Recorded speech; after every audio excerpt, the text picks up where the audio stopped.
Hello there, my fellow comers. What's that? Haven't come today? Well, this stream's not for you then. Because the big brain, high IQ takes that we delve into here in this stream can only be achieved by people with empty nut. It's true. Free yourself of distractions, comrades, okay? Purify your mind. How the fuck are y'all doing? Whew! Whew! Oh yeah, I slept like shit. Like shit. But that's okay, because now I'm here with my friends. All of you are my friends. Every single one of you, especially those of you with yellow names. I would say we're best friends, in fact. I'm kidding, of course. Unironically, don't parasocial me. I love you. I don't know any of you personally, okay? I don't know any of you. I don't know anything about you, okay? Except for very superficial stuff. None of us would get along in real life. Don't at me. Hello. My feet are cold. I'm putting the slippers on, baby. There we go. Whew. Nice haircut. Why, thank you. So yeah, I didn't sleep too good. Which is strange because I should have. I slept the designated length of time. I slept 8 hours. Yeah, I don't know. I don't know, guys. I need to go back to taking melatonin. What type of slippers are you wearing? These are the shittiest slippers. I complained to my mom back before I started streaming. Back when I was very, very poor. I was on call with my mom one time, and I complained that my feet were cold because I didn't want to spend money on slippers, and it gets cold in Northern California, you know. It even snowed there a few times, and so my mom sent me these slippers that were in size 13s, and they didn't fit because my feet are bigger than size 13. So I said, oh, well, they don't fit, but I love you anyway. And then she sent me ones that are size 14. And they're the crappiest little slippers in the goddamn world. They're like, God, like this is like these are slippers that you would get at a gas station, okay? These are not very good slippers. They don't feel super good. They don't fit super good. But you know what? Here they are. And they're keeping my feet warm right now.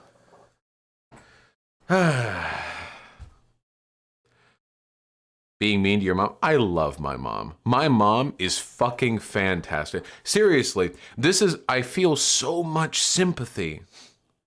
I feel so much sympathy for people who have shit parents, you know? Oh, that's nice, Hans Flemmenwerfer. I am cute, thank you.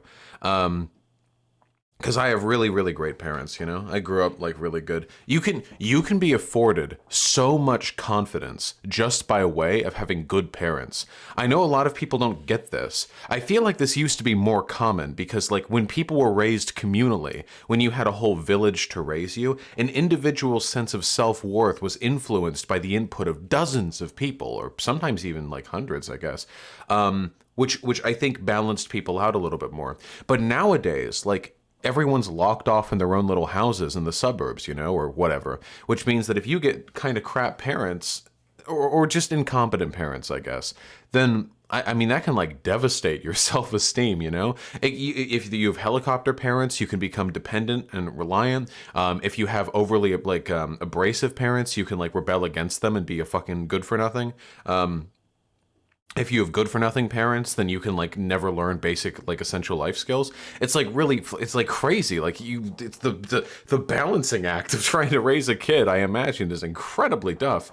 My parents were great. I don't know if I'd be a great parent, honestly. I get distracted so easily. I don't know if I feel like I might get, like, bored, you know? Like, I feel like having a kid for, like, the first, like, a little while or something, it'd be like, wow, this is super cool. And then, like, the kid is, like, 2, and I haven't gotten a good night of sleep in like 6 months, and the kid keeps screaming, and I haven't gotten to play video games today, and I want to play the Blidio Blames, and the kid won't shut. Like, I don't know. I feel like I know my limitations. You know what I mean?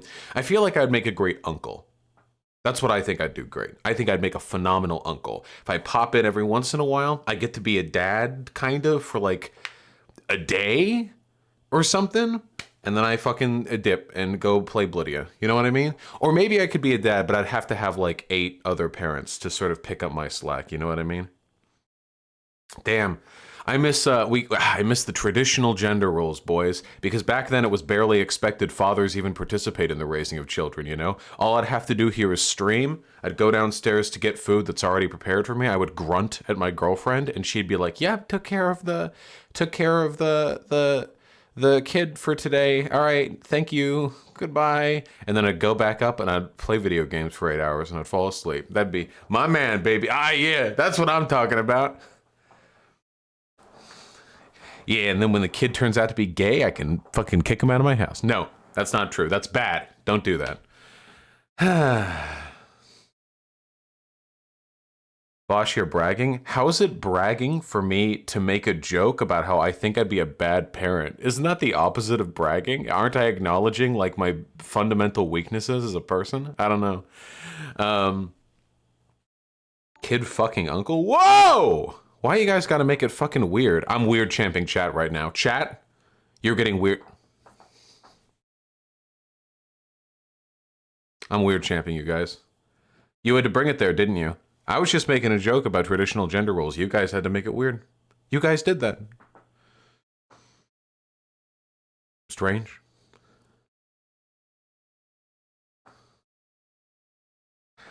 Uh... How are we all doing today? Please click this meme. I will not click that meme, specifically because you asked me. Get shit on. Also, stop spamming. Holy shit. Don't click that meme? I said don't click. I said I wouldn't. Why would you say? All right, let's focus up, guys. Don't we have politics to be doing? I do. I vaguely remember this being a politics stream because it started at 11 a.m. PST instead of 5 p.m. PST. Does anyone remember? That I feel like that's what we're doing right now. Before we get into anything, has everyone else heard about that drama from Doja Cat? I don't care about celebrities, but I know her the Milk video or something. You guys don't know what I'm talking about? Doja Cat's like this performer, with some, frankly, with some bops, but apparently she's racist. I've only had the information kind of piecemeal fed to me, but apparently she's like gone on like 4chan incel boards and she's really self-hatey about being half black. So and she made a song called "Didn't Do Nothing," but that was 5 years ago. I actually, you know, I feel like making a song called "Didn't Do Nothing" like right after what was that, Michael Brown? I feel like that should have been a sign for people. I'm not entirely sure. Possibly. Maybe. Didn't Do Nothing was a bop. Well, I'm not commenting on the musical prowess. Nothing or nothing? Well, nothing is the word that's being said, but when they say "didn't do nothing," it's making fun of the like black folk for, yeah. Anyway, I guess she's racist? That kind of sucks. Did she apologize for the song 5 years ago? I don't know. Nothing is supposed to be Ebonics. Is Ebonics racist? The term Ebonics is a little bit racist, yeah. You use AAVE, or African American Vernacular English. That's the exceptionally woke way of referring to Ebonics. Thank you. But yeah. Generally, here's a really hot tip, okay? Are you ready for it? Are you ready for it? I'm ready. I'm going to hit you with it, okay? Are you ready for it? Okay? This is big brain shit, all right? Generally speaking, if you're making fun of black people and you're doing it by speaking in an over-exaggerated caricature of AAVE, it's probably a little bit racist. Just a little bit. Just a smidge. Possibly. I know. It's a shock to me too, but generally speaking, that is the case. So yeah, we should, probably. Apparently there's been a lot of celeb drama. Someone with Lana Del Rey being a white feminist, and also Hillary Duff was accused of child sex trafficking or something. Really weird. I don't know what's going on today, guys. Listen, I just, I woke up. I want to play Terraria. and you guys are in my way. This stream is in between me and that. So you guys are an obstacle that I need to move through on my way towards that. Yeah, out of my way, guys. No, apparently the Hillary Duff stuff is just an accusation. I'm not entirely sure if there's anything substantiated behind it. And mind you, I don't really care that much, personally. As those enlightened patricians who watch my video game streams will know, I'm pretty sure everyone who's ever come into contact with Hollywood is a pedophile. So that is that's my... except for my dad. Except for my dad. He's okay. But everyone else. Very nice save. Sorry, Dad.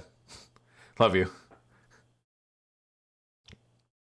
Yeah, nice save. Pulling him out of the fire like at the last second right there. Thank you. Yes, all but Vosh's dad. Yes, true. Thank you. Yes. Even Ewan McGregor. Maybe. I don't know. What about Tom Hanks? I don't know. Unironically though, it's not actually about who engages in the behavior, it's who's complicit in not calling out the behavior. That's the important distinction right there. Believe it or not, guys, when we say like ACAB, most cops haven't like beat up a black guy for no reason. Like that's not like the average police officer. That's actually comparatively rare. Usually police interactions don't lead to that. The problem is that all the cops who don't do that then defend the behavior of the cops who do that. That's the main issue. The main issue is the complicitness. It's protecting your own. And that's the issue, I think, with Hollywood too. Probably most of the people in Hollywood are not themselves engaging in that behavior. But they still work for people they've heard rumors about. They still hire people they've heard rumors about. You know how it is. Should we say all cop supporters are bastards? Well, all cops are bastards, and then all cop supporters are bastards, and then everyone who's ever slept with a cop supporter is a bastard, and then anyone who has ever, shared an elevator with those people. If you go down far enough, like eventually we're hitting me too. Okay, so let's be careful. Are rumors enough to not work for someone, though? You have some pretty bad rumors about you too, Vosh? No, I really don't, actually. I have some accusations that are substantiated or unsubstantiated, and the substantiated ones are incredibly trivial, and the rest of them are unsubstantiated. When I say rumors, I'm not saying people say something. When I say rumors, I'm saying powerful and wealthy people have information circuiting around their communities that we don't have access to, and they probably have a pretty decent idea who's predatory and who's not. Not always, but sometimes.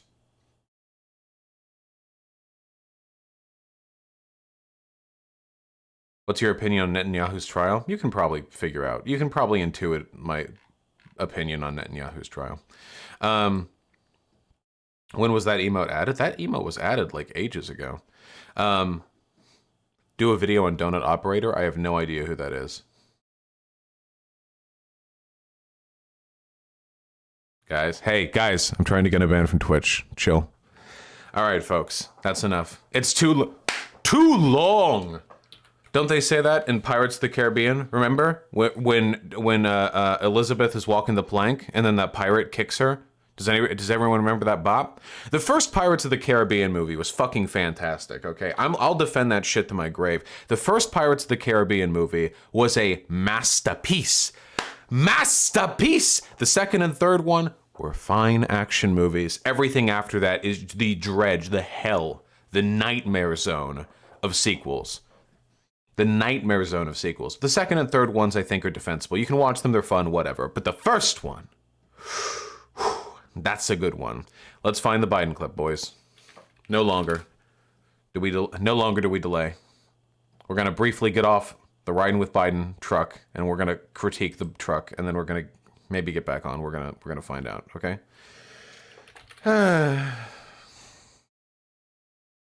Give me the video. That ain't it. That ain't it. That ain't it. That ain't it. That.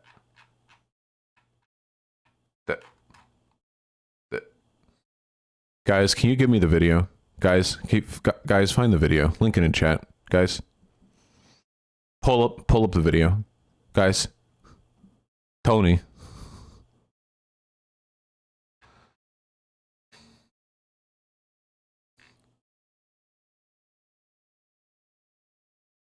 We got YouTube links flying out.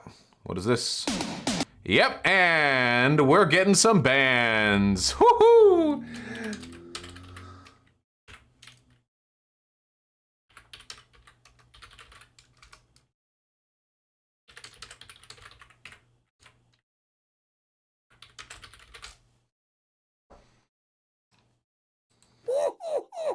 Oh yeah, I love it. I love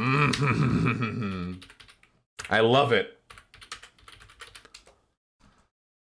Rolling through. That's okay, guys. Don't worry. Ooh, some more Ooh, hello, John. Oh, I'm so sorry, guys.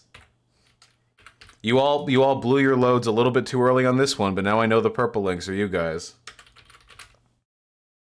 Oh no.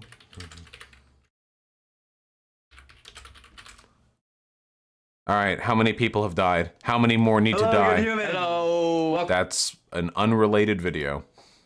Patients, mostly in healthcare. That's compared to 24. A live stream. Well, guys, how are you all so bad at this?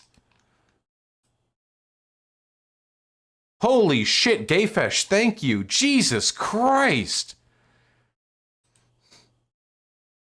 Thank you. Holy fuck. All right, we've got it, boys. Hey, everyone. Rest in peace. Bless to all the all the brave soldiers who died in the trenches today to give us this video, okay? Bless.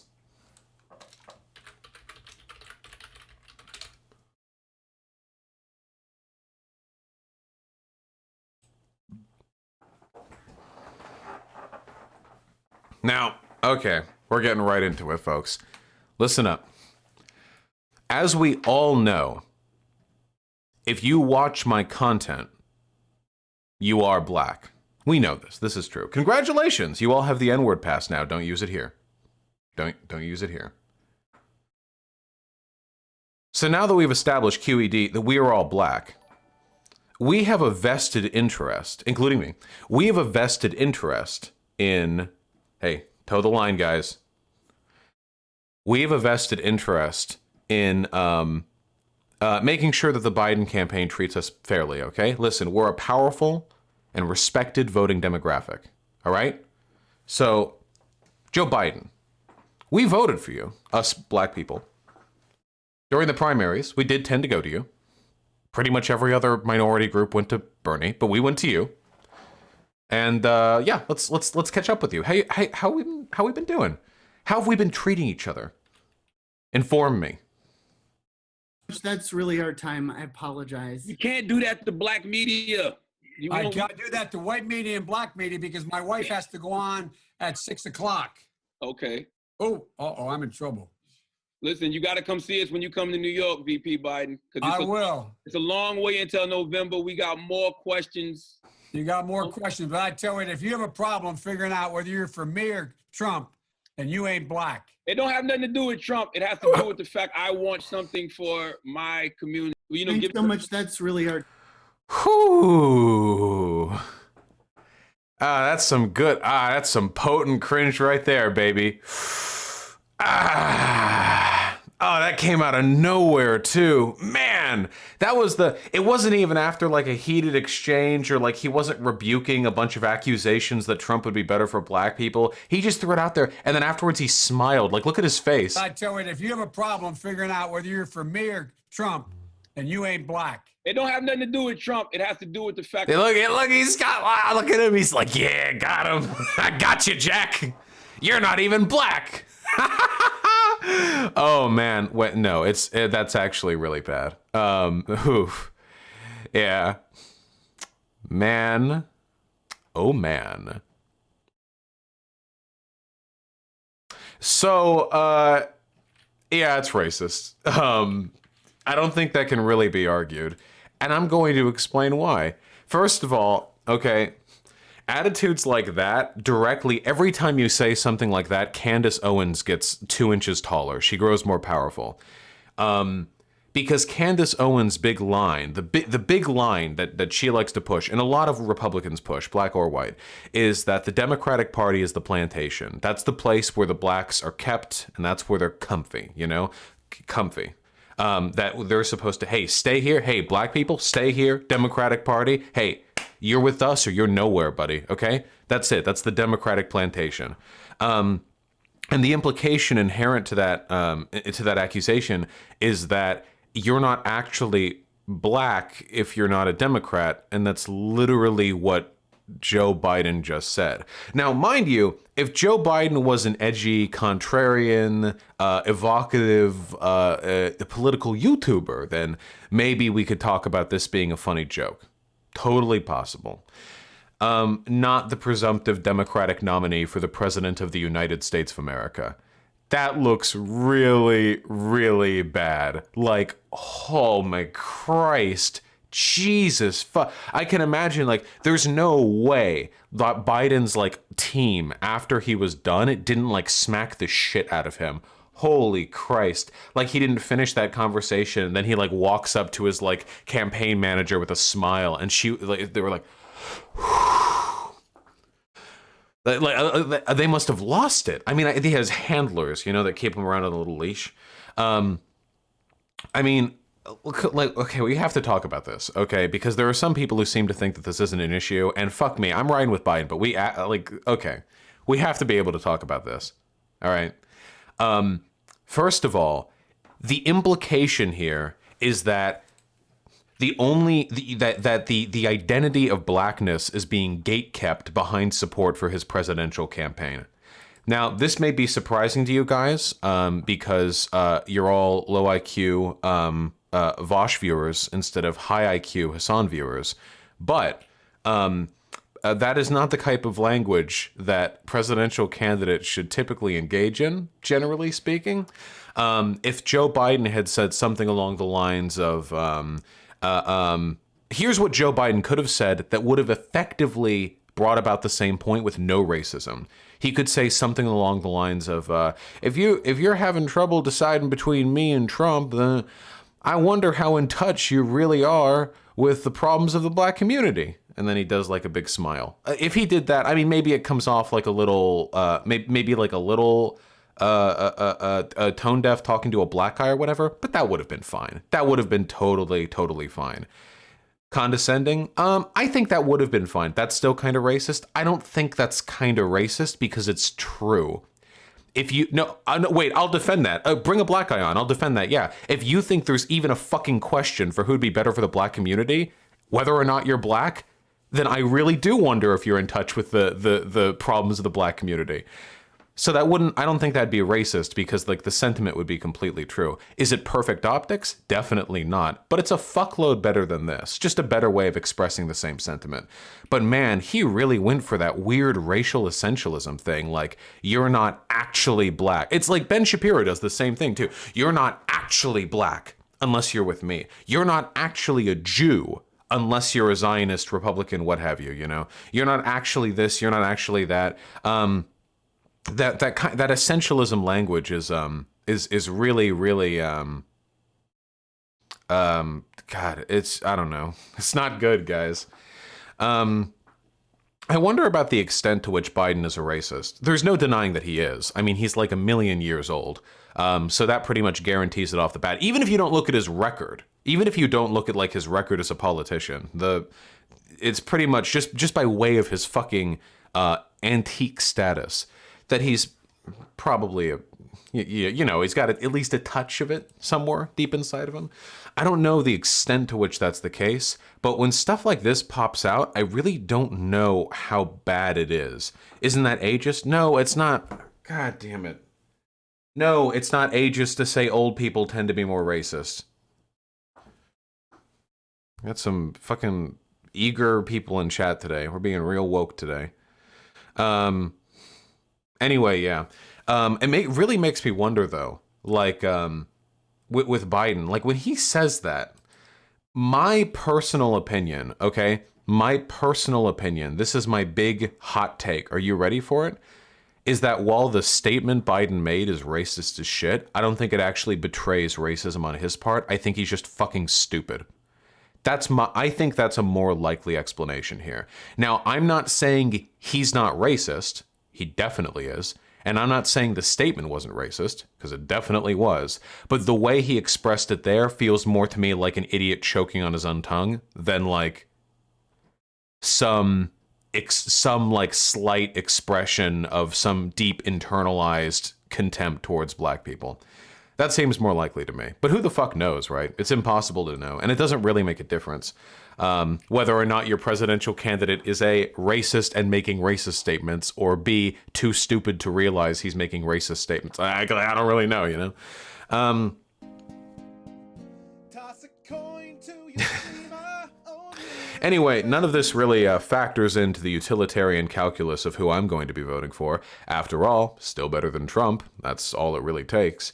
But I do question if there are people in chat who are being led to believe like, ooh, the Biden train is falling apart. Like, no, it wasn't. He was always a shit candidate. Did you think that Biden was do you think that if when I say riding with Biden, do you think I mean like this is like a great candidate? Like this person's not going to gaff his way into the fucking White House if he even wins? Like, no, of course not. Biden is going to be stumbling all the way to the White House the entire goddamn time. We're going to have to we're going to have to work double time if we want to get this guy into the White House, boys. He set hard mode for me, okay? He set it for hard mode.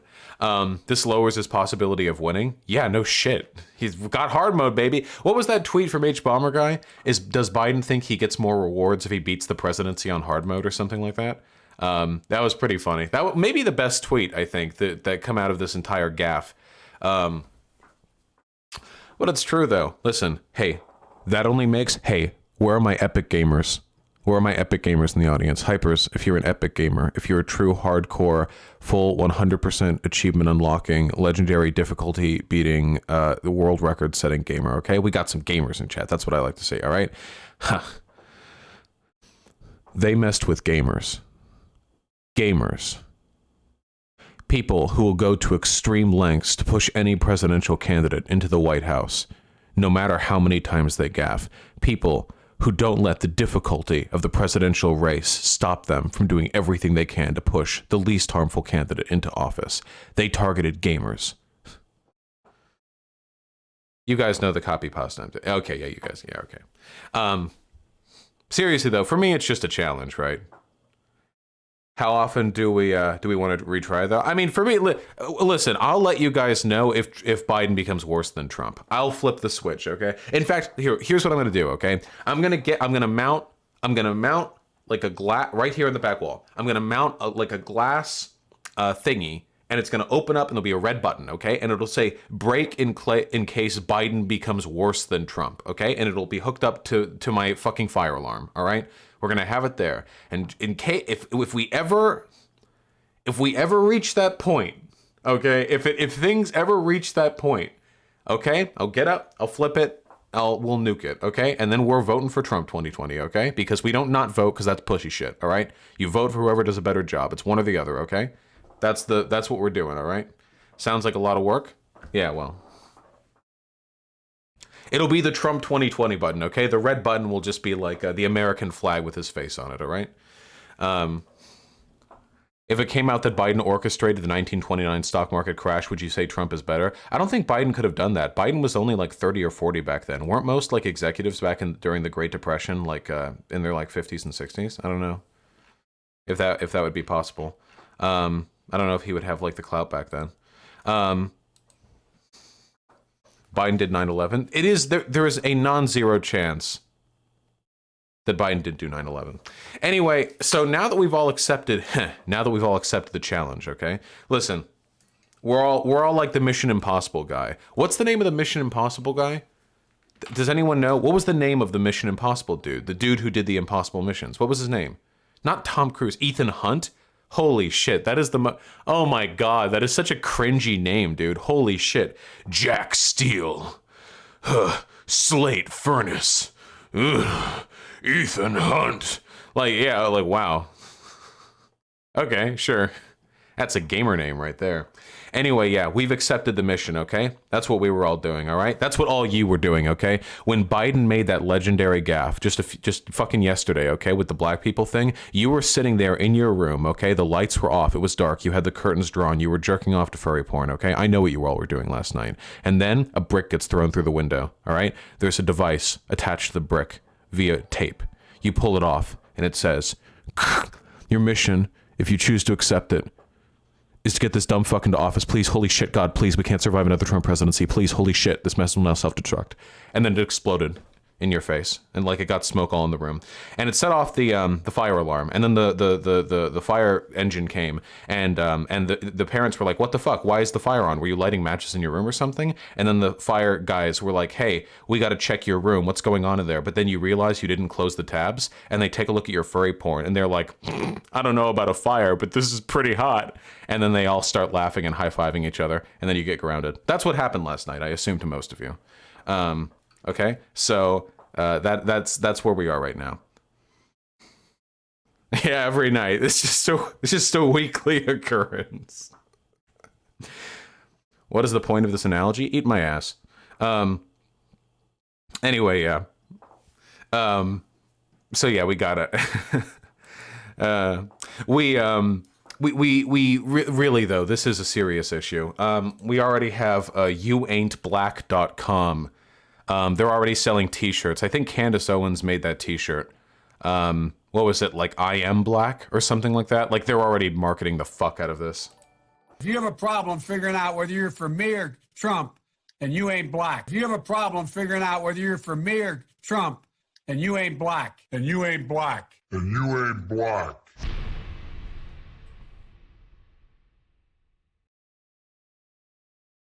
Yikes. If you have a problem. Ooh. Get woke. Oh yeah, nice try. Meet the advisory board. We got Diamond and Silk and Herman Cain. Oh shit.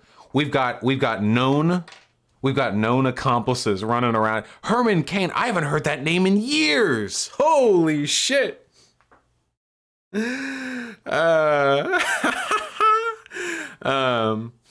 Dude, I should do a Diamond and Silk video sometime. Those two are like cripplingly stupid. I would actually feel bad. Like, it's actually incredible. Are we back in 2003 or something? Yeah, I haven't heard the name Herman Cain in ages. Ages. Also, by the way, can I for a moment point out the sublime beauty? Just the can I point out just the transcendental glory of Republicans calling Biden racist for that comment while deflecting accusations of racism against Trump for infinitely worse things.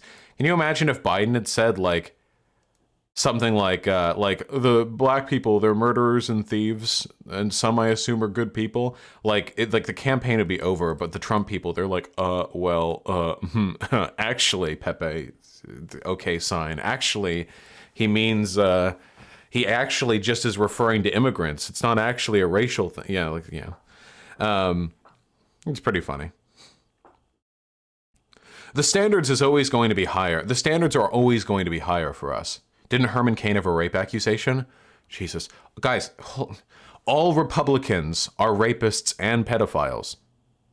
Why, we don't have to go over this. If a person's a Republican, they are, deductively, a rapist and a pedophile. Like, it just follows naturally from what, like, you don't have to, like, ask or check or anything like that. It naturally follows.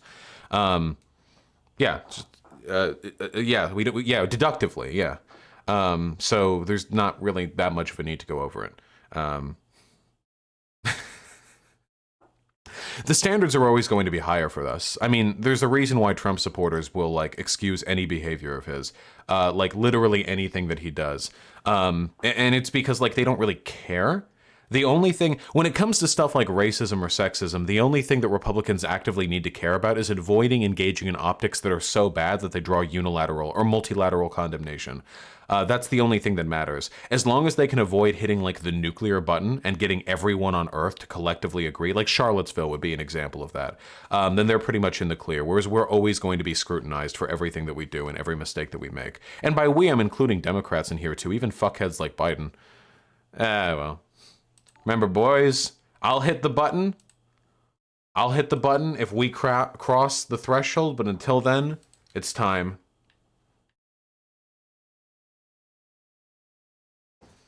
We're riding, baby. Get in.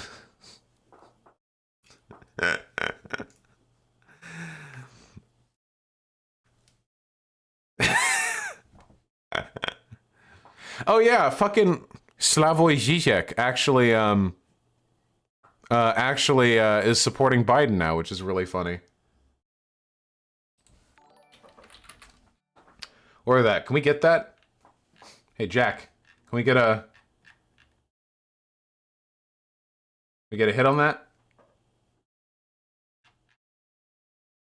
Oh, I could have just checked my Twitter feed to find this. God damn it. Where is it? Here we go. Trump. One more. Now I have to admit, when I said better Trump than Clinton, my wager was a very brutal Leninist. With Trump, there will be socialist reaction, Bernie Sanders, and so on. I was maybe right there. But now with coronavirus, no Trump. The only thing that gives me some hope is that it seems to me, don't you have this impression, that other people about Trump in administration nonetheless pursue a more rational politics, and I'm not quite sure, but that up to a point, Trump is getting irrelevant, up to a point. Like, I know you have this move against the lockdown and so on, but nonetheless, I think that difficult as it is for me to say this, but now I would say Biden better than Trump, although he is far from ideal. But now we don't have time to dream about this. Now, I think, again, our whole way of life is changing. And it's important to have what I call, and I hope you will agree with this, principled pragmatics. People who are principled follow certain ideas, decent life, freedom, at the same time in a very pragmatic sense. True. Like, what can we really do, and so on, and so on. There will be more of this with Biden. True. And the funny thing is, the Bernier Busters are already calling him a radlib. Slavoj Žižek. Imagine calling Žižek a radlib.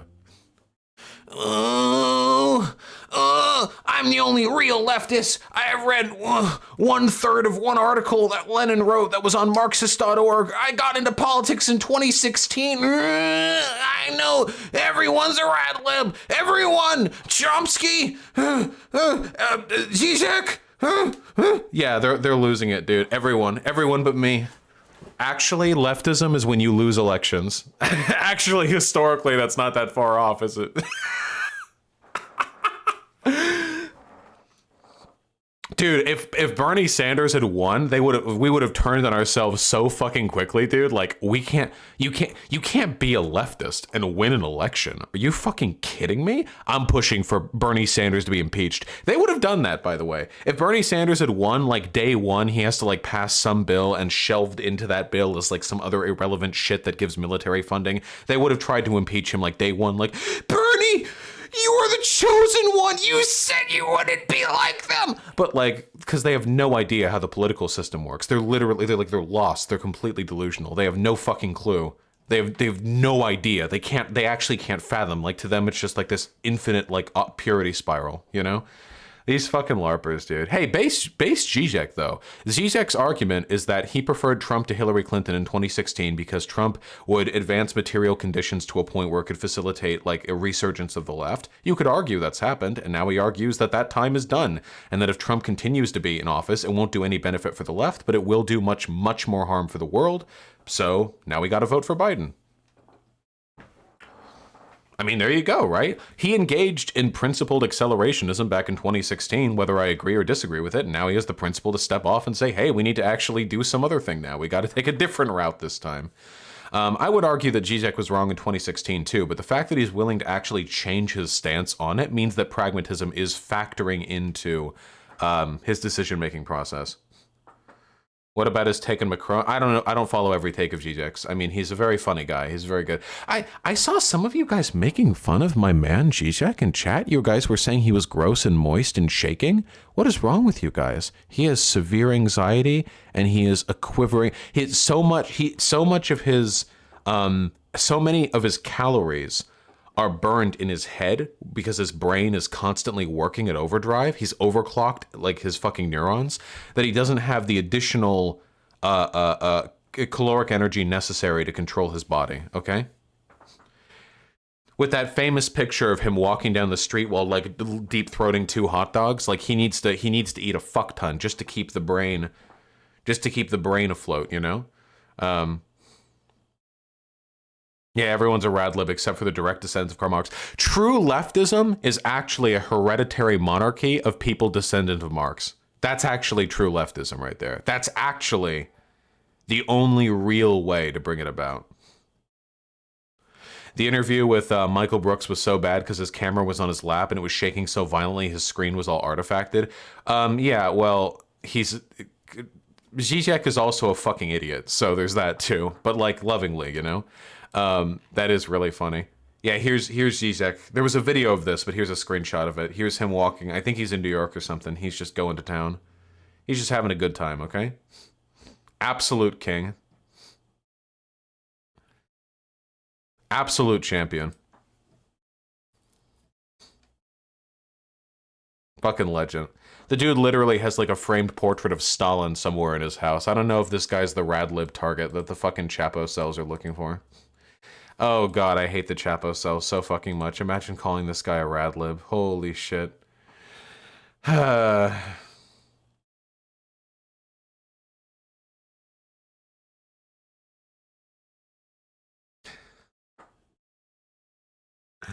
Okay.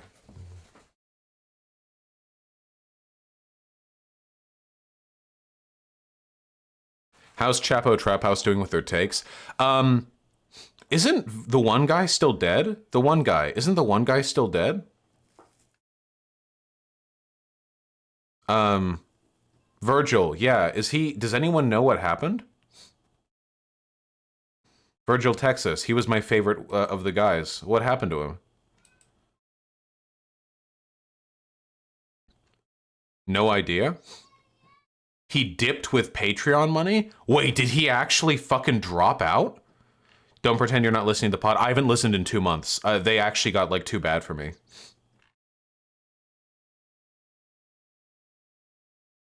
He joined Cumtown? They said he's taking a break. I think that's the most likely. Okay, they said he's taking a break. Dude, the Bernie Sanders dropout,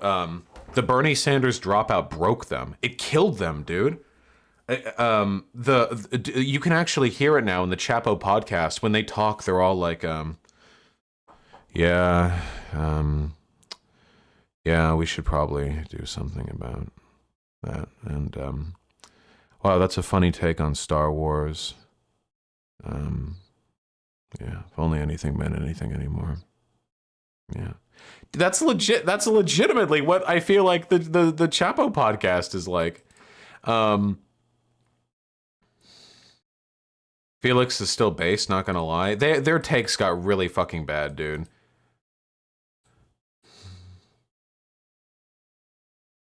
It's a shame. I actually got to enjoy Chapo Trap House for such a short length of time, because I got into it around the turn of the year, so 5 months or so ago, and then I listened for 2 months, and it was great, and it was energetic. I mean, it was always like really bombastic, kind of adjacent conspiracy theory stuff, but I enjoyed it. And then like Bernie started to plummet, and they just lost it, dude. Like they just like, damn, imagine like simping for Bernie, not me, us, and then when his campaign tanks, you're like, the movement's dead, it's all over. I don't know, dude. The Chapo boys are pretty intelligent. I'm not saying that if I talk with them, I'd like blow them out in the marketplace of ideas or whatever. It's just like, I don't know. God, how can you be a political analyst but then like get emotionally attached to a single candidate? I don't, that's just so weird. Why would you ever do that? That's just like a really stupid thing to do. They were just very unprincipled in some respects. Yeah, the community is infested with tankies. Yeah, 100%. Yeah, lately they've been dropping off talking about electoral politics, but that makes sense because the primary's done. The primary is pretty much done, so it makes sense that at least for now the electoral stuff would calm down a little bit. The only real question now, at least in their corner of the internet, is vote for Biden or don't vote at all, and that's pretty much it. Yeah, because that was his last shot and our real shot in recent history. It seemed like before Super Tuesday we were headed towards victory. Yeah, Comrade Yamada, I guess I don't need to sound like patronizing or anything, but like, I expected all of this. From day one, I'd always been saying, don't get your hopes up too far. If Bernie fails, we still have to support the next runner-up candidate. These guys are political analysts. Like, if I got this, how couldn't they? Don't get too attached, do what you need to do, savor the victories, and don't mourn the defeats. Like, that's it. That's what you do. When Super Tuesday happened, it was upsetting, sure, but the next day I was bright-eyed and ready to get back to trying to do what was necessary, you know? Advocating for the things I care about. I don't know why other people can't take that attitude. Why does everyone have to get so fucking doomer? It's not like they're, like, poor people who are, like, gonna die unless Bernie wins because of the policies that he puts forward. They're wealthier than I am. They have every material, like, excuse to hold themselves together better. People are depressed, post all the COVID stuff at the same time. I'm not going to impugn people for being depressive, considering that I also suffer from manic depression from time to time. But if you're a political analyst who hundreds of thousands of people listen to, I think it's fair to criticize you if your depressive tendencies lead you towards takes that are really dumb. I think I'm fair in doing that, you know? Yeah, I don't know. I have a feeling they would pull some weak, I'm not an analyst, I'm an entertainer shit. I'd still criticize them for that. Entertainment is a way that people can get their political stuff from. Mind you, and I want to be clear about this, I am also an entertainer first. I hope you guys understand that. While I do everything in my power to try and bring you guys factually correct information, I obviously gauge in like hyperbole from time to time that I think precludes me from being a serious news channel. I hope all of you recognize that I shouldn't be the be-all end-all source of all information that you get on politics. But I do try my best. But if people criticize me for fucking up, I will never back off and say I'm just an entertainer. I will never do that, and I have never done that. Unless, like, someone impugns me for making a joke, in which case I can, but yeah, I don't know. I guess it's contextual. What do you think of all the Bernie subreddits who are Bernie or bust? I mean, I'm vote blue no matter who. I'm going to talk about Bernie or bust stuff way more after the Milwaukee convention. Do your best Zizek impression. You can't. You have to do something in your throat. And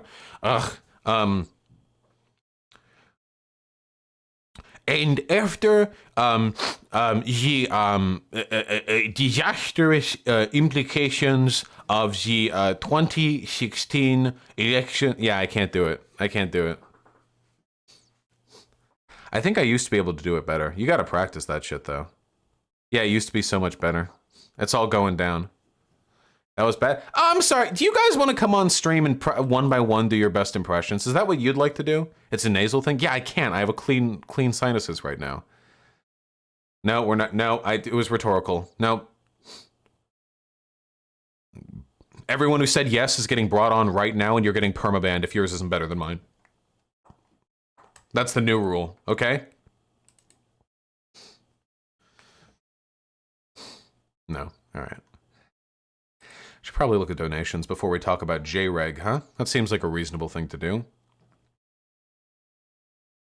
Nuke all the yeses or you're a coward? You're right. Look at this power I have now. Look at this power.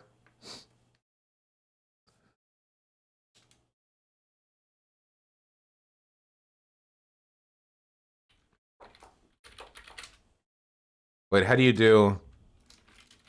Absolve? What's the command to make them come back? Free. Welcome back. Boy, that's a lot of people. It's actually incredible how many people there are watching and sitting in chat at any given point in time. Let's check donos, and then we're going to talk about Jreg at long last. Charlemagne, thanks for the $5. And Serpenturus, Vamonos the Fox, thank you both very much for the tier 1 subs. Really appreciate it. Meadok and Earthly, thank you both for the tier 2 subs.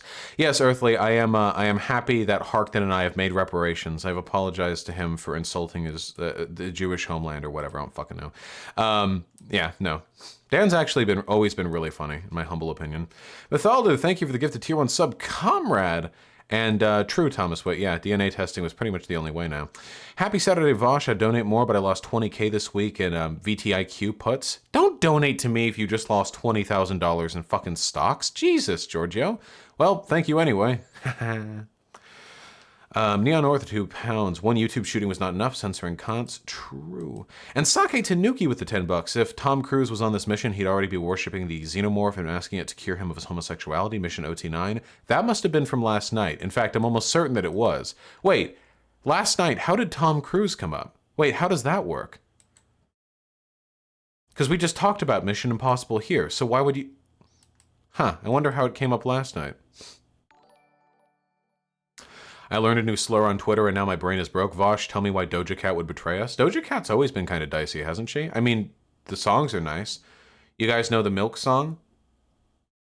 Or the Moo? I'm a cow, bitch I'm a cow, bitch I'm a cow. I am not a cat, I don't say meow, bitch I'm a cow, bitch I'm a cow. Moo. That one? That one's a bop. Bloomberg Camp Pet Dogs, thank you for the tier 1 sub, comrade. And Mountains of Madness, the gifted tier 1 sub. Your performance in the Destiny Rem debate was exceptional, maybe your best work to date. Thank you. I really enjoyed it. Destiny is a really fun person to talk to. Whatever ideological disagreements I have with the guy, if nothing else, we do talk in similar ways, and it makes for a much more interesting conversation than talking to people like fucking Sargon. Ben Riley, thank you so much for the $10, comrade. FYI, Joe won people who are over 55 in black. Yeah, but overall, the total black population went to him. Yeah, younger black people went to Bernie Sanders for the most part, yeah. Kalindo with the tier 2 sub, thank you, comrade. Happy to hear you enjoy the content. And Ben Riley with the $5, I think that's what Mexi meant. Sorry, that's just the data scientist in me as a matter of profession. I'm not entirely sure what you mean, Ben Riley. You mean about Biden? I'm getting a lot of very strange donations that I'm not entirely sure if they relate to the content of today's stream. Wouldn't term limits be undemocratic? What if the people wanted the person in charge in power longer because they felt he was doing a good job for the country? Term limits are undemocratic in a sense, but I think they ultimately preserve democracy because it means that there's no immaterial incentivization for presidential candidates or presidents to put systems in place to increase their likelihood of staying in power past 2 terms. If you get rid of term limits, you can have very scary situations where people find ways to like reinforce their power for like long periods of time. Mind you, I've actually heard arguments against presidential term limits, but I'd have to like look at them, you know? Rabid Riley, thanks to tier 1 sub, and Secular Talk is backing out of more Bernie or Bust debates. Interesting, the irritating example. How disappointing. Oh shit! The slap fight between Kenk and Secular Talk. Why would I debate if I'm morally inferior? Can I call you a wife beater and then tell you to debate me on it? Holy shit. Kyle, you being called morally inferior is literally the baseline, like, argument for all debate. Yeah, that's yes. What? What is this? Why would I debate you after you tell me I'm wrong about something? Wait, that's how you yeah. That's how you debate. And normally when you're wrong about something, the implication is that it's morally wrong for you to hold the position that is wrong. So yeah, this is the... Not voting is an option. Nobody said it's not an option. It's just a fucking stupid, indefensible option. Stop pretending it isn't and shaming those who choose it. This voter shaming horseshit from Bernie or Busters is literally pathetic. I am cringing at you guys. You realize that when I critique people for being racist, they don't have the fucking stones to come up to me and say, you're behavior shaming. You're literally doing that, my dude. You're literally saying, why are you critiquing me for my immoral and ineffective behavior? You're shaming me. Yeah, fuck yeah, I'm gonna shame you. Jesus Christ, you're so fucking cringy, dude. What, like, holy shit. You imagine, like if I'm talking like a racist person, and I'm like, hey, you're racist, and that's bad. And they're like, why are you behavior shaming me? I wouldn't even know what to say. Yeah, you can critique other people's behaviors. Holy shit. Now, you can make an argument that shaming people isn't an effective way of changing their mind. That's fine. But Kyle isn't critiquing the optics of Cenk's behavior. He's critiquing the idea of shaming people for their voting decisions. You do realize that telling people it's bad to vote for Trump is also voter shaming, right? You do realize that's the exact same thing, but you would never say it in that case, and you wouldn't listen to them if they complained about voter shaming. I can't believe I would ever end up agreeing with Cenk over fucking Kyle. That's actually insane to me. Holy shit. We can also disagree without claiming they're morally inferior. Well, it's an immoral action, yeah, to not vote in this election. Yes, that is immoral to do. Yes, to burn your bust is immoral. So yeah, I would say that would make you, in this respect at least, morally inferior. Now, I would never say you're morally inferior for not wanting to vote for Biden, because that's a really weird way of phrasing it. But I would say like it's a immoral action. That would be my argument, yeah, which is something worthy of debate. Stop pretending it isn't and shaming those who choose it. We aren't shaming you. This is literally like racist language. This is literally like what I hear from conservatives.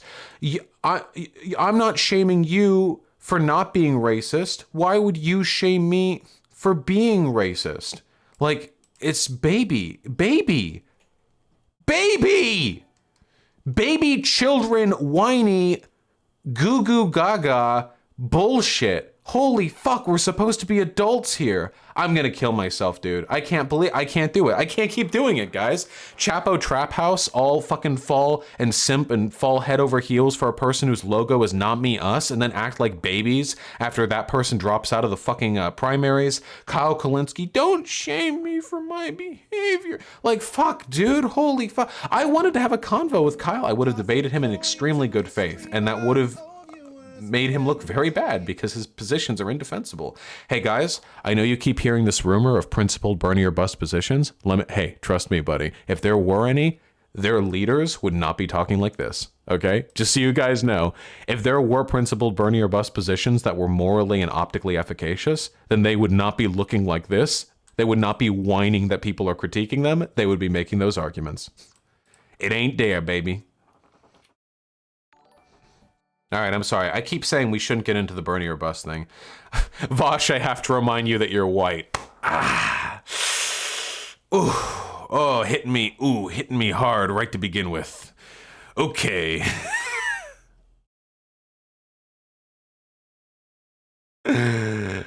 Oh. Yeah, the silver bullet. The silver bullet right there. Hey, guys, we need to vote for Biden, even though he fucking sucks, because we're responsible for, in part, participating in the election of the next figure, and we have to do everything we can to prevent Trump from getting in office, okay? Didn't ask? Plus you're white. Oh, no. Yeah, that's pretty much the argument ender right there. Vosh, you lied to me. I thought you were black. Race is a social construct. Get over it.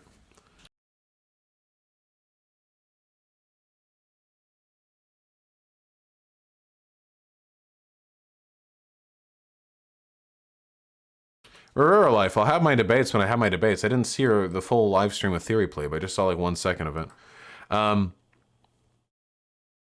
One of the main... Oh, here's a donation from you. One of the major problems with Biden is that he clearly is proud to publicly exploit the two-party system and get away with anything. Vote for Trump, he says. You could say the same thing about Trump. There are lots of Republicans who like prior to Trump becoming the president said like they wish they had another option, but he kind of exploited the fact that he beat them all out in the primary stage. Like, I don't know if that's a specific argument against him. Jamila Hamilton with the... Oh, hey, by the way, also, if you want to get rid of the two-party system, Democrats are far more likely to vote for voter reform than Republicans will. So, better get Biden in office. Jamila Hamilton with the $20. Thank you so much, comrade. Sir Vosh, I am here to bestow upon you this weapon passed down through the generation of the Hamilton family name. The weapon to rival the gods, it's the N-word pass. Use it wisely, my brothers, for it to be used once and only once. I'll be very careful, comrade, okay? Thank you for entrusting this delicate and powerful weapon into my hands, okay? I'm going to do everything I can to safeguard and protect it. Alex Hansen with the $10. Have you seen TJ Kirk's vid in your debate with Dankula? No, I haven't. How critical is it? Hold on.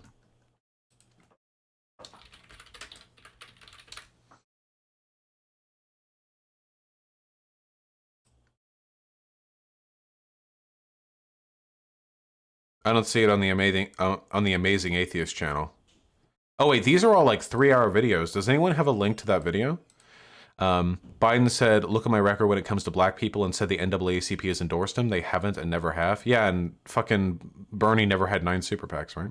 Thank you for the tier 1 subological problems. And wait, if the fire alarm goes off, does that mean Biden is worse than Trump? Yes, if the fire alarm in my house ever goes off, it does mean that Biden is worse than Trump. Yeah, Alex Hansen, if anyone could provide the video where TJ comments on the Count Dankula thing, that I'd be interested in seeing it. The general tone, maybe. What will you do if Trump wins again? Marcus Sorin, if Trump wins again, I'm going to keep doing what I'm doing. That's it. No change in my behavior. Doesn't matter who wins. There's still a president in office. Oh, this is the theory plebe thing. Wait, I'm looking for the other one. That's it? Had to put my entire This the is the entirety theory of my plebe position. thing. Wait.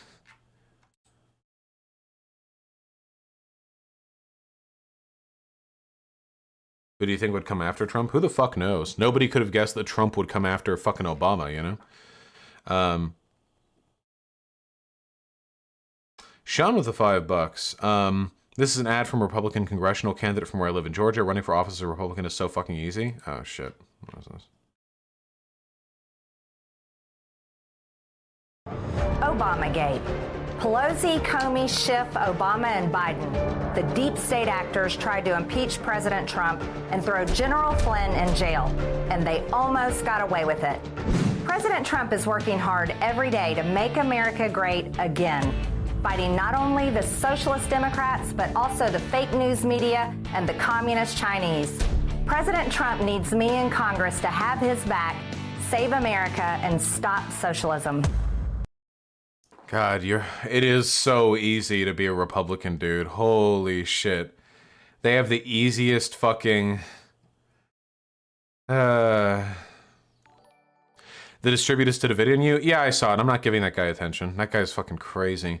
Yeah, I did hear those comments, David. You see that PJW was challenged to debate by another Nazi because he talks about the Jews too much? Yep, I love it when right-wingers fucking do purity testing and infighting. It's so fucking good. It's so fucking good. When people like, I actually saw some of that shit with after the Count Dankula debate, when I had a conversation with Count Dankula and I was like, so you don't have a problem with legal immigration or with like brown people coming into America? And he was like, no, I don't. I got an accent. And then a bunch of people, I saw like a bunch of people like on Poll and elsewhere being like, holy shit, I thought Count Dankula was based, but he's not.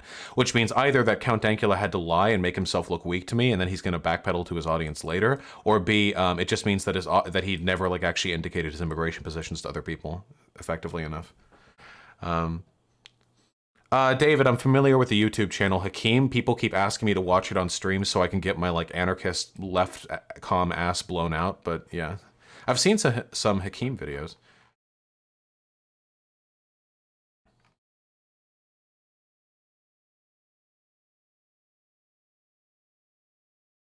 The video is Oh Dear 201 to 226. It's okay, gotcha.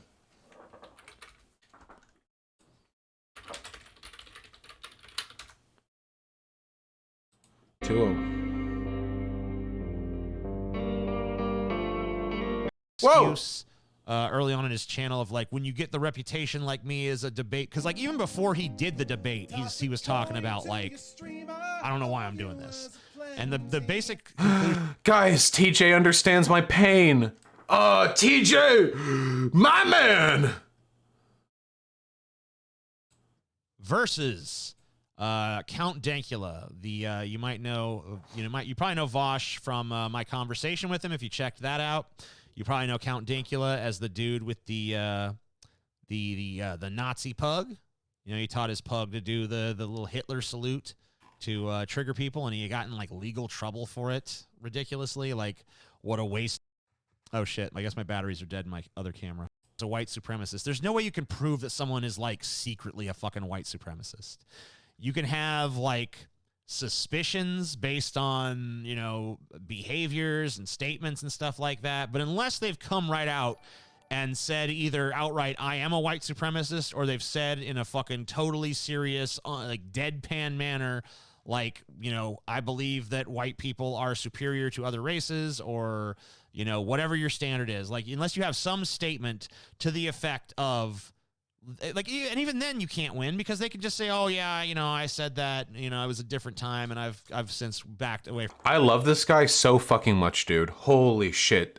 I had no idea this guy would be so fucking reasonable. It's not just like agreeing with me. Like right now, he's not just agreeing with me. He's just understanding basic logic, which I think is like maybe precludes 98% of the YouTube community. The idea like you can't deductively reason out a person's internal positions. Like this, to me, this is like intuitively understandable, but I know most people don't get it. Just, oh god, it's like such a breath of fresh air just knowing that he understands like very basically how you can argue positions.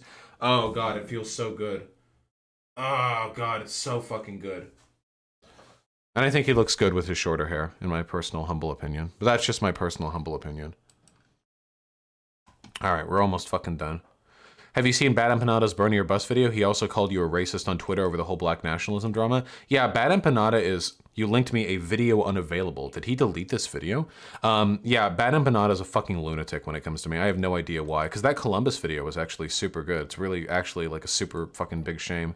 It's actually like really, really weird how selectively crazy that guy is. Aren't you subscribed to him? I don't know. I don't care who I subscribe to. On my like professional account, the actual channels that I watch, I subscribe to on my non-professional account, which is top secret, except it's not at all. Didn't he call you a pedo rapist or something? Yep. That dude's 100% gonna make a like a Vosh is a pedophile video on me. Have I seen this? Last thing I'm looking at, then we're talking about Jreg, baby.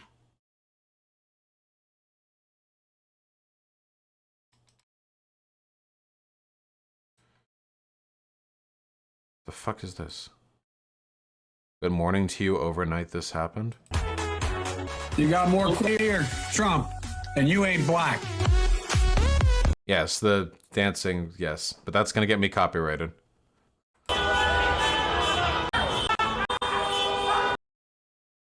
Oh wait, speaking of public freakouts, I did see this.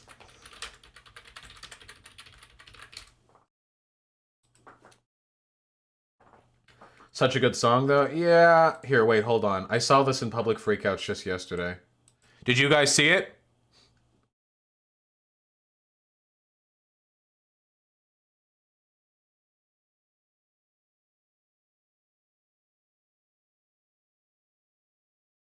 I'm looking for it right now. I'll show it in just a second. This subreddit is super fucking yikesy.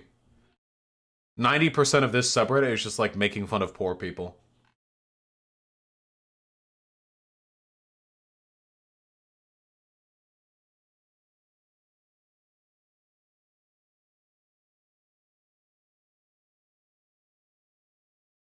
Damn, where the fuck is it?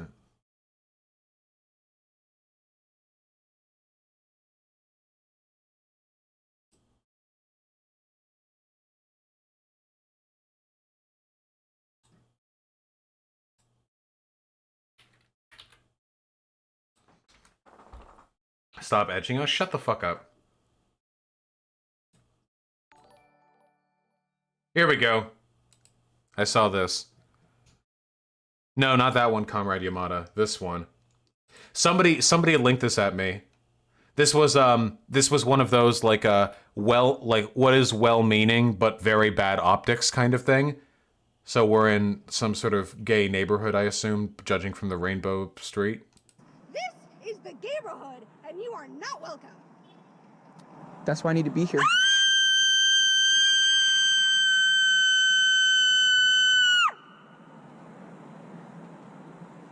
You need Jesus, man.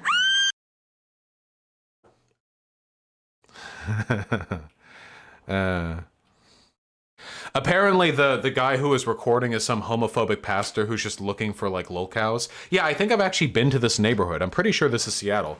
But yeah, apparently the guy with the camera is like a homophobe or something. I'm not entirely sure. Yeah, this is some god tier optics right here. Hey, listen, don't listen to me on optics. Listen to that motherfucker, okay? Because that's some good shit. Really though, we should probably be a little careful. That was such a good pitch though. Yeah, they really held that. They really like held that tone, you know? Another win for our side, Pepe hands. Another victory for the left. Fucking kill me. Please click into the extended version of that. Oh, there's more? Now is the time to repent of every sin and believe the good news that Jesus Christ has come to save sinners, that Jesus Christ is the righteous representative on behalf of all those who put their faith in him. He rose from death and he lives in heaven now to be a righteous representative on behalf of those who put their faith in him so that they can have peace with God, because God is perfect and we're not. We need somebody who's perfect to be a representative for us. Because there's no way that we can become perfect on our own. There's no way that we can enter the presence of a perfect God accepted by him as his children through the good things that we can do on our own. Because we can't do good things on our own. We need to be empowered by the Holy Spirit. We need empowerment by the Holy Spirit. That's what it means to be born again. Jesus Christ said, unless one is born again, one cannot see the kingdom of God. Jesus Christ, Father, crushed him. They will no longer be condemned to the hellfire that they deserve for their sin. God isn't just... We're really saying you're doing fine, Oklahoma. Sinners can come into God's family. Okay. Oh, what's this guy doing? Maybe you're doing a non-essential service right here. Anyways. Yeah. Probably shouldn't be doing this right now. Well, all right. That all happened.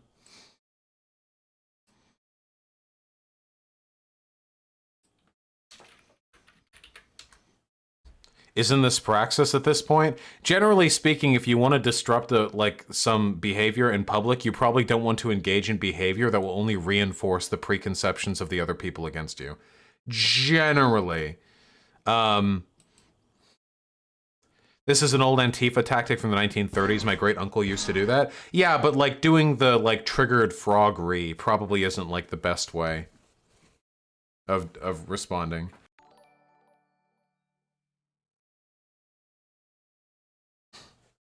I've got the sniffies. Oh yeah, you can do a loud instrument or anything. Honestly, you can just fucking ignore them. I feel like ignoring them might actually be a fairly effective tactic, but I don't know. Maybe not.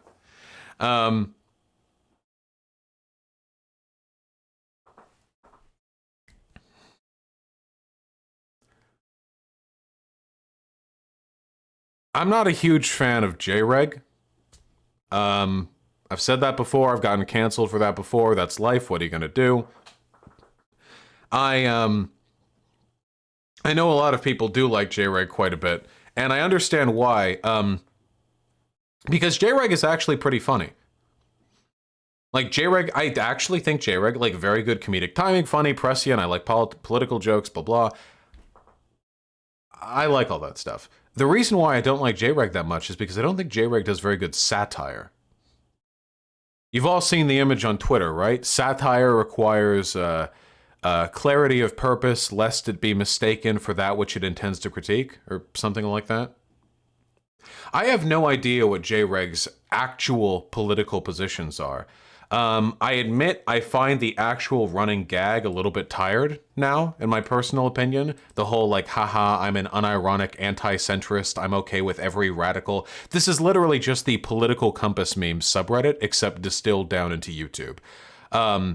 You know? And while some of those jokes can be pretty funny, I don't know how good a job they're doing at actually, like, satirizing the things he's trying to make fun of. Because he's making fun of, like, well, I mean, we can just watch. You know what to do, compatriot. Let him have it. Please, no. I have a white wife and kids. So, how goes the progress? Excellent. The new concentration camps can fit so many fascists.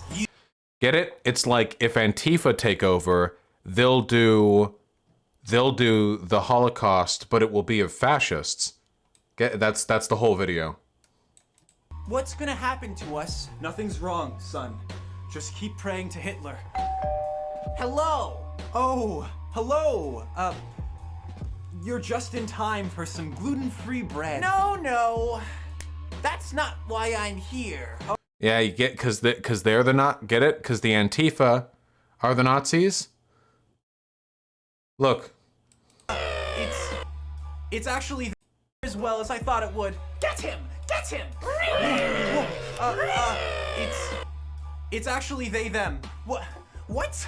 You said get him, but actually I'd prefer to be referred to as they, them. I didn't, I'm so sorry, I didn't. You can't kill me! I'm the democratically elected CEO of Antifa!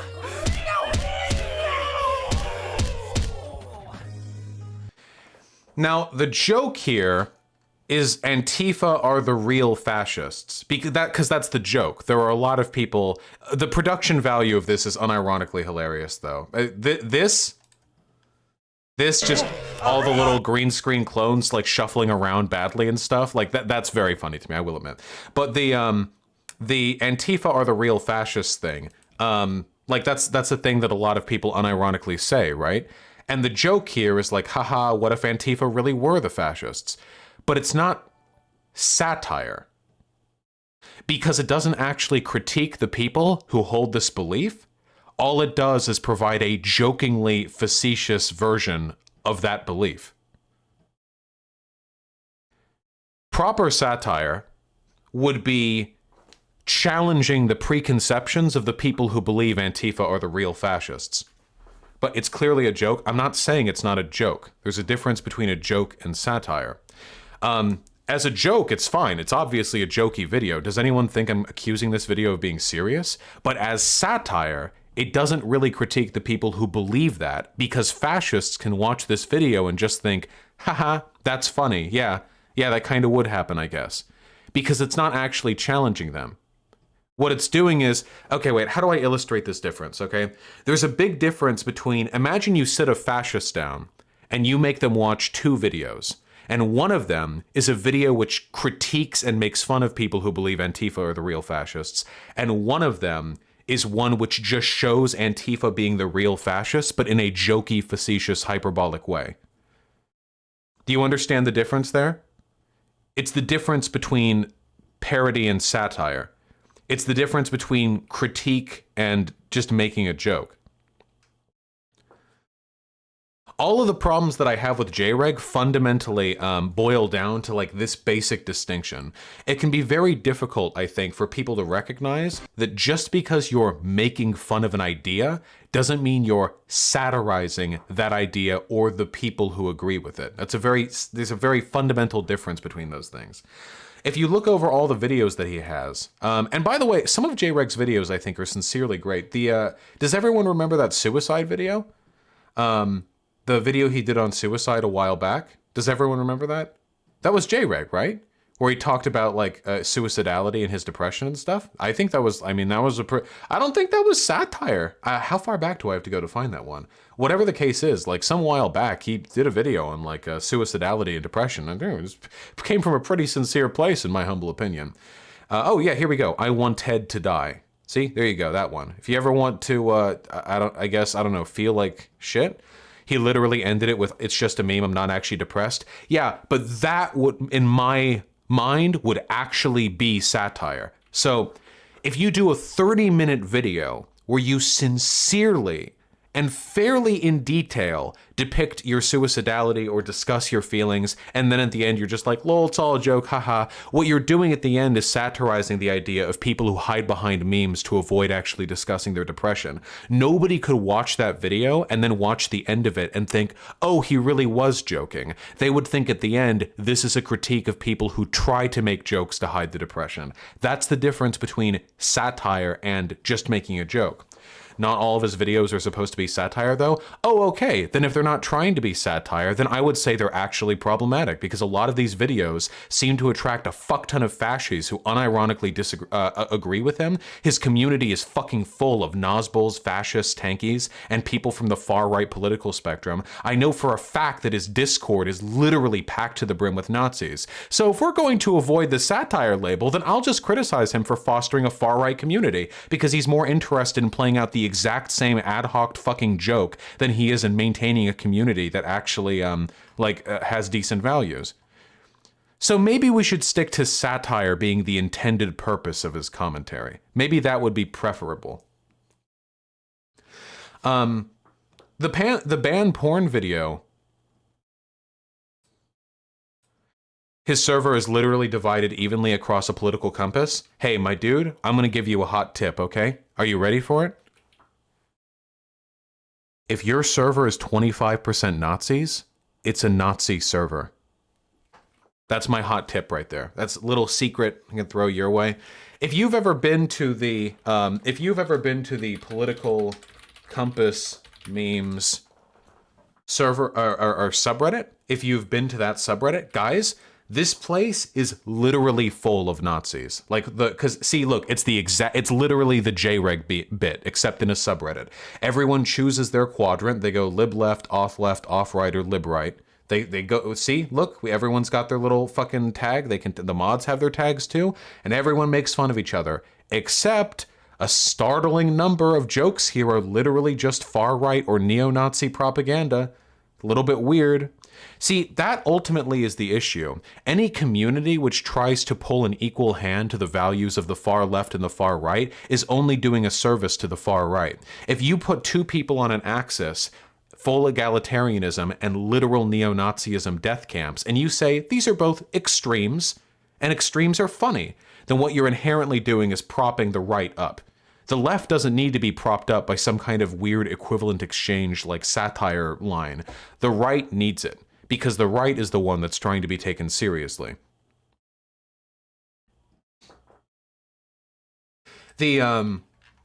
This subreddit is full of people who call themselves lib left or off left or whatever, who then end up going on Nazi takes. I check this subreddit all the time. I don't really have like any prepared material for you guys. I don't have like a screenshot compilation, nor do I think that would be particularly effective evidence if I wanted to have one. But if you spend any time in this subreddit, you'll find a surprising number of people who are unironically just adopting far-right positions, regardless of whatever axes they identify with. The ultimate reason for that is this: because the far left doesn't meaningfully challenge the far right on an existential level, whereas the far right does in the far left. Why would actual progressive people want to participate in a subreddit that elevates and lauds far-right positions? Do you really think that's going to play out in their favor? If we're trying to balance out the interests of people who want egalitarianism for everyone and people who think that queers are literally subhuman, do you really think that subreddit is going to maintain an equal balance between these communities, or will the far right eventually take over because it's going to be inhospitable to people who aren't far right? This has happened so many times.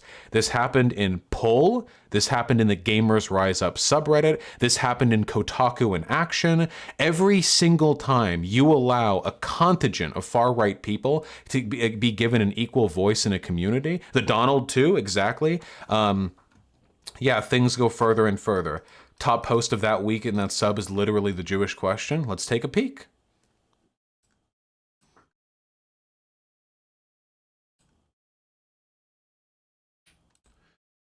Top post, birthday message to Hitler, you're dead and the Jews run the world, haha. But doesn't that prove he was right?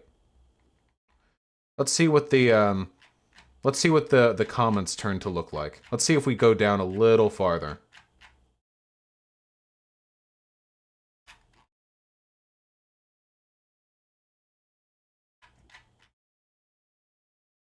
Boy Gottfried went full mask off. Did you know? Oh, despite... You can get that 40%, we'll deal with the rest, it's off unity time. Here, I don't understand Nazism. Why only hate the Jews? We don't hate, this is 143 points, by the way. We don't hate Jews. We see that homogenous nations of people are better suited to live amongst themselves than they are suited to living in multicultural societies. This is literally just neo-Nazi propaganda being upvoted. Like,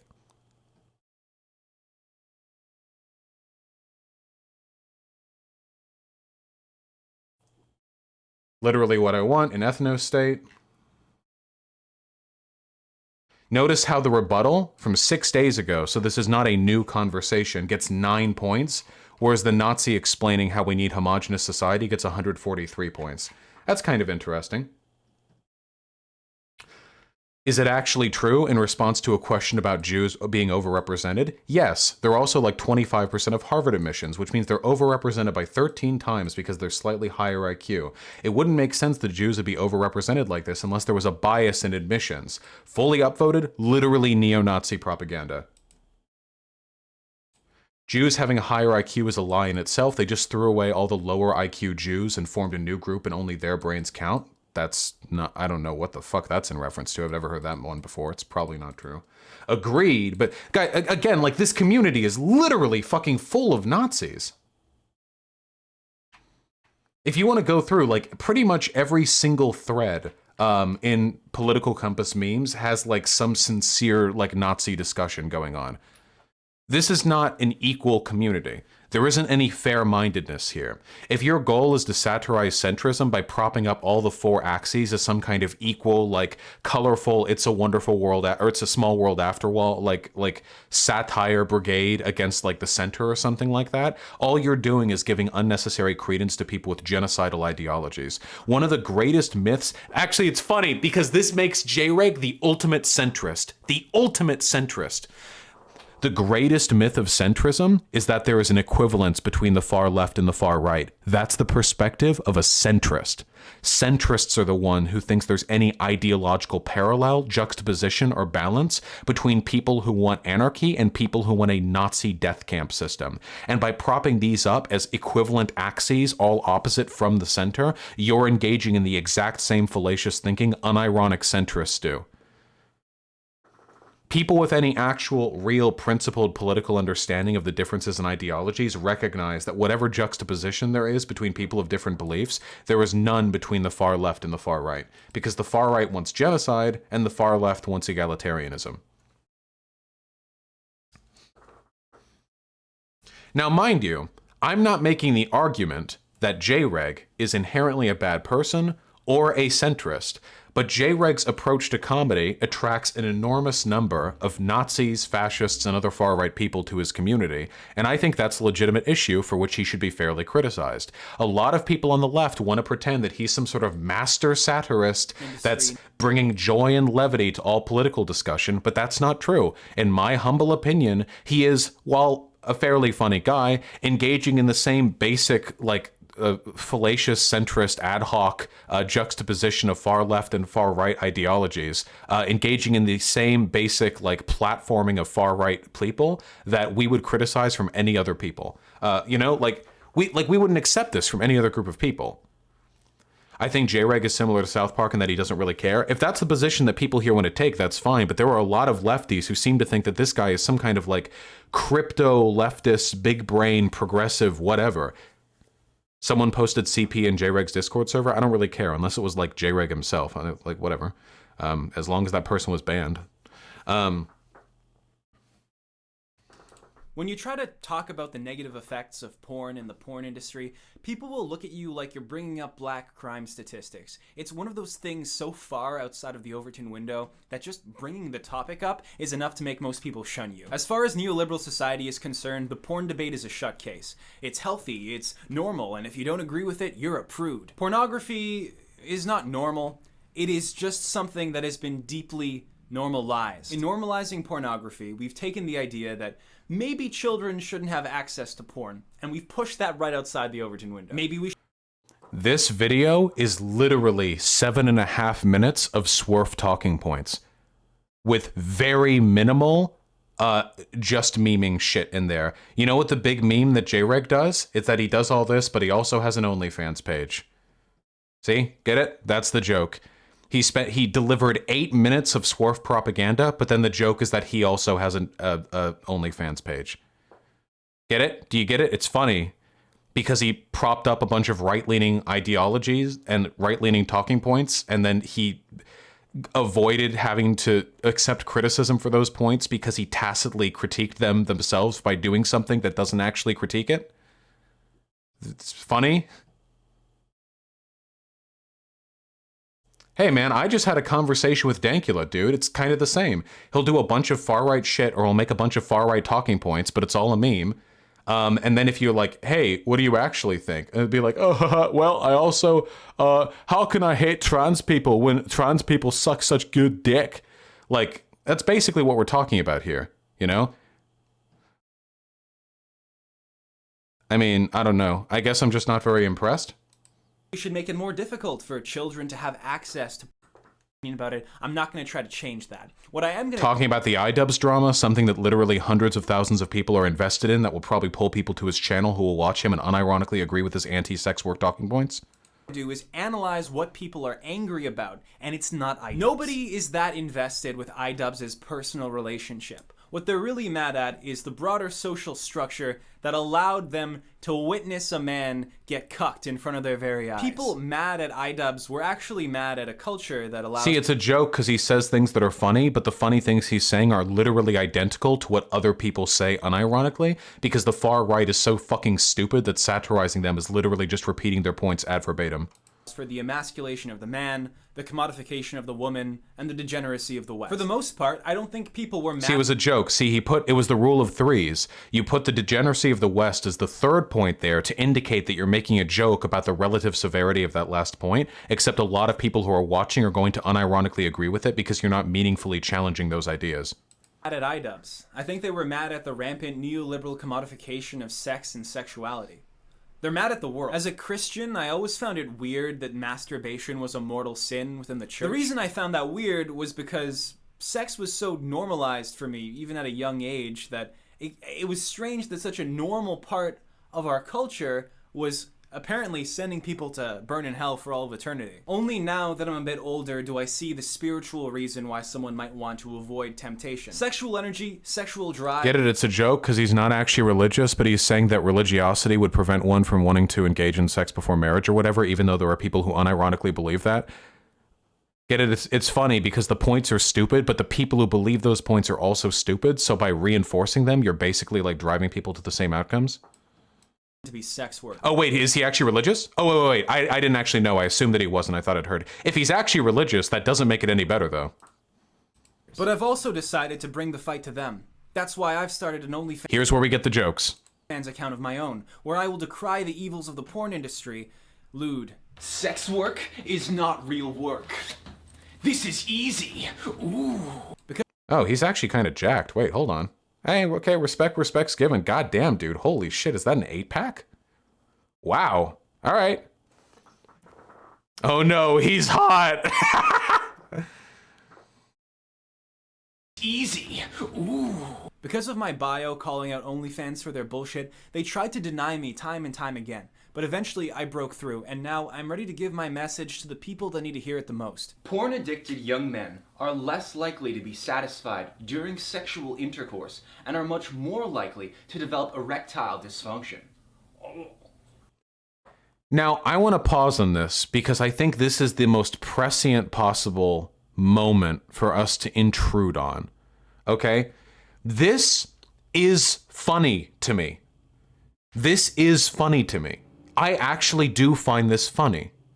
My issue is the first 5 or so minutes of this video, I'm pulling the camera to me so you guys don't get distracted. The first 5 minutes of this video is just right-wing talking points. Unchallenged, presented fairly uncritically, with a comparable degree of competence and severity that I've seen being put out by any other people. But at the end, he does a funny little joke. He does like, haha, I'm fighting degeneracy with degeneracy. The issue is, I've seen this joke done before. In fact, I've done a video on a person who made this joke before. You guys may remember. The man, the myth, the legend himself. Catboy Cammy. Remember Catboy Cammy? Catboy Cammy is a neo-Nazi. Seriously, Catboy Cammy is a neo-Nazi. It's not hidden. And Catboy Cammy dresses up in a little pink skirt in fetish gear with little catboy things, and he deep throats horsecock, and it's all a joke. That's what he says. The joke of Catboy Cammy is that he's anti-degeneracy, but he facetiously presents those ideas through the framework of degeneracy. And he's a neo-Nazi. It's real.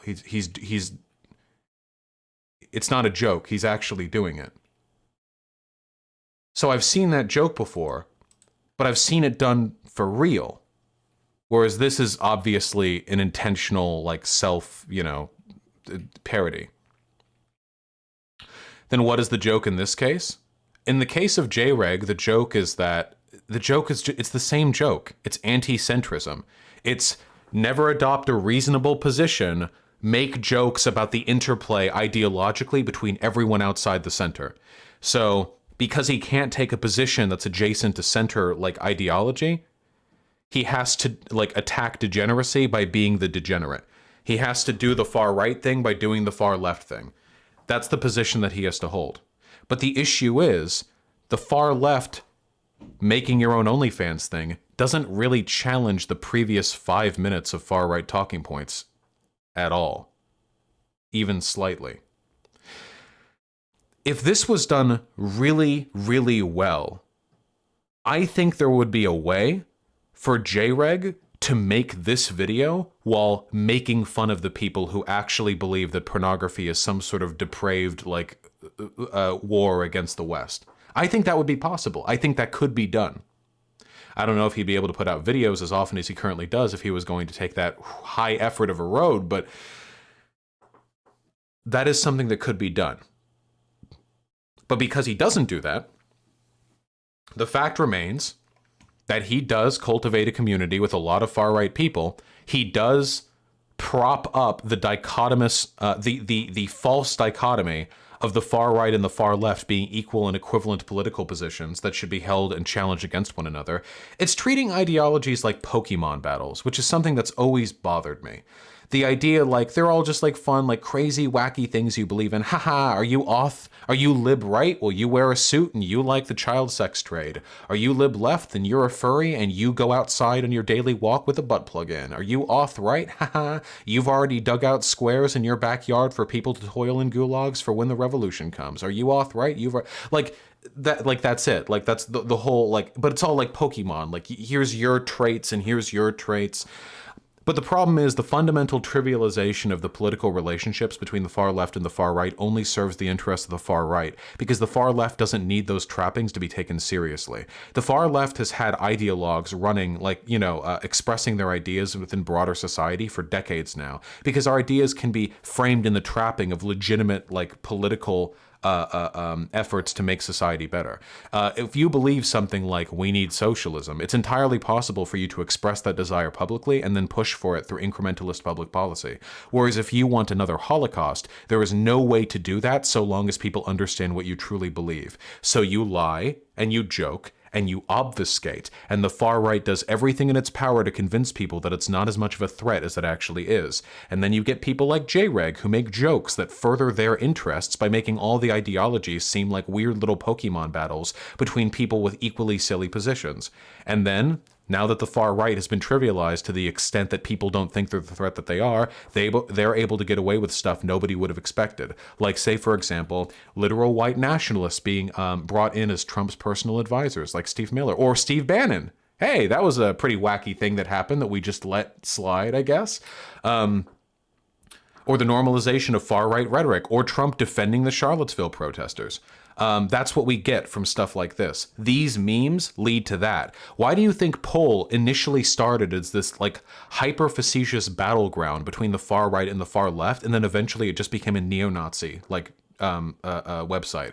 Why do you think the exact same thing happened in The Donald, which was initially a satire of Trump supporters that then got invaded by Trump supporters and then got invaded by the alt-right, if there was any meaningful distinction between those groups? Or Gamers Rise Up, which constantly made fun of people who were right or incels, but didn't meaningfully moderate the way in which that discourse took place, so eventually it just became a far-right far-right subreddit. Or Political Compass memes, which is going to be the next subreddit to inevitably get banned, which initially started as a bunch of lighthearted jokes about different political ideologies, and is now basically just a place for people to recruit, like, neo-Nazis, which is why every single comment section goes the exact same way. So first, the post will be something like,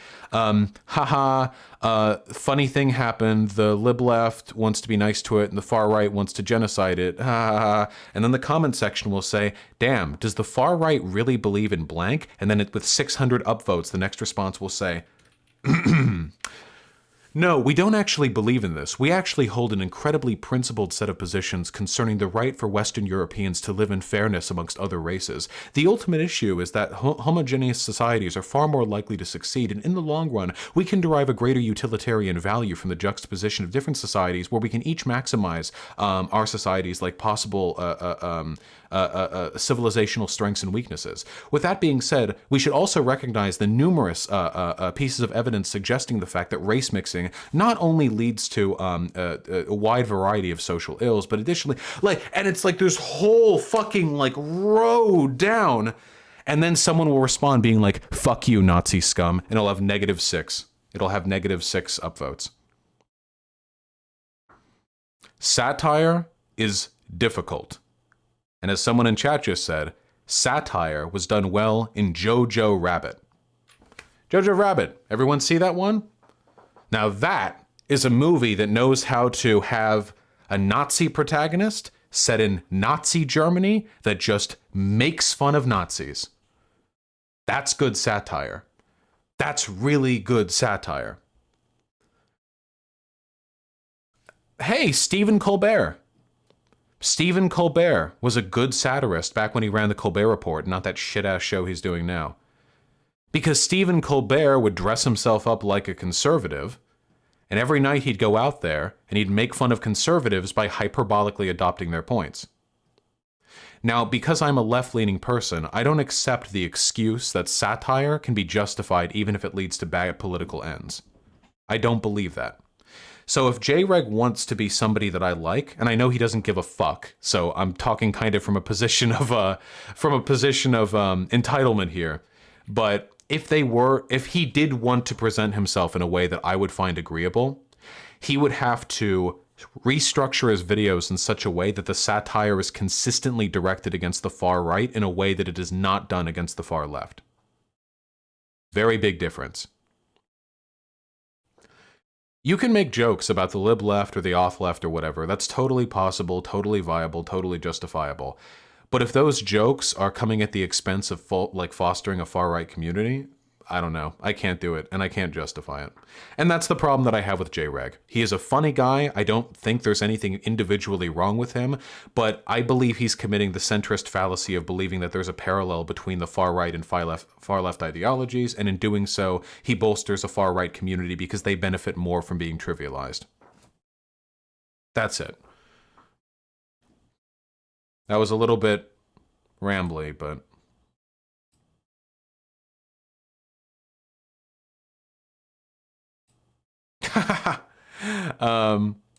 Rivera, that's really funny. If only. Yeah, the original Daily Show was also really good.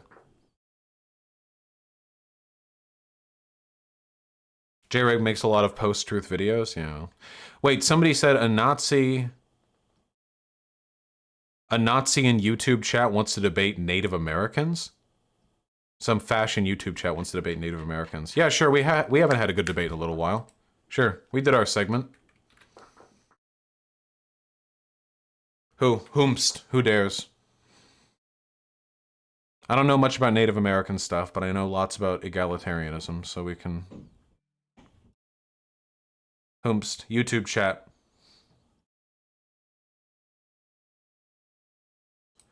I exposed Vosh being a racist hypocrite. Ooh, is this going to be one of those, why can you promote ethno-states for Native Americans but not for white people or something? I'm not a Nazi, but I'll debate you. Watch my recent. I'm not watching your videos, dude. Can you get in my Discord? Get in my Discord. Can you do it? Do you know how to do it? If you want to talk, you can get in here. In the meantime, I'll do donos. I believe in you. Who dares?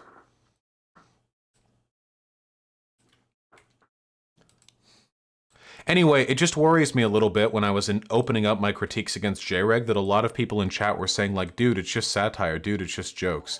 That worries me a little bit, you know? That worries me. Like if you guys find someone funny, you're willing to do the exact same immediately defensive behavior that like the far right does. I think this guy got banned from his Discord. Vosh, I banned him recently. Can you guys... Okay, listen. We need a new Discord channel called The Dungeon, okay? And when people are far right and they're not harassing others or what, we need to just put them in the dungeon, okay? So we can keep them there and I can execute them at my will. Who are they? Unban them, let them in. Unban them and let them in if they want to debate. Debates are content triumphs everything. I was banned from the Discord for exposing Vosh. Oh, this is going to be good. Yeah, get Davinsky debunks unbanned because I would love to hear how I'm the real racist or something. Max Rowland, thank you for the $5, comrade. If you're having a problem figuring out whether you're riding with Biden or Bernie or bust, then you ain't a leftist, Pepe hands. True, it's tough. AT5D2D Derek, hopefully you can watch to me and Chapo sometime soon without an issue. Click or don't click me, I don't care. No, stop. Why does everyone keep linking the N-word cat video? Sorry about the ear rape, guys.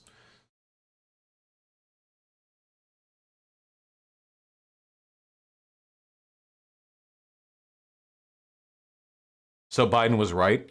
Biden is always right. I feel bad because I feel like if I had a conversation with Jreg, it would actually be pleasant, but the issue is I know he would never take it seriously. He can't. If we have like a sincere conversation on his political beliefs, like that would destroy his channels, like... Yeah, also the anti-porn video literally raises money for like for an anti-pornography like fundraiser. Like he actually materially is giving money.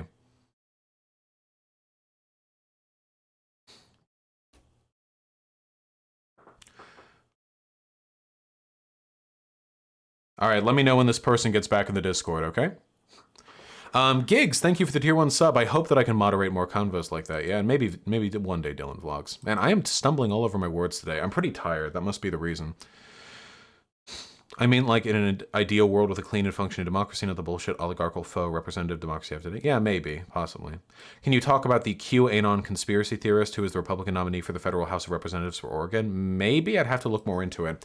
The best anti-QAnon video in my mind on the internet right now is done by that Some More News guy. That guy did a really good video on it. Or I think he did 2, actually. Did he do 2 videos on it? I forget. This is a fantastic interview episode. Yeah, Solarint, I saw that one. That one was pretty good. DeGero with the incredibly generous $30. Okay. Oh, man. This makes me really fucking sad. Kyle got me into politics, so I guess I lived long enough to see him become the villain. Feels bad, man. He's not the villain. He's just not principled enough to understand that what he's doing is harmful right now. That's the main issue. If he would shut the fuck up for like 6 months and then come back whenever the next presidency begins, like he'd probably be just fine. Cody Shody? Oh, because Cody, yeah. All right, are they in?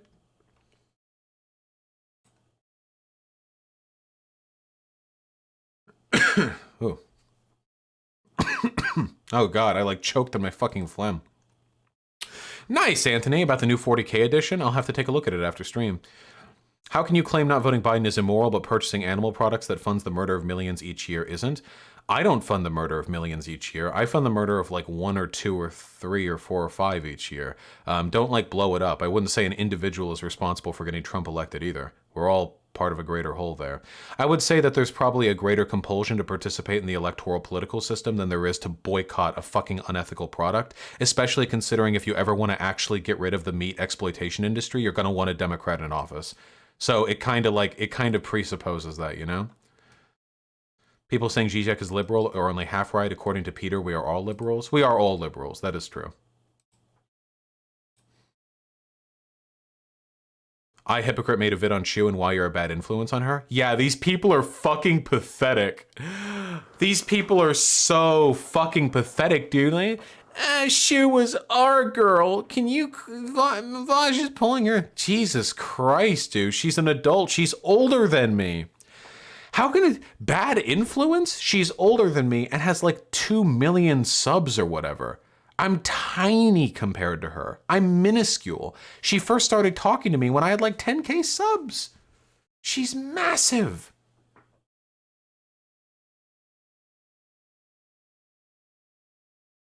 Yeah, Sargon was like trying to flirt with her. It's really creepy. Like they're all trying to get their hands on her. Like, ugh, God.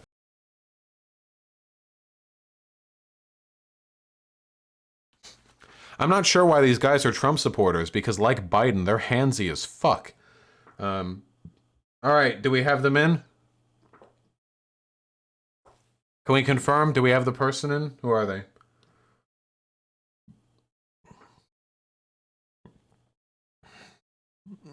I am who I am. Is that the person?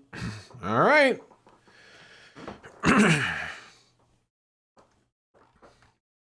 Far be it from me to turn down a pleasant conversation. Yo! Yo, Vash, can you hear me? Yeah, you got me. What's up? So my contention with you, look, I do like a lot of your stuff. I've been watching you basically non-stop for the past week, and I agree with a lot of your points, but my contention was you were having a debate with, I guess he was some kind of alt-right figure from Australia, and you took issue with him saying native European or indigenous European. And you used Wait, how long ago was this? How long ago was this discussion? Just so I know in my head, like what I'm referring to. Oh, I don't know. It just came up in my recommendations. I couldn't tell you, but the discussion was basically about like He was like an unapologetic Nazi. Like, I don't know if it rings a bell. He was Australian. So he was a Nazi, not a Nazbol. What's the difference? I don't know the difference between. So but they describe themselves as a Nazi, not the. Oh, this must be one of the Nick Fuentes fans. Okay, yeah, okay. Yeah, now I know. that's Okay, the I'm one, just trying to actually, think in my head, like Australian Nazi. I know Rand is one, but that was the Killstream debate. Yeah, okay, I'm here now. Okay, I'm ready. So yeah, he mentioned the term Indigenous European, and you said you took issue with that, and you used the example of like what's an Indigenous European, and you referred to a couple case examples of a black emperor of Rome. And I feel like you're just being pedantic with that point, because when you say indigenous or native European, like, you know who you're referring to. Like, it's an indigenous people of Europe that have lived there preceding thousands of years before any black emperor of Rome ever migrated to Europe. But everyone was black and then they migrated to Europe. I mean, if we go far enough back, everyone was just an immigrant from Africa that came over and migrated to Europe. We're all swarthy Northern Europeans that colonized the whole world. I mean, if we go back far enough. I don't understand your issue with the term native or indigenous European when there's Native Americans and you don't take issue with their migration from Asia. I mean, if you're going to use the argument that there's no such thing as Native Europeans, then you'd have to say there's no such thing as Native Africans, because at the same time as those black people in Europe, we're in North Africa colonizing there as well. So are we native Africans? Yeah, because generally it's a dog whistle. That's my issue. When people say Native Americans or indigenous people, they're usually referring to like pretty specific groups and their distinction from other groups can be delineated for literally centuries or even millennia of separation.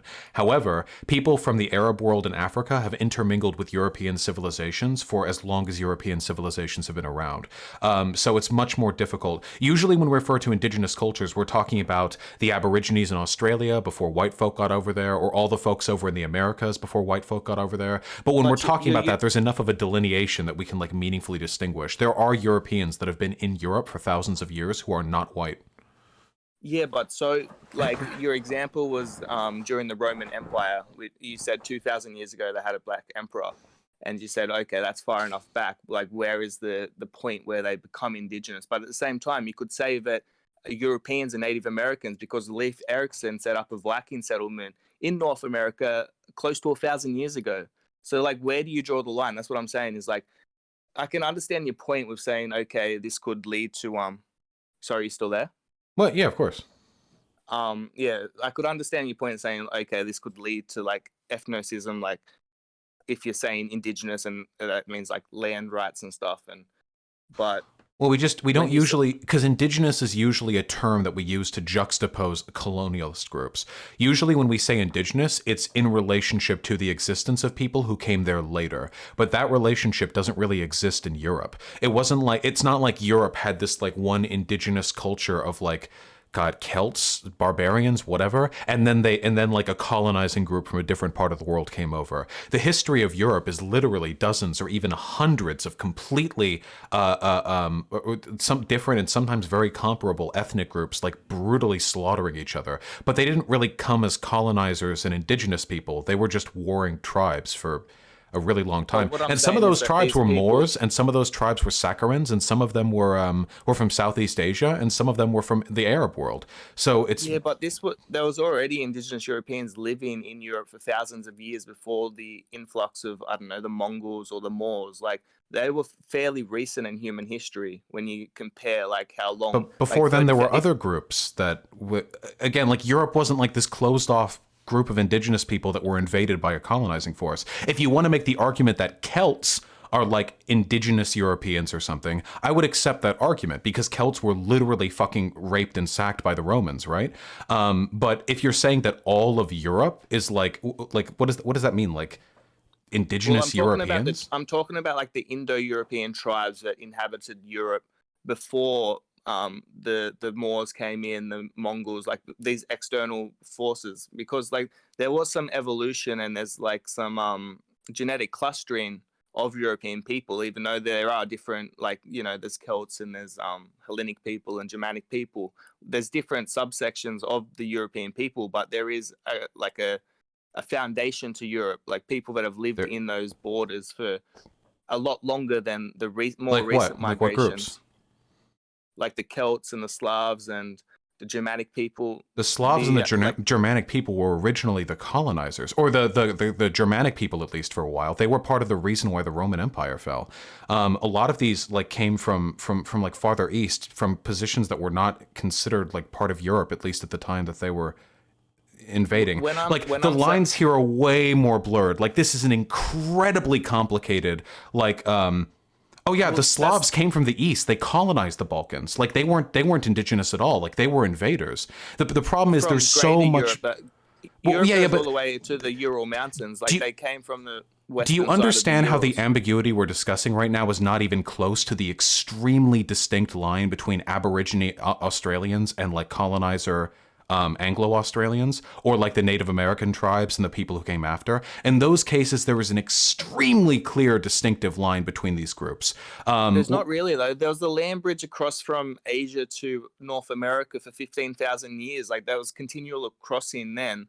So, like, there wasn't just one group that went in, and that's the indigenous group. There was continual migrations and wars. It wasn't like over tens of thousands of years there were migration patterns, of course, but that doesn't change the fact that sociopolitically there was an extremely clear line between the indigenous people of the Americas and the people who came afterwards. Whereas if you're talking about indigenous people of Europe, we're talking about an incredibly vague, ill-defined, like weird, like who's the colonizer and who's not. Like we don't know. This group of people colonized that group, but then they got colonized by this group, but then the indigenous group resurged and took their own country, and then they led an invasion here. It's way more blurred. And the problem that I had, mind you, isn't that people wanted to discuss this because these are fine and valid historical conversations. The problem is they just meant white. That's the issue. The point is that they were dog whistling. Like, Just say white. Honestly, I think that's worse though, because when you say black and white, it creates this false dichotomy between humans. They're polar opposites, and like no one's literally white. There's a place called Europe. That's where Europeans come from. There's no place called white. So I think that like trivializing people down to a color, I think that's worse than just saying indigenous to wherever your ancestors come from. No. Well, for one, the concept of indigeneity, especially if we're talking about Americans, is ridiculous because all of us came here at some point over the past 250 years. And secondly, no, white and black are valid like anthropological and sociological terms. We're not like drawing distinctions and drawing polar opposites, but that Nazi meant white people. They were just saying indigenous Europeans to draw some kind of presupposed inherent relationship between white people in Europe to the exclusion of other groups. I mean, that's no, where there's black not. No, people come black and from. brown people have been there for thousands of years. And so have white people been in North America for thousands of years, in Africa and in Asia. Wait. No. A few Viking settlements over the course of 2,000 years does not give white people the same kind of historical placement in the Americas as the indigenous people who were there before. and a few Moors that inhabited Millions Rome of East Asian, African, and Arab people. I know you haven't looked up the history on this because no historian ever tries to draw these distinctions. Europe has mostly white people, of course, but the idea that you can draw a direct link between indigenous Europeans and white people is false, especially since you seem to take issue with the concept of the term white when the person was using indigenous European to just mean white. They just wanted to sound fancier about it and to imply that Europe is white people's home. But you could literally say that about any continental grouping. There's always been migrations. Well, I mean, it's a very complicated subject, but the delineation between indigenous people and colonizers in America is very different from the delineation between those two groups in Europe. Would you say indigenous Asians or native Asians? For the most part, no. Wouldn't the Chinese Hans be indigenous? They've been there for 4,000 years, but there isn't really a colonial group to distinguish them against. I'm sure there are indigenous Asian cultures, though. I know for a fact that in Southeast Asia there are some communities there that are that have been colonized, but that's not really my area of history.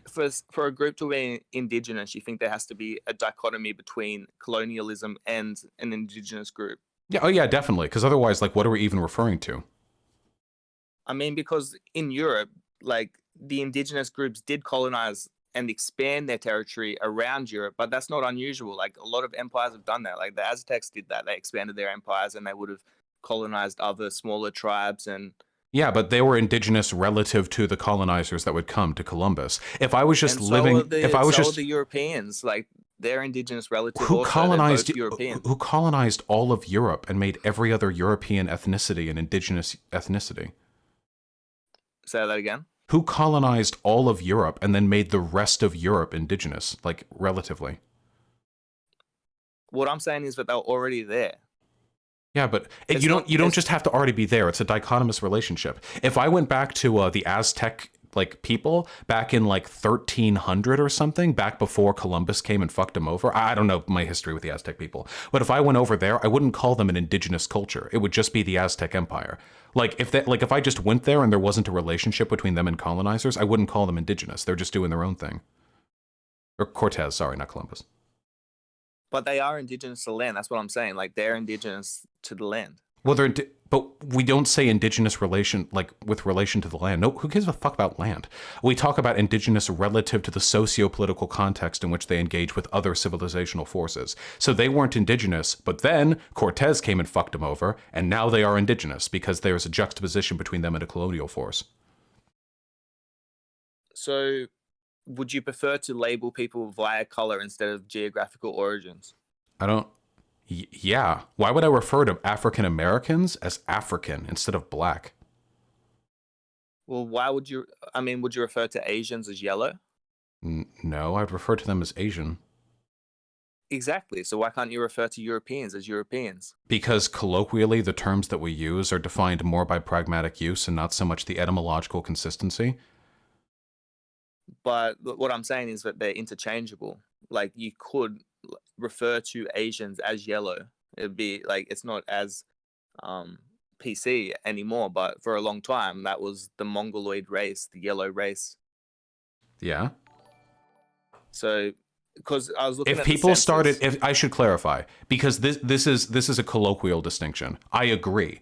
Technically speaking, if everyone was just called black, white, red, yellow, that would technically be a more consistent way of delineating people's racial groups without attributing them to some sort of environment. But that's just not how it played out colloquially. If people start using the idea that Asian means Asian as an excuse that only Asian people should be allowed in broader Asia, then I would take issue with that. And there is a lot of ethnocentrism in Asia that I take issue with.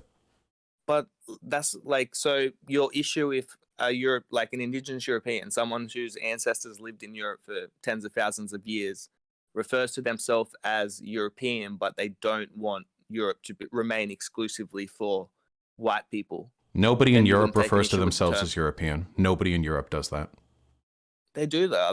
No, I promise you they don't. No, they do not. They definitely don't. Nazis do, because they want to build some sort of pan-European alliance. The vast majority of Europeans refer to themselves more by their country or ethnic group. Yeah. Yeah. But those ethnic groups are indigenous to Europe. That's what I'm saying. What do you mean? What do you mean indigenous? They're in Europe?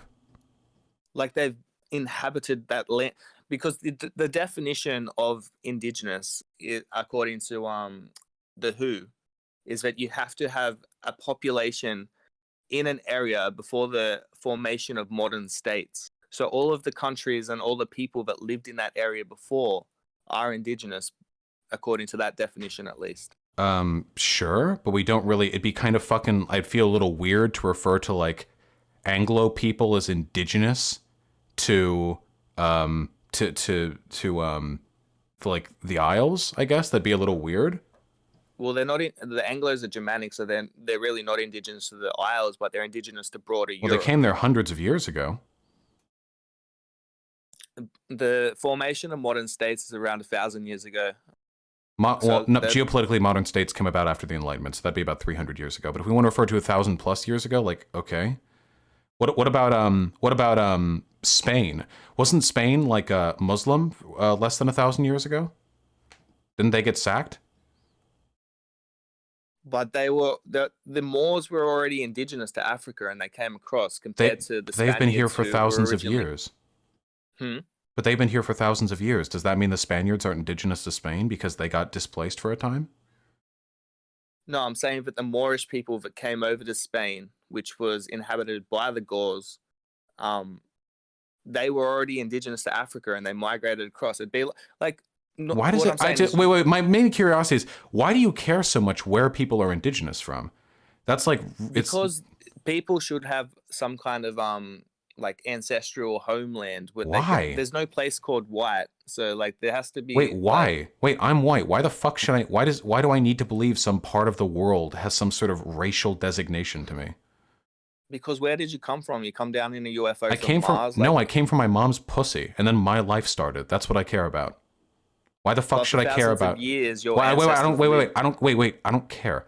And for tens of thousands of years, my ancestors wandered the plains of Africa. Why should I care about where my specific arbitrary ethnic group specifically set up camp at some point in the distant past in some part of the world I've never been to? Why should I care about that? Well, I'm just saying that if you refer to, well, I guess I'm seeing your point with the colonizers, but when I think of indigenous, I don't think there has to be this polarization between an indigenous group and a colonizing group. So I guess we've got a different if that's the term you want to use, sure, but that guy was trying to say indigenous European to mean white. He should have just said white, because he also meant Americans. But I feel that those terms are interchangeable. No, they're not. Because there were brown and black people in Europe, and there are white people outside of Europe, so they're not. Even Russians are considered white by a lot of people, and they're the largest Asian country. Yeah, but like Russians, a lot of Russia, well, not a lot, but like the Ural Mountains runs through Russia, so there is a considerable part of Russia that is in Europe. The majority, like 4/5 of the space of Russia is physically in Europe. Physically in Asia. Yeah, but the Russian people are more on the side of the Ural Mountains, the western side. So that'd be considered Europe, Greater Europe. But there are white people east of there. I think the issue is like, okay, like there's obviously there's all races in Europe now, but I'd say that they're inhabitants of Europe. I wouldn't say they're indigenous to Europe. But why does it matter when we use colloquially, when we talk about indigenous cultures, we're talking about like preserved cultures, or maybe not in some cases, that ended up kind of getting fucking ruined by like colonizers. That's generally what we talk about. Like that's usually how the term is used. If you want to apply that term like in a more broad sense, that's fine, but you're not doing it in some sort of like weird, abstract, esoteric, anthropological interest. You're doing it because you're trying to say whites deserve a homeland. And that's fundamentally, like, I don't know why we're arguing over the semantics of like the broader point when fundamentally the ethical question is what we should be talking about. I'm not saying that like Europe should be an ethno state. I'm just saying that that's where Europeans come from. Like there's no We place come from called Africa. white. I mean, everyone comes from Africa. Yeah. You've got to keep the same standard if you're going to say that there's no such thing as indigenous or native Europeans. You have to say the same for every other continental grouping out there. If other people were trying to use like this whole like I'm indigenous Japanese or indigenous Chinese as a way of justifying the idea that people should have a homeland, then I would tell them the same thing. Yeah, you're African too, Okay, motherfucker. well, that's a good example. Would you say that there's indigenous or native Japanese people? There are some there are some indigenous Japanese cultures, but they were colonized by other Japanese. The Anu people, right? But yeah, I think how so. about so you wouldn't refer to the average Japanese person as indigenous because like the Anu are a very small minority there? Well, no, because the majority of Japanese people weren't really well, they were colonized by America temporarily, but that's not really the socio-political relationship they have with the rest of the world. What about South Koreans? The South They were never colonized by a Western force or any. Well, they were colonized by Japan for a while, but they have their own state now. Would I feel comfortable calling like people indigenous if they have like a completely modern state? Yeah. Yeah, I don't know if I would. I feel like eventually, like the usefulness of the term indigenous people gets like bowled out a little bit if like you have a full-flown like state at this point. I see. Because at that point, it doesn't, because it's not useful anymore. Like, the term indigenous, the way you're trying to use it, is just trying to do some sort of racial blood and soil homeland bullshit. The way I'm using it is just trying to describe power relationships between different communities. So for me, the usefulness of that juxtaposition kind of disappears if the colonized people then pick themselves back up and form one of the most prominent and powerful nation states in the Southeast Asian region. Well, like, what's the difference between European and white? Or an indigenous European and white? I don't use the term indigenous European, but I mean, people in Europe can be people of any race. There are brown people in Europe right now. They're European. Huh? What's a white person? Totally arbitrary. I guess you hold up a swatch to their skin color or something? Hope they don't tan too much? I don't know. It's totally arbitrary. Well, that's what I'm saying. It's more arbitrary than the term European because there is an actual place called Europe, and that's where like our ancestors have lived for thousands of years. Whereas no, and black and brown people have been there for thousands of years. Yeah, too. They're right now in this moment in time, black and brown people in Europe, and they're European just as much as any other fucking white person over there. But are they indigenous? I don't use indigenous or native as descriptive terms in this context. You only use them for colonial histories, like yeah, especially since I'm pretty sure if we actually tracked it back, the majority of people who would call themselves indigenous or native to whatever given ethnic group or territory they're in probably aren't. There's been so much race mixing and ethnic mixing over the past 1,000 years in Europe that in all likelihood most of the people of different like ethnic dispositions in Europe are just a smorgasbord of what 1,000 years ago would have been competing tribes. Like 1,000 years ago, these people would be slaughtering each other for their differences, and today they're all just like, yeah, okay, we're like German. You know? What about Romanian Jewish people? How do you feel about those? Would those be like indigenous European people to you? No, because the Romani came from like they're indigenous to northern India, and then they came into Europe about 800 years ago. Whereas there was already Europeans that were living there for thousands of years prior. But there are ethnic groups in Europe that only came there. The Slavs, for example, would have been like less recently than that. 800 years isn't enough time to be ethnically indigenous to the area you're in? Well, I mean, white people have lived in North America for over 1,000 years. North America? Yeah, in Alaska, the Viking settlements, Leif Erikson. Yeah, but broadly, most of the Americas were not white. They just like one or two like Viking settlements isn't exactly living in the entirety of the continents. Like those were temporary settlements. You could go to the Tarim Basin in China, and you can see mummies there with European genotypes. But so there has been migration, is my point. Like there's never been completely isolated, but there is a core group that have inhabited the region. Yeah, sure, but that core group is not the entirety of all white people in Europe. I'd be willing to bet that if we could 23andMe every single white person in Europe, that a minority of them would actually have like pure blood descendants from the original ethnic groups from their area, and that most of them are just like a complete hodgepodge of different ethnic constructions. But you could literally say that for any race. Yes, I agree. So why are we being essentialist about it? Because I just think that the term white is more problematic. The term white to who? Who is it problematic to? You're advocating for like a racial homeland. How can you possibly think it's problematic to call people white? Well, if we go back to Joseph Deniker, this isn't a new concept. So Blumenbach was the first person to say that there's no subspecies of man. There's no like borders where you can draw them. Then Deniker kind of pioneered the idea that we should eradicate the term race and use ethnic groupings. So, like hanging on to the term white and black, it's really still buying into this notion of these races, whereas ethnic grouping is whereas saying people of certain skin colors belong and have a homeland in certain parts of the world isn't. Huh?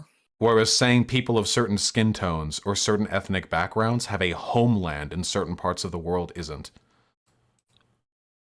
Well, it's not the same thing because you're not like the term white and black have a real racial connotation, whereas if you look at ethnic groups, Whereas saying white people's homeland is in Europe doesn't. Well, it is. Like that's where we. Well, yeah, and evolved. I'm white. Yeah, and I'm white, and you're probably white too. Just judging, just guessing, maybe taking a shot in the dark from this conversation. Yeah. Yeah. Yeah. So, yeah. I guess we just have a semantic difference. Well, no, you want a homeland for people's races. Why? Because it is something to because This is what I mean about you guys being slippery as fuck, which is why I criticized that guy earlier. You're definitely at least Nazi adjacent, or at the very least a fascist, but you're couching your desire for blood and soil in the language of like some weird woke scoldy, like, well, we shouldn't use racially differential language because that leads to differences. Dude, don't try to fucking hijack my language. I'm the racial abolitionist. You want homelands, motherfucker. Why do you want the world to be like that? I'm just looking at the world from a geographical standing. The anthropologists look at the world from a geographical standing. They don't come away from it saying, hey, Europeans' homeland is in Europe. You came at this with a moral perspective. Why?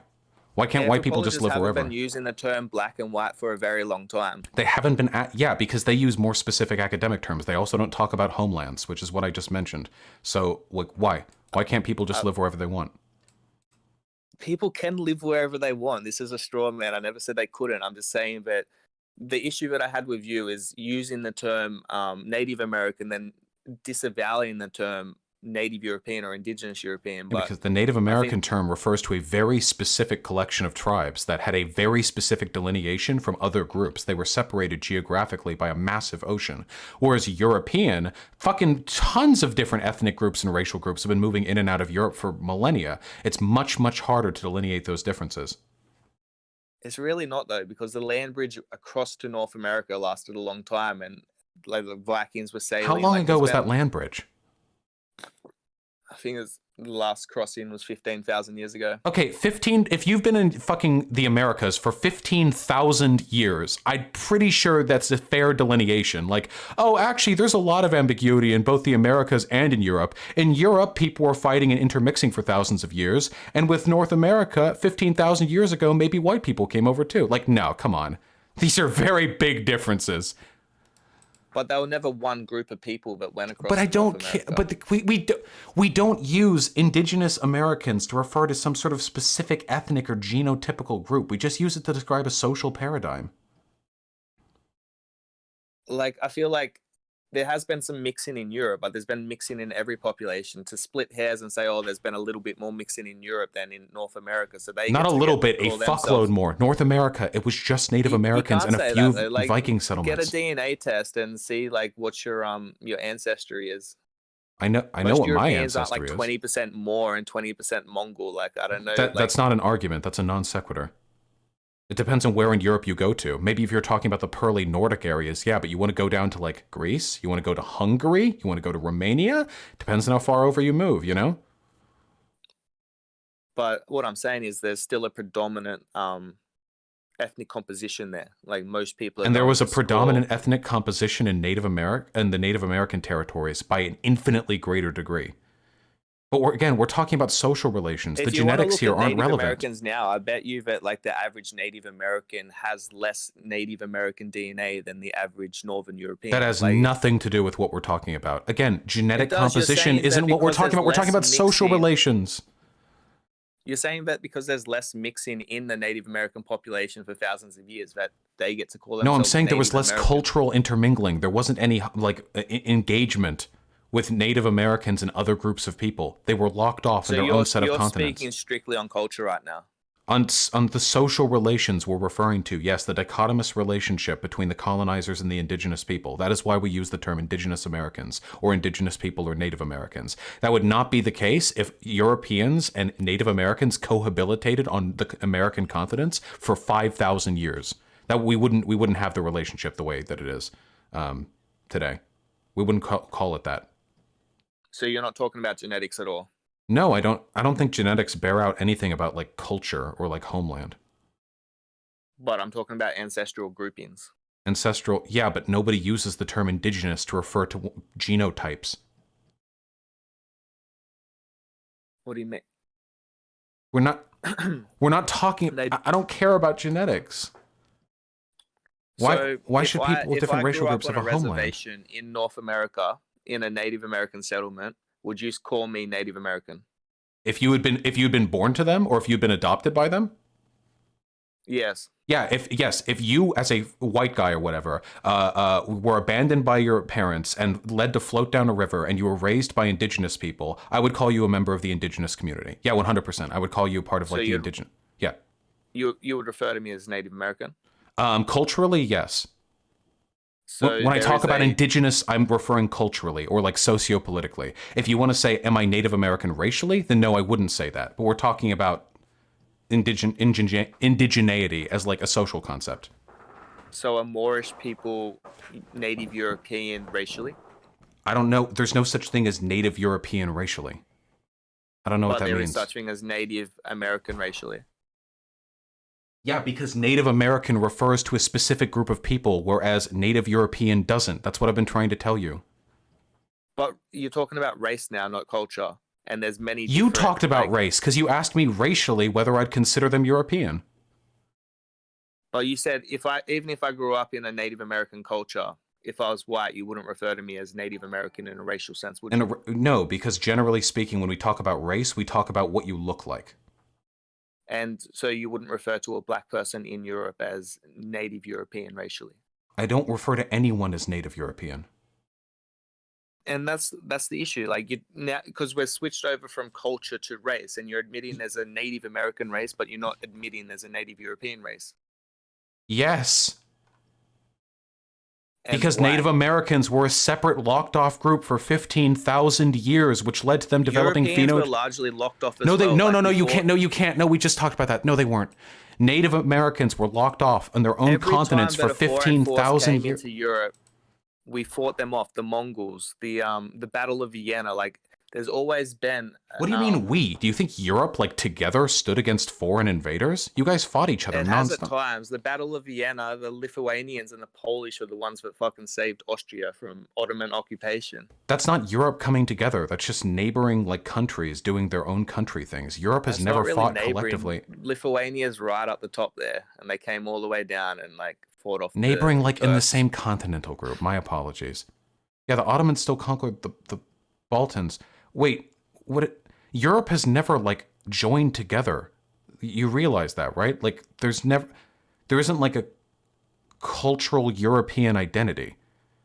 There has been times where Europeans have come together to fight off external forces. Like what? Wait, like all of Europe? Inquisition. Not all of Europe, but like large. The Spanish Inquisition into.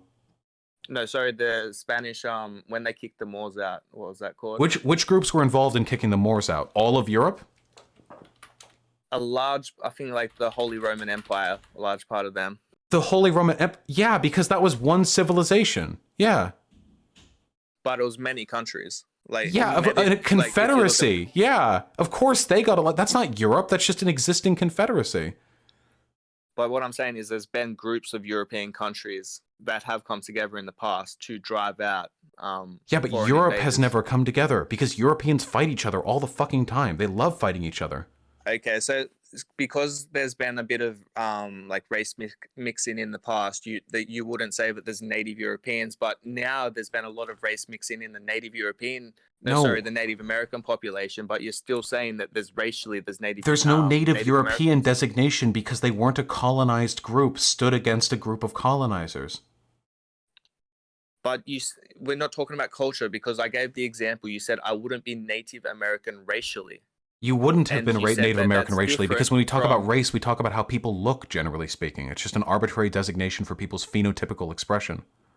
Yeah, but you're saying that there's no such thing as a Native European racially, but there's such thing as a Native American racially. And the example you used is because Native Americans have been cut off for a longer time, but now there's been a lot of race mixing in the Native American population. Yeah, and for a lot of So- people who would have previously been Native American, now they've more or less been integrated into the broad, like, smorgasbord of, like, whiteness that is America. Yeah, So- we so did where that do you cut off deliberately. the We took them racial from lines, the... though?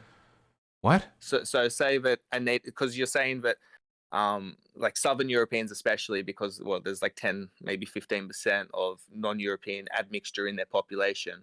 You're saying that they're no longer native They were Europeans never... because I don't use the term Native European. Why can't we just talk about different specific ethnic groups?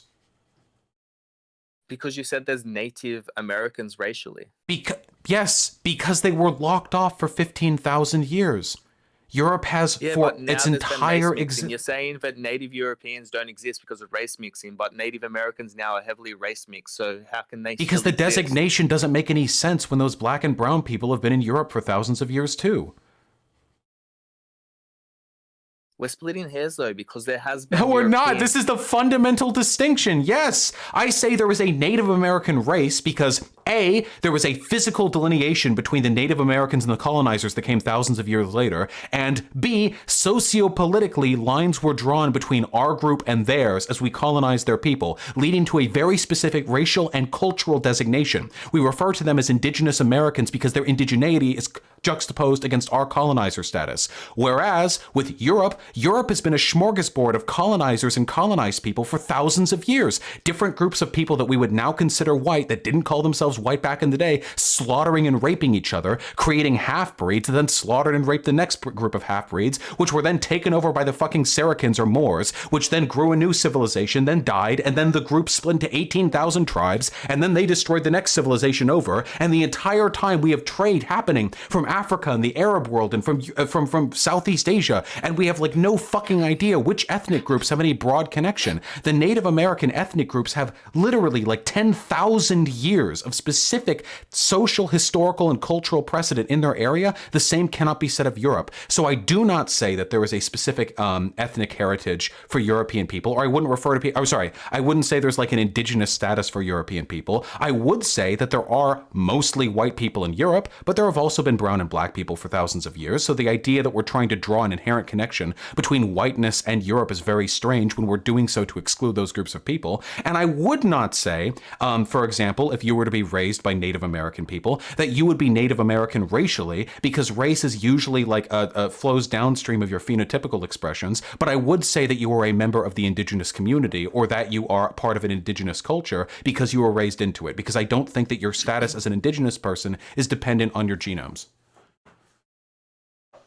But Native Americans were never a homogenous group. There was wars there. They never came over as in one wave. It wasn't just one tribe that went in. There was continual migration, and they would have been fighting and warring with each other. They wouldn't have seen themselves as one race when they went across. They would have. They aren't one race. They're not one ethnic group. But we're talking culturally. There's a line between the indigenous Americans and the colonizers. There is no that magic line doesn't exist with Europe. In a cultural sense. In an indigenous colonizer / invader sense. Okay, but I want to stick on the racial sense because you said there's. I thought you said we don't want to talk about race. No, but I want to get your definition because you said there's a Native American race, but there's no Native European race, and the example you used is because they've been isolated. Because Native American is the term we use to refer to that group of people, yeah, and race is an arbitrary social construct, yeah. We would just say white people for Native European. I don't know why you're so specific on bowling over anthropological and historical evidence to just try and like assign white people a homeland. I don't know if what. It's purely if it's purely arbitrary, then why couldn't you refer to me as Native American racially? Because arbitrary doesn't mean inconsistent. Arbitrary doesn't mean like lolxd random. Just because race is arbitrary doesn't mean that like we can just say anything about anything. Like, so there is a phenotypical basis to race, is what you're saying? Yeah, but it's arbitrary. We used to consider Italians and Irish people not white, and now we do. And there were phenotypical bases to that too. People would draw like drawings about how Irish people's skulls would preclude them towards like committing crimes. Yeah, I know about that, but what I'm saying is that it seems that because there's been you're saying like half breeds, like different civilizations would come in and like there'd be race mixing. So it seems like this is what you're saying precludes Europeans from claiming any kind of native European indigenous status in a racial sense, whereas you're saying that the Native Americans were living in a homogeneous group over there and that they didn't have half breeds or interracial mixing. No, it's not that they didn't interrace within themselves, it's they didn't with their colonizers. Where in Europe, the colonizers and the colonized have merged together so seamlessly that people can't pull them apart today. We can easily pull it apart between Americans and Native Americans. It's very easy for us to do that. It's very easy. We literally have lines in the sand on their reservations. We can point to like which groups of people we marginalized. Are you talking about culturally now? With race or culture? Because if you go up to the Alaskan settlements, I'm sure that there's some leftover phenotypes from the Vikings because they were there for quite some time. I don't care about. I care about sociopolitically the designation between these groups. I don't care about like. I don't care about like what genotypical expressions we're talking about. Let me give you a definition from the WHO for what makes a racial category. Give me 2 seconds. Sure.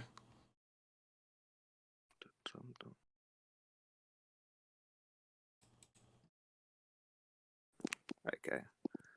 So, yeah, this is from the World Health Organization. Indigenous populations are communities that live within or are attached to geographical distinct traditional habitats or ancestral territories, and who identify themselves as part of a distinct cultural group, descended from groups present in the area before modern states were created and current borders defined. So, all right. That seems like indigenous, like Native Europeans could fit that category. Can you read all those out for me again?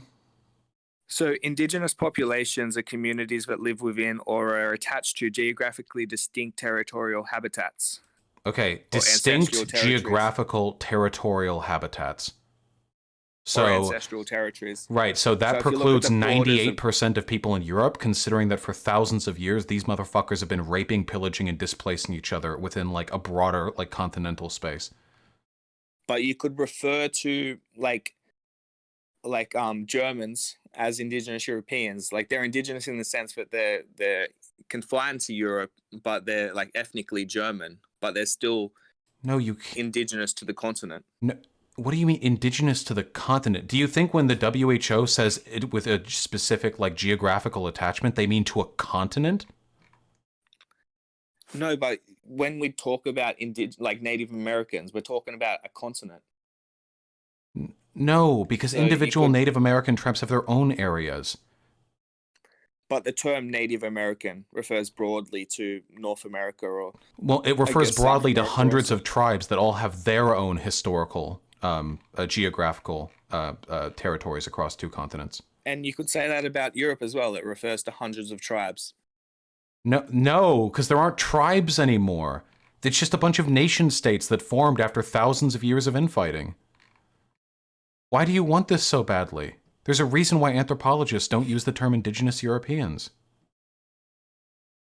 But they use the term indigenous, like Native Americans. Yes. So I just don't see any difference. I mean, I've tried to explain the difference, I guess. If my explanations haven't been convincing, I don't know if you're actually looking for an explanation on this. Why do you want racial homelands so badly? It's like the only way that you could use because there's been migrations everywhere, like throughout Asia, throughout Africa. Like you could, if you're using a racial sense and saying that because there's been half breeds and there's been mixing for all this time, that they don't exist, then no one exists in a racial indigenous sense. You could fuck it, absolutely, sure. But so why do you care about homelands? Why do I care about homelands? Because it's more precise than saying white. It's not. No, it's not. You're bowling over literally tens of millions of black and brown people who have been in Europe for millennia. So it's not. There's a reason why people don't use that term. If you wanted to be specific, why wouldn't you use specific ethnic designations like the Celts or the Anglos or stuff? If you did that, I wouldn't have an issue with it. If you want precision, you would never use a term like ethnic European, a continent with over 1 billion people on it. This is not a term that you're connected to for purposes of specificity. You obviously have an ulterior motive.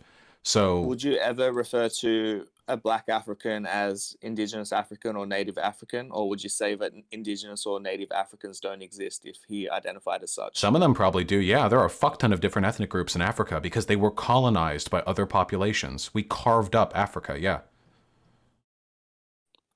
So it's only indigenous, but they have their own states now. So like Somalia, I don't think Somalia has ever been colonized by any European force. So you wouldn't refer to Somalis as Indigenous Africans? African, probably as an indigenous like group of people or indigenous to Africa, probably not. It has, by the way, by Italy. But yeah, no, I probably wouldn't. Ethiopia. There are probably, yes, Ethiopia survived. There are ethnic groups all across African or like African territories that I would probably consider like indigenous, yeah. So you wouldn't refer to an Wait, Ethiopia, they got him too? Ah, shit, never mind. Ethiopia, they got him too. No, they never got Ethiopia. Don't listen to chat. No, there's okay? one East African nation that never got colonized. I think it's Ethiopia. Ain't never ever gonna fall. They were invaded but not colonized? Okay, if they were invaded, that doesn't count. We mean colonized. Okay, listen, anyway. Yeah, so wait, again, why does this matter to you? Why do we need a homeland? You keep skipping over that question. It's not more precise. I just want to know if you would refer, say if I'm Ethiopian and I say I'm Indigenous or Native African, would you deny me that label? Well, you weren't colonized as an Ethiopian, right? I mean, you were invaded, but fuck, who hasn't been invaded? Yeah, exactly. So you're saying that for an indigenous group to exist, there has to be this dichotomy between indigenous and... It is a term, at least anthropologically, the way that I've heard it used, is that it is a term that is supposed to distinguish the relationship between a colonized and colonizer population. Why do you want homeland so badly? So you wouldn't refer to me as indigenous Why African if do you want homeland so badly? I just feel that there's a bit of hypocrisy if you can't answer that last question. I've answered it. I've literally spent the past hour answering all your weird hypotheticals, trying to explain an incredibly specific and complicated sociological dichotomy to somebody who has not answered a single question for me. So I ask you, because it is not more precise to just say native European, why do you care about homelands? I've never really mentioned homelands. Yes, you did. I said that that's where we evolved, like since Utsi the Iceman, like there's been 30,000 years of evolution. Hey, hold on, listen. Can you feel that? It's the sound of amniotic fluid bubbling up your lower back because you have no spine to keep it intact, okay? Why do you want a homeland? Why do I want a homeland? I mean, I live in Australia. I don't really care about our homeland. I'm just saying that we do have a cultural and an ancestral connection to a land, that being Europe. Everyone has a cultural and ancestral connection to somewhere. To use the term Europe for Europeans or Europe is a homeland for whites are both factually incorrect and deliberately obfuscate centuries, millennia of complicated history. So why? Well, you could say that for any place. No, you couldn't. Why? You could. I don't want a homeland. Maybe one place. I don't care about a homeland for Asian people either. I just want people living wherever they want. Why? I feel like you're trying to bait me into some ethno-state right now. I'm trying to ask you to hold true to the position you opened this up with. Why do you think people need a homeland? You made this argument earlier. I wanted to revisit it. Why? I think that there is, are we talking about nation states within Europe or just Europe broadly? I don't know. What are you talking about? Because when I refer to indigenous Europeans, I'm referring to the many ethnic groups that live within there and the indigenous ethnic groups. I'm not talking about the Moors that came over 1,000 years ago. I'm talking about the people that preceded them. Who belongs in England? Who belongs in England? Well, originally it was the Celts and then the Anglos came over. So who belongs there today? Well, if there is some ancestral right, I would say that it would be the Celts, but... the English have colonized it, and they own the country now. So what can you do? Okay. What I do you wouldn't mean? feel What can you bad do? if like I feel like the Aboriginals have some right to this land, and So you want an ethno state. You think that a certain ethnicity of people has an inherent right to a particular piece of land. I think that they have a right to lands, but I don't think like they can displace people that already live here. Like I feel that they do have a connection, a spiritual connection to the land. Spiritual connection to the land. What does that mean? Well, if you look at Australian Dreamtime history, a lot of the religion comes from the land itself, and the same with like most native cultures. So you're saying Celts are spiritually lost without their homeland of England? I could see that. I could see like they would be displaced. Like where would they go? So to any other part of the world, because humans are just humans? I think right now they're in Ireland. Well, I'm not debating ethnostates. I got no problem with multiculturalism. Well, you just made the argument that a particular ethnic group of people have an inherent right to a particular part of the world. That is by definition an ethnostate. I'm not saying that we don't have a right as well. I'm just saying that they have Who has I'd more say of a stronger right. Okay. So, yeah, so you're saying they have a right. It's an ethnostate. But they can't kick out other people that already live there. So it wouldn't be an ethnostate. So you think people... So you want ethnic groups to return to the geography of their original ethnic ancestral designation, and you want them to have a claim to it, but you don't want them to kick out any people who are already there. They just can like be there and like kind of hope one day maybe they get elected to office and they get to make it theirs again? No, they're there. That's what I'm saying. Is like if I go back to say like because I'm Irish Hungarian, if I go to Ireland or Hungary, I'll feel like some connection to the land, but it's not that I think I own the land. It's just feel like this is where my ancestors come from.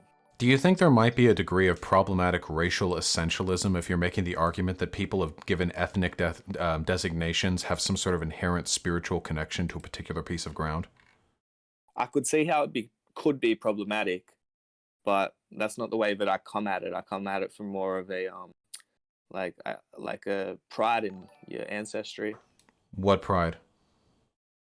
Of that's the land that like my forebears Why should anyone care about their hunted. forebears? They're dead now. Yeah, but that's still my history, you know. No, it's not your history. You have nothing to do with that. You're just alive now. But without that, then I wouldn't be alive. Yeah, and without like the asteroid crashing into the Earth, forming like the moon 40 billion years ago, I wouldn't be alive either. Like, what does that have to do with anything? You wouldn't be alive without like the Prime Minister of Australia, carefully keeping your nation safe from all the emus and spiders. Like, I do have some points I did make on this subject. Let me just give you some. 1 second.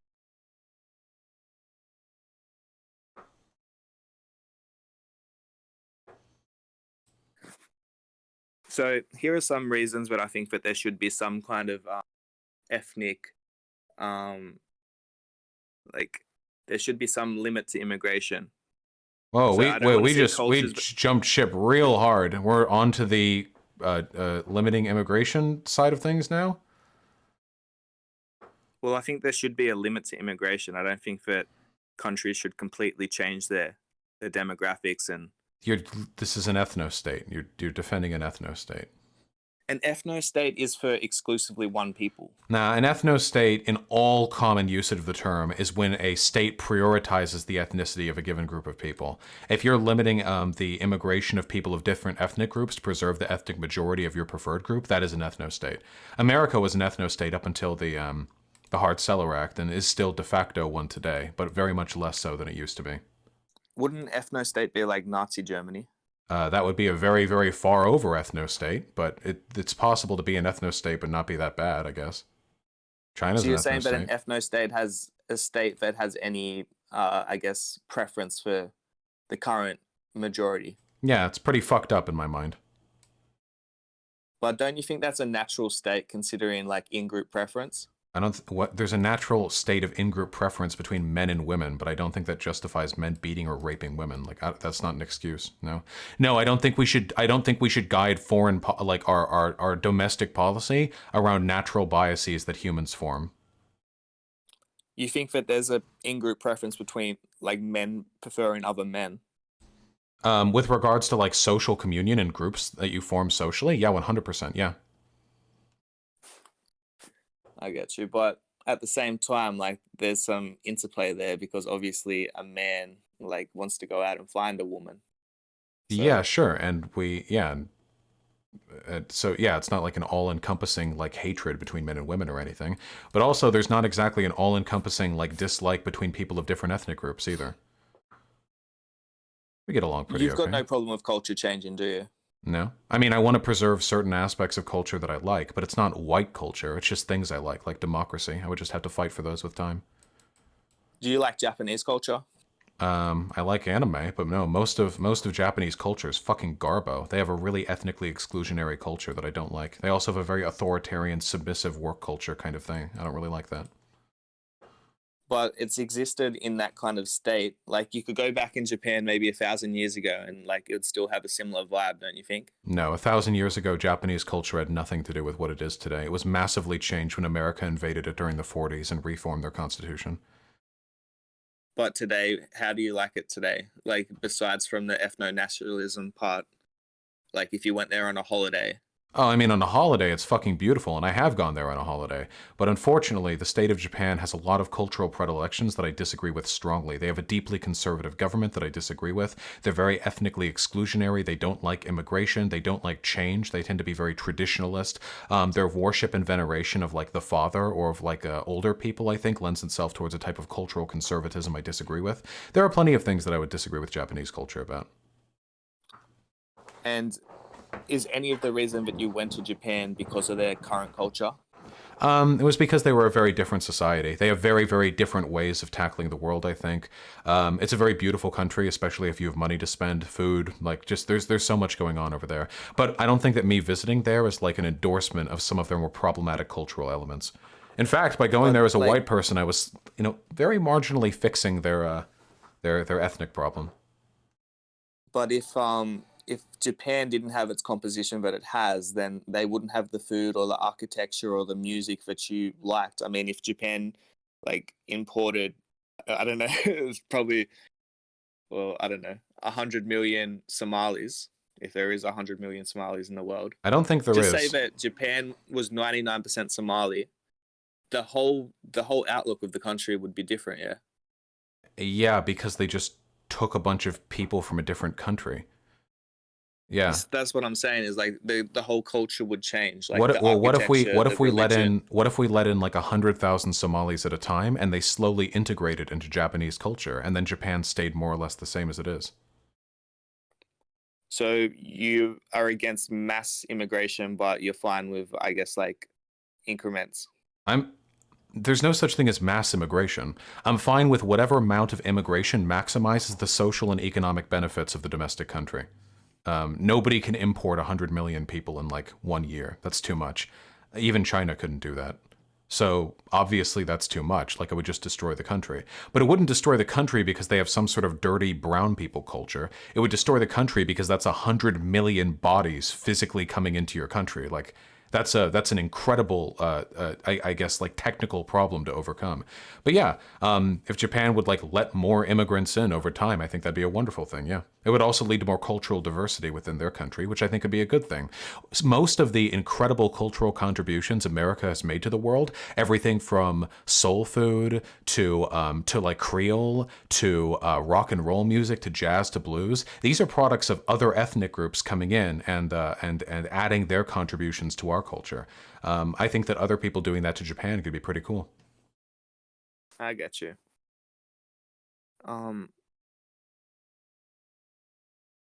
Yeah, well, I guess that's basically everything that I wanted to discuss with you. Do you love black people? Yeah, I like black people. Wait, This is like a Jesse Lee Peterson type question. Yeah, do you like or do you love black people? I mean, I can't love anyone, but like, it's a strong word. Amazing. Amazing. All right. Thank you for the convo. I appreciate you coming on. No worries. Take it easy. Bye-bye.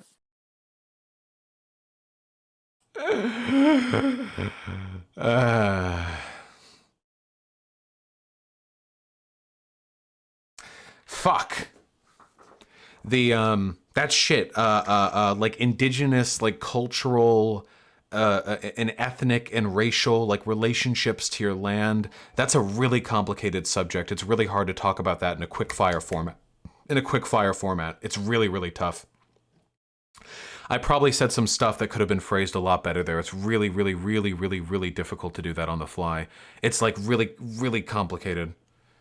You're wrong. There are indigenous people in Europe. Yeah, there are indigenous people in... Wait. I never said there weren't indigenous people in Europe. I said that you can't say the entirety of every white person is an indigenous European. Of course there are indigenous people in Europe. Yeah, 100%. Yeah, there are indigenous people all over the world, but it's the relationship they have to the broader world. Are you putting this on YouTube? Yeah, probably. But I have to wonder, like, yeah, okay, like, let me think. At the end of the day, I think this is the because I know where like the ethnostaters come at this from. They think it's hypocrisy. They're like, oh, well, you're willing to give the indigenous status to Native Americans, but not to white people because you hate white people or something like that. You know what I mean? But in reality, being called indigenous, I don't think that makes you like any better or more like defensible than any other particular thing. Like when I say, oh no, Native Americans are indigenous to America, I'm not making the argument they have more of a right to America than we do. I'm making the argument that there's a specific relationship of oppression that they have with their colonizers. Destiny was right about you? Wait, who said that? I'm a history student with a special interest in ethnology and linguistics. Can I come on stream? Yeah. Nordslav, bring it in chat. Call in.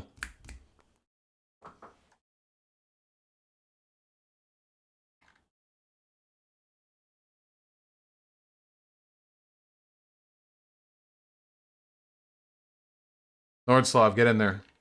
Do it quickly so I don't have to edit out this part during the fucking YouTube video. There you are. All right, let's do it. We're doing the follow-up. We're responsibly platforming.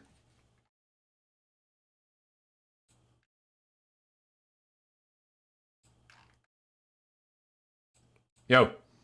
Hello? Hello. I saw you shit-talking me in chat, motherfucker, so you better get some big truth bombs to drop on me today. Let's hear it.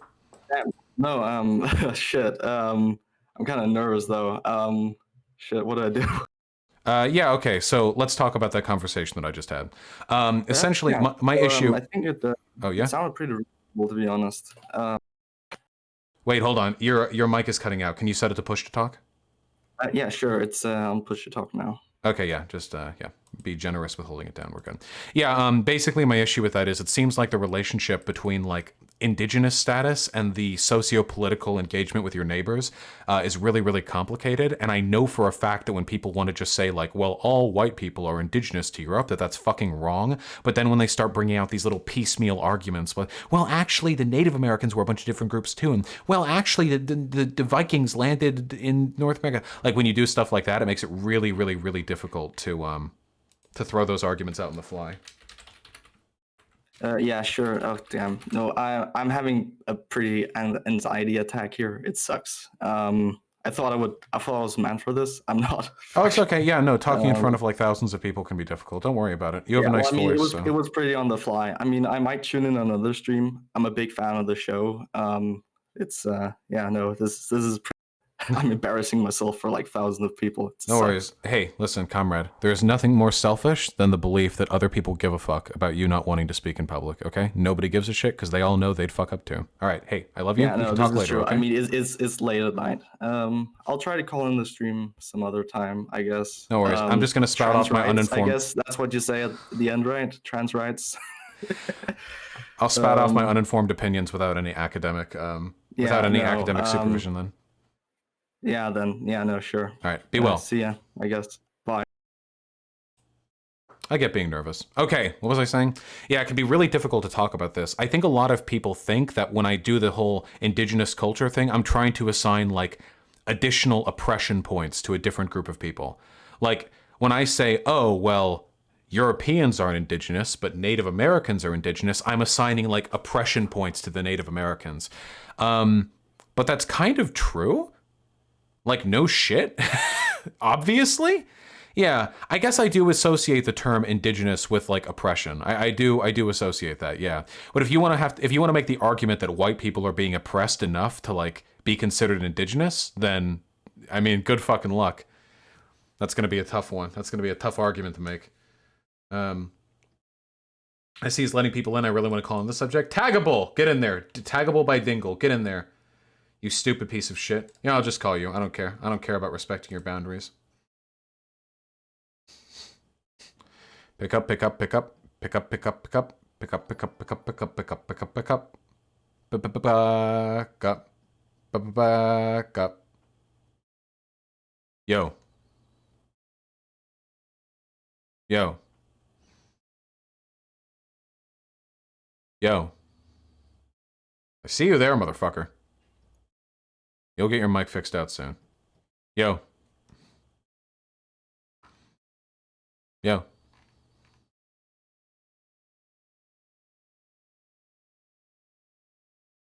Yo. You all are going to make this very difficult to edit into a video. How's everyone else doing? How are we doing today? We're doing good?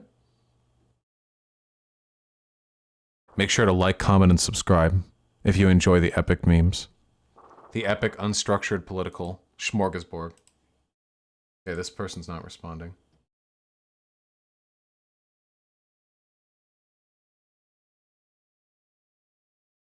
Nope, sorry. Can you hear me? No, I cannot. I love you, Carrier. Boomer.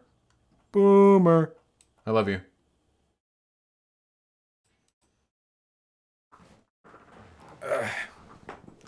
Fuck right when I get in. I love you. Stay strong, Carrier. Alright, we're exiting that. As a Slav, maybe I can give my look into this. No, okay, we don't need a whole fucking train of Collins. I love you. Don't worry about it, comrade. I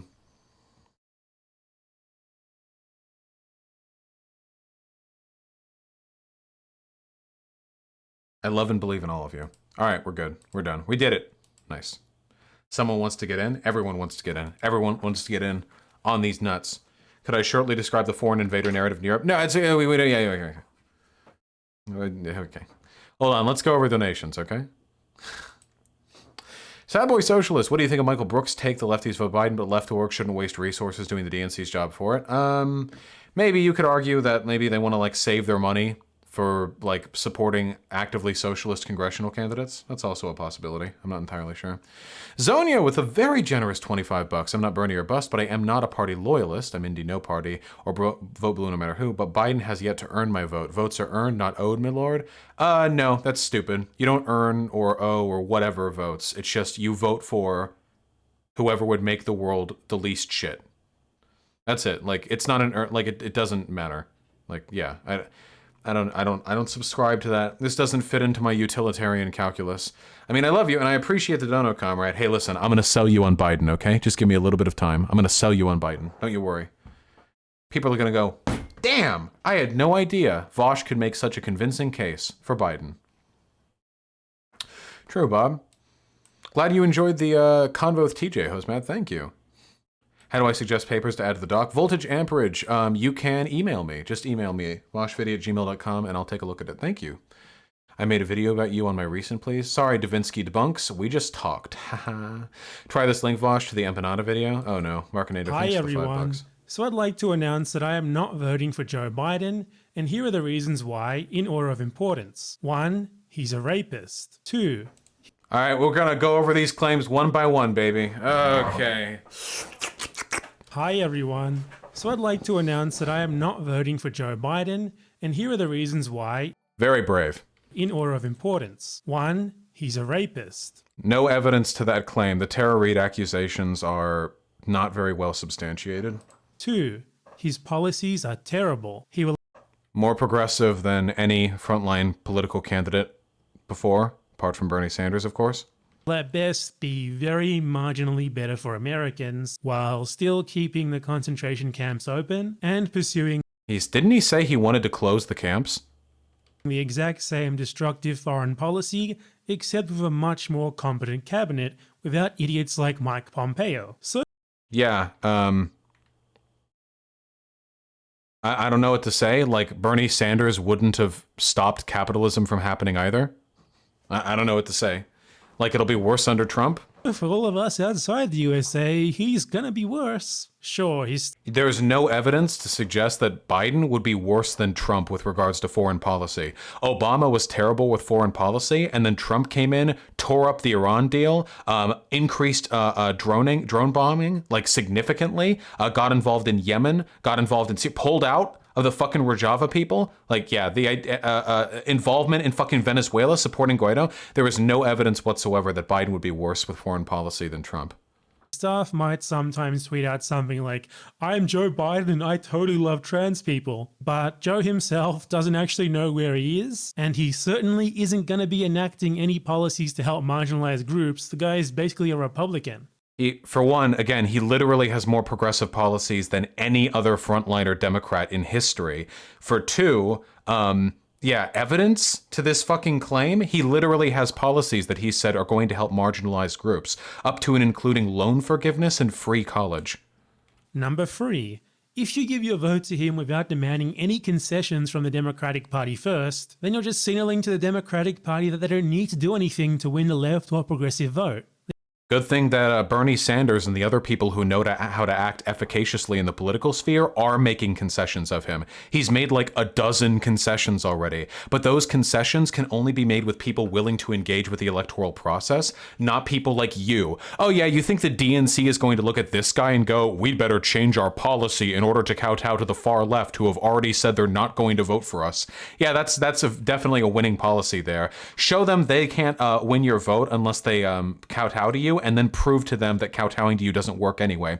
How do you think it makes us look to the DNC when Joe Biden actually compromises on like a dozen things and the far left doesn't budge a fucking inch? The far left is like, we're going to need to see concessions before I'll vote for Biden. Then Biden concedes a fuck ton, and they're like, not those. Never, still not voting for Biden. Kind of makes it look like there's no point in appealing to the left at all. You're teaching the DNC to move farther right. By not participating electorally, you're teaching them they don't need to appeal to you.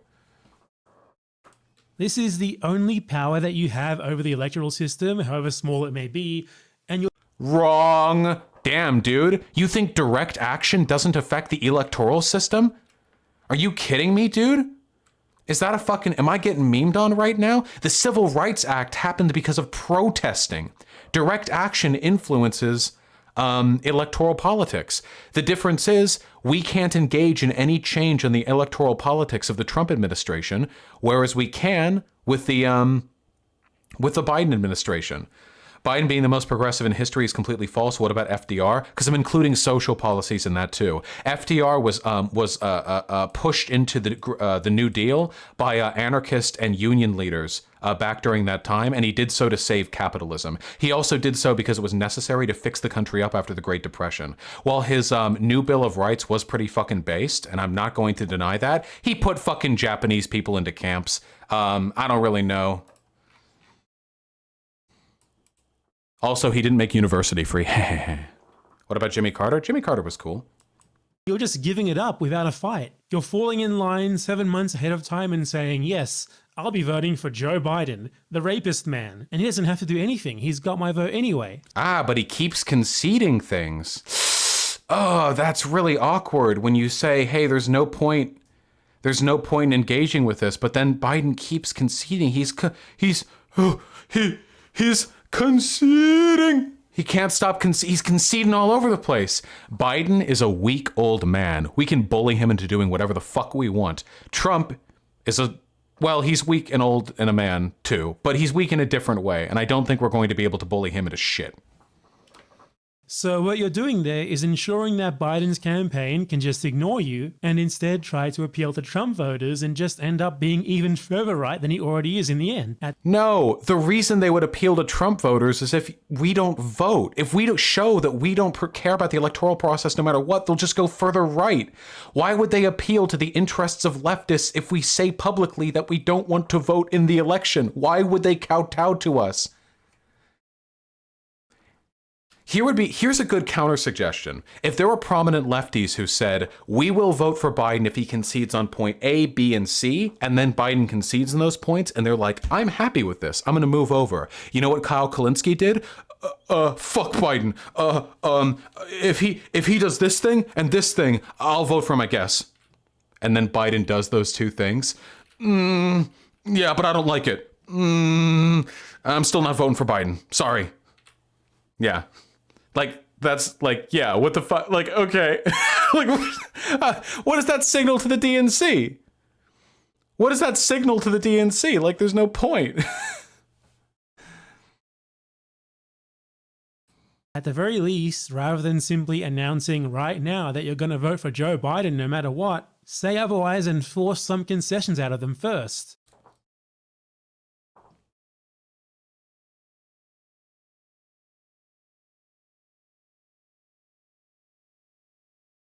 They're going to keep doing this no matter how many Biden does. For one, these guys have no intention of changing their vote. And for two, it doesn't matter what Biden does, they're still going to keep saying this. Biden could literally support the fucking, like, Medicare for all, and these people would still be like, that's not good enough. Capitalism will still exist. Otherwise, you're just signaling to them that they never need to actually earn your vote. And you can be sure they're going to remember it in the future. Oh, you know what else made us look really bad? When Bernie polled really well and then his turnout was abysmal because he appealed to young people and young people don't vote. That made us look really bad too. Since all the far left policies that we're interested in pushing are mostly supported by young people, the fact that the people who want it most are the same people who don't vote makes us look really bad. Yeah. Ugh, I don't know about that one. It's a yikes for me, Chief. As well. Don't be such a pushover. Number 4, he's a rapist. Number 5. Again, I mean, again, we can go over the Tara Reid stuff if you want, but no. I'm not American. Ah, nice meme! Nice meme! Nice meme! Nice meme! Nice meme! Very nice. All right, that was fun. We did it. Young people did vote, though. Not enough. Not disproportionately. Of course, some young people voted, but, you know. Plus, nice meme, plus. He's white. Bad Empanada's white now. Sorry. Plus, he's white, boys. And we know that because he's not black. Because if he was, he'd be voting for Biden. No. Okay, sorry.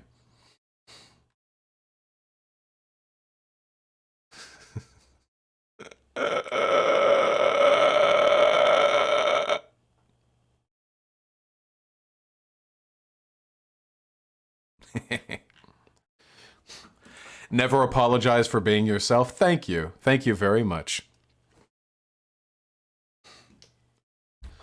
Can we please do Isaac Butterfield now? We have to read the donos.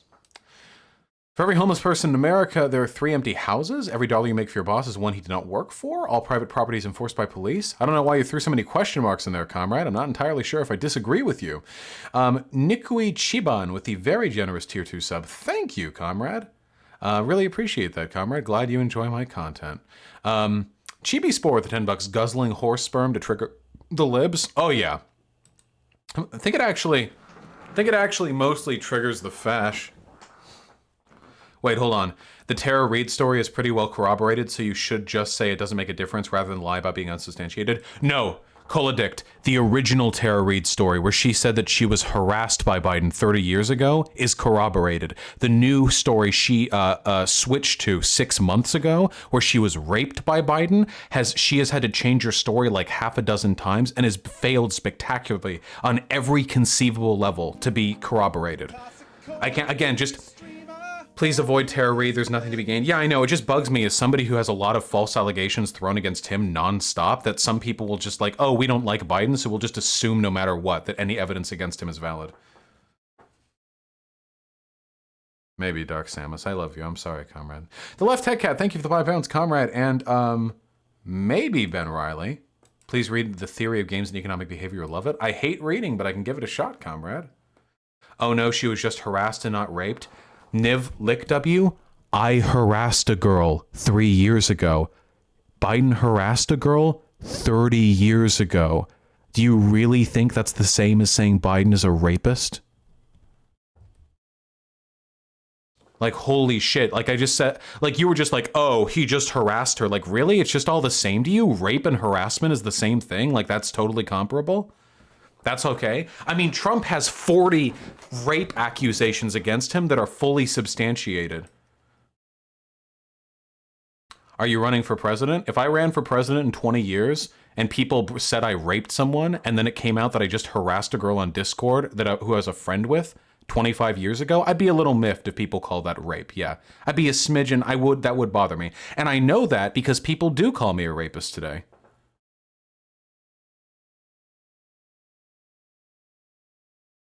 Biden has a bunch of sus stuff against him too. Yeah, that he's creepy, not that he's a rapist. There's a big difference there. Yeah. Marcus, Chaos. Yeah, I do think that he's crypto left. I just worry about his style of humor. I'm glad you enjoyed the Jreg bit. The first white Europeans literally descended from India and Iran. Yeah, that's the term Aryan comes from Iran. Or they share an etymological past. Like, yeah. I wouldn't be surprised if he was a rapist, though. Oh, me either, but I do need proof for that. How do you go about changing roles to match your current subscription? Nikui Chiban, I'm not entirely sure what you mean. Changing roles to match your current subscription? You mean like your name?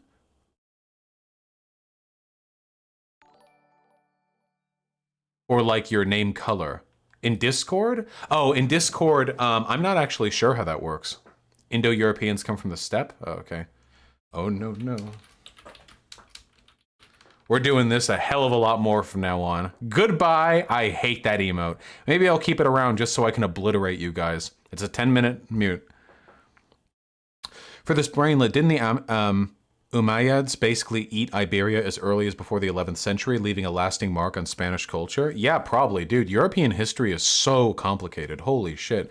Golden Gladiator, thank you very much for the tier 1 sub, comrade. I appreciate it. And the Left Tech Hat with £5. Vosh, you're wrong regarding Nazis in Europe. Pan-Europeanism was co-opted by neoliberals via the EU. Okay, I'm sorry. Pan-Europeanism culturally doesn't exist. Now, socially or geographically, it does exist, of course, because you're in Europe. That's where you are. But culturally, the idea that people, like, or if it is a thing, it's like a very young and new thing, you know? Like, people in Europe don't all think like, oh yeah, we're all white Europeans. They tend to go like, I'm German, I'm Nordic, I'm Swedish. National identities tend to preeminate, you know, pretty hard. Derek Exton with the £10, or 10 euros. Indo-European includes most of Europe, all the way down through Iran next to Sri Lanka, and it doesn't include the Hungarians and the Finnish. That's super complicated, my dude. That's really I can read more. God, history is not my strong suit. Niv Lick W, because you never 100% know that a blue state is going to be 100% towards Biden. But if you're in Cali or whatever, I guess it's not that big of a deal. I have not seen Zixie's Bernie or Bust video. The only true racial group that exists are the subhuman Aussies. It's true. Racial inferiority is a class that only the white Australians belong to. Could you say the Sami are indigenous because they've been colonized and marginalized by the Scandinavians? Probably. Yeah, probably. Nordslav, you're really ignorant on this topic. Oh, well, we'll talk next time, I guess. This dumb fuck doesn't seem to understand that his ideological ancestors derided Spaniards, Italians, Germans, Irish, etc. as being different racial hierarchies. Yeah, dude, there's nothing more ahistorical than like a white nationalist in 2020. It's pretty fucking weird. Okay, we're almost caught up. Lara Uwu, Rory Island, and Spau, thank you so much for the tier 1 subs, comrade. I agree with gender abolitionism, but I struggle with the descriptive utility loss. Do you think it's possible to keep the descriptive but not the prescriptive? I mean, I think prescriptively we can ultimately like have a better society if we don't have gender, but I don't implore individuals to avoid like expressing themselves in their gender. No problem, Dark Samus. Love you, and thank you for the $5. Riding with Biden, baby. Why the fuck was this dude fixated on Somalia? It was weird to me, because that dude's 100% a fucking white nationalist. Easily. Can't we just destroy Australia like in every Japanese anime already? One day, Imperial General. It will come.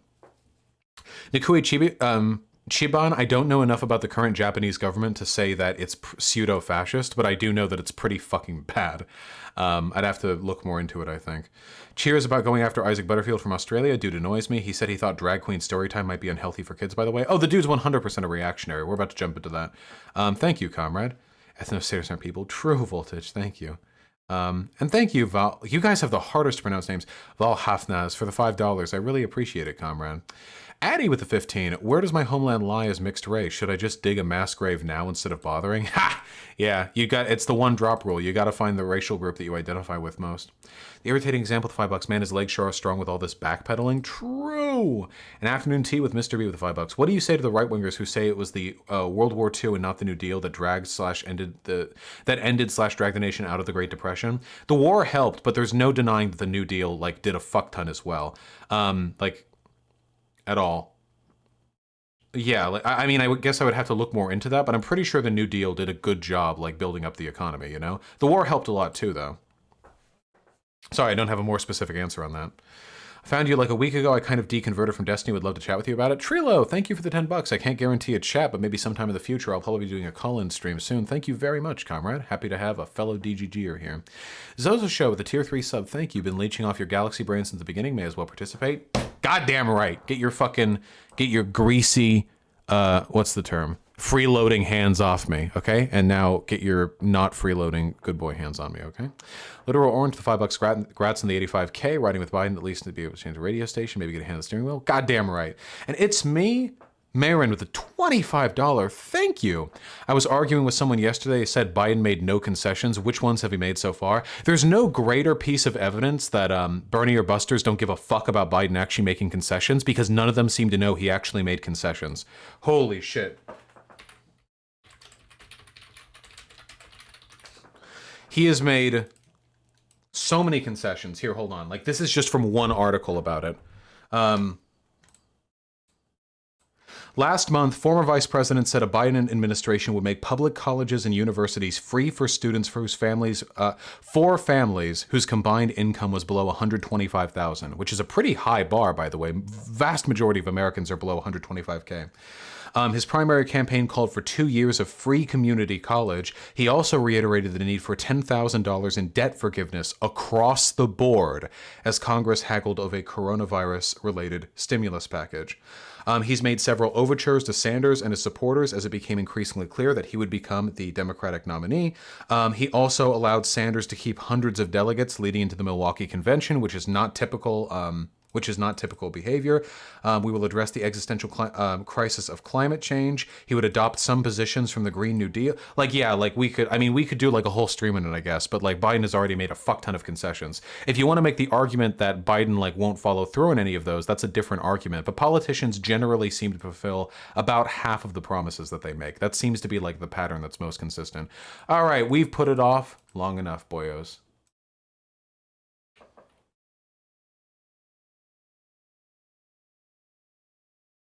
Oh, Abdul Verk, I suggest you check out a channel called Radical Reviewer. They do that stuff better than me. Books. Article link? Just Google Biden concessions to Bernie. It should be the first thing. I was pretty lazy when I Googled it myself. So I leave it to you.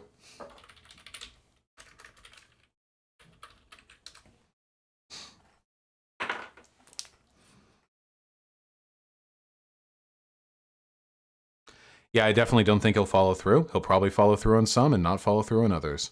But he's more likely to do those things than Bernie Sanders is.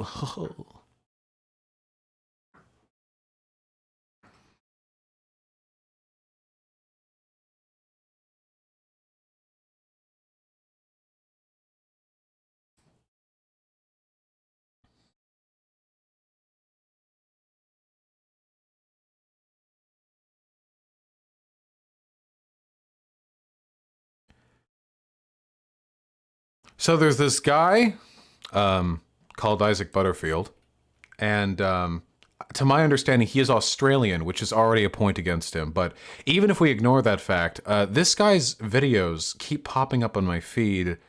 And I guess I don't like them very much. I get kind of a strange vibe from them. The man with the $100,000 boobs. Do you think this is actually a man or is it like a trans woman? I don't really know. Fat activists angry at Adele. The fat acceptance movement on TikTok.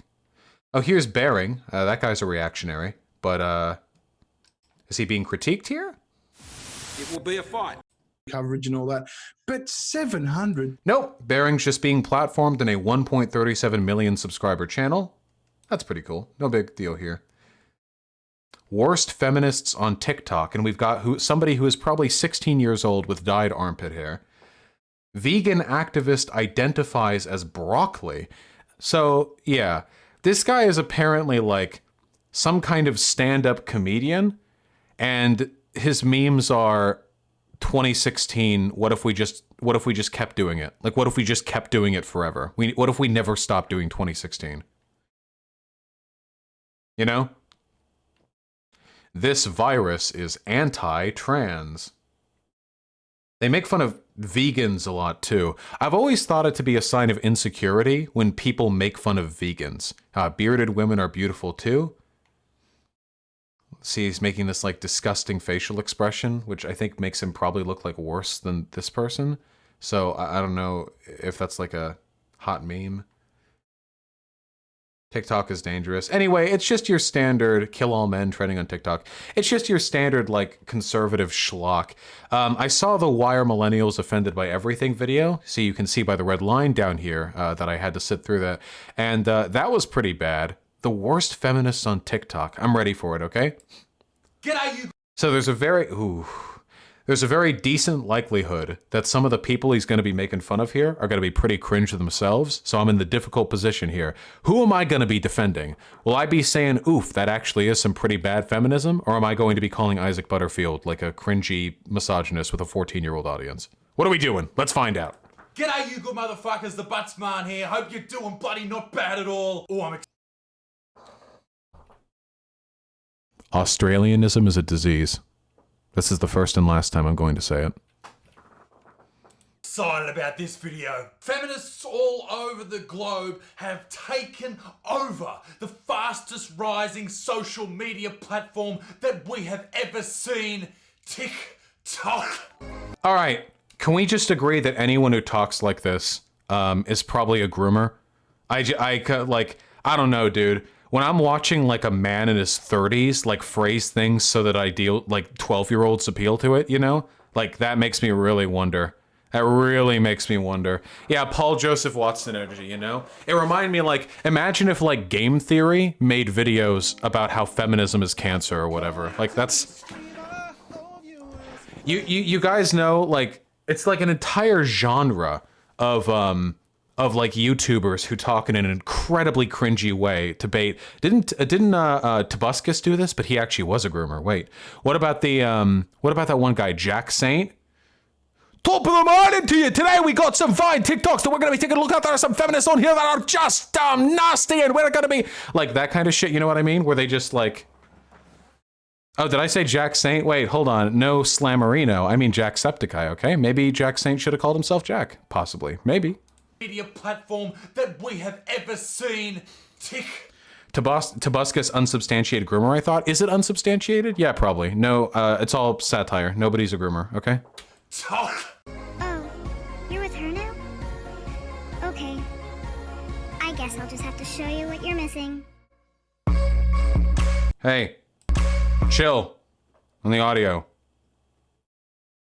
Cringiest fucking platform going around. If for the uninitiated, it's the new version of Tumblr. You sure you want to do this, little girl? I mean, what if... What if we're dangerous? What if I am? These are children.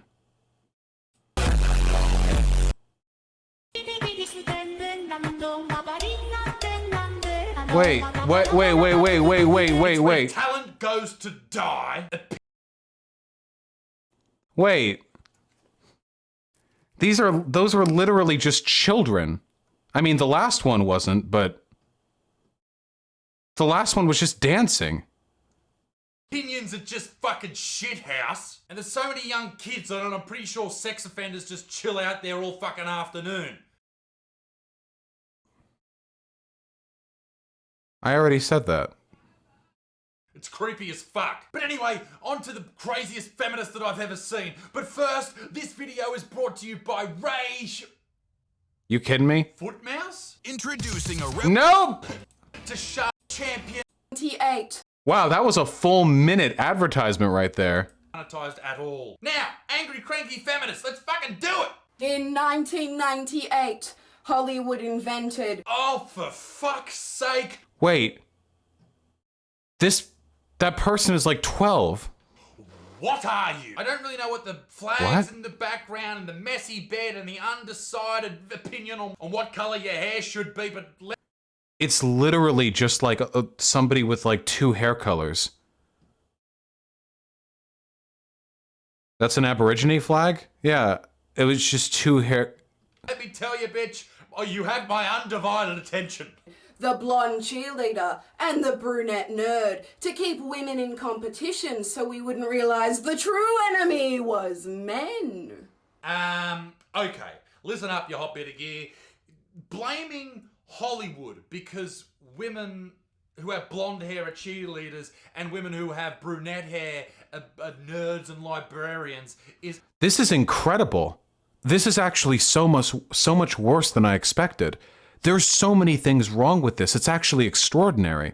So first of all, this groomer, I'm fair saying it, yeah. This guy probably like fucks kids, is like trolling through 14-year-old TikToks, and even with all the cringy shit on TikTok, like everything, TikTok is horrible. Like there are so many fucking cringy ass people on there. This guy found a fairly reasonable sounding person. And it's a child. And he's absolutely fucking hilarious, okay? The reason that blonde chicks are cheerleaders and brunette chicks are the smart, nerdy ones is because all blonde women say these type of phrases. Oh my god! Are you serious? No fucking way! I'm so fucking hot right now. But this TikTok right here, it has something... I actually can't believe it. This guy's an adult human being. This guy's older than I am. Holy shit. I actually don't know if I can continue this video. I'm not like being performative or anything like that. This is actually insane. So he's obviously not going to address her argument, which is true. The thing that she said, the idea that women like compete with one another over their archetypes to find the desire of men, like that's a true thing. Doesn't take a very high IQ to figure it out. This is what are the comments like?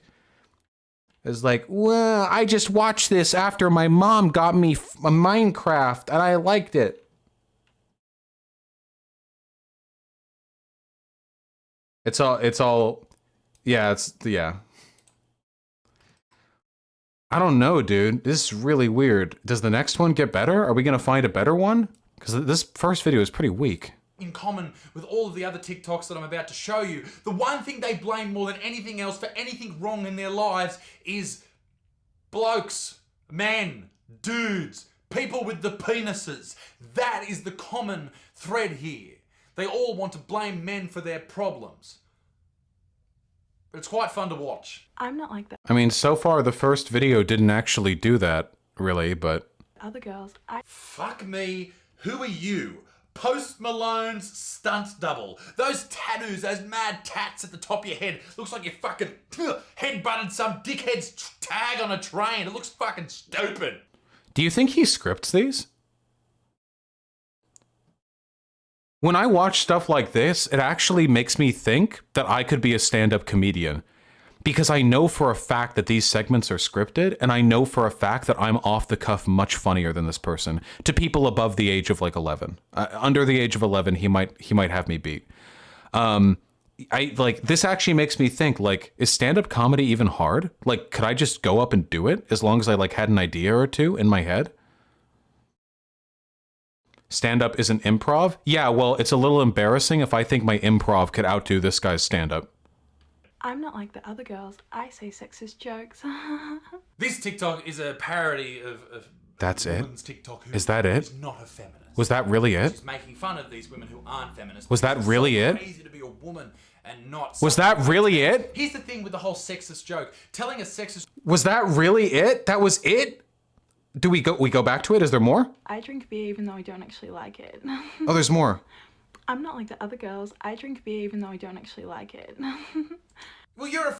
That's it? Is it the same TikTok or is it a different clip? I'll be one of the boys with you. I'm not like the other girls.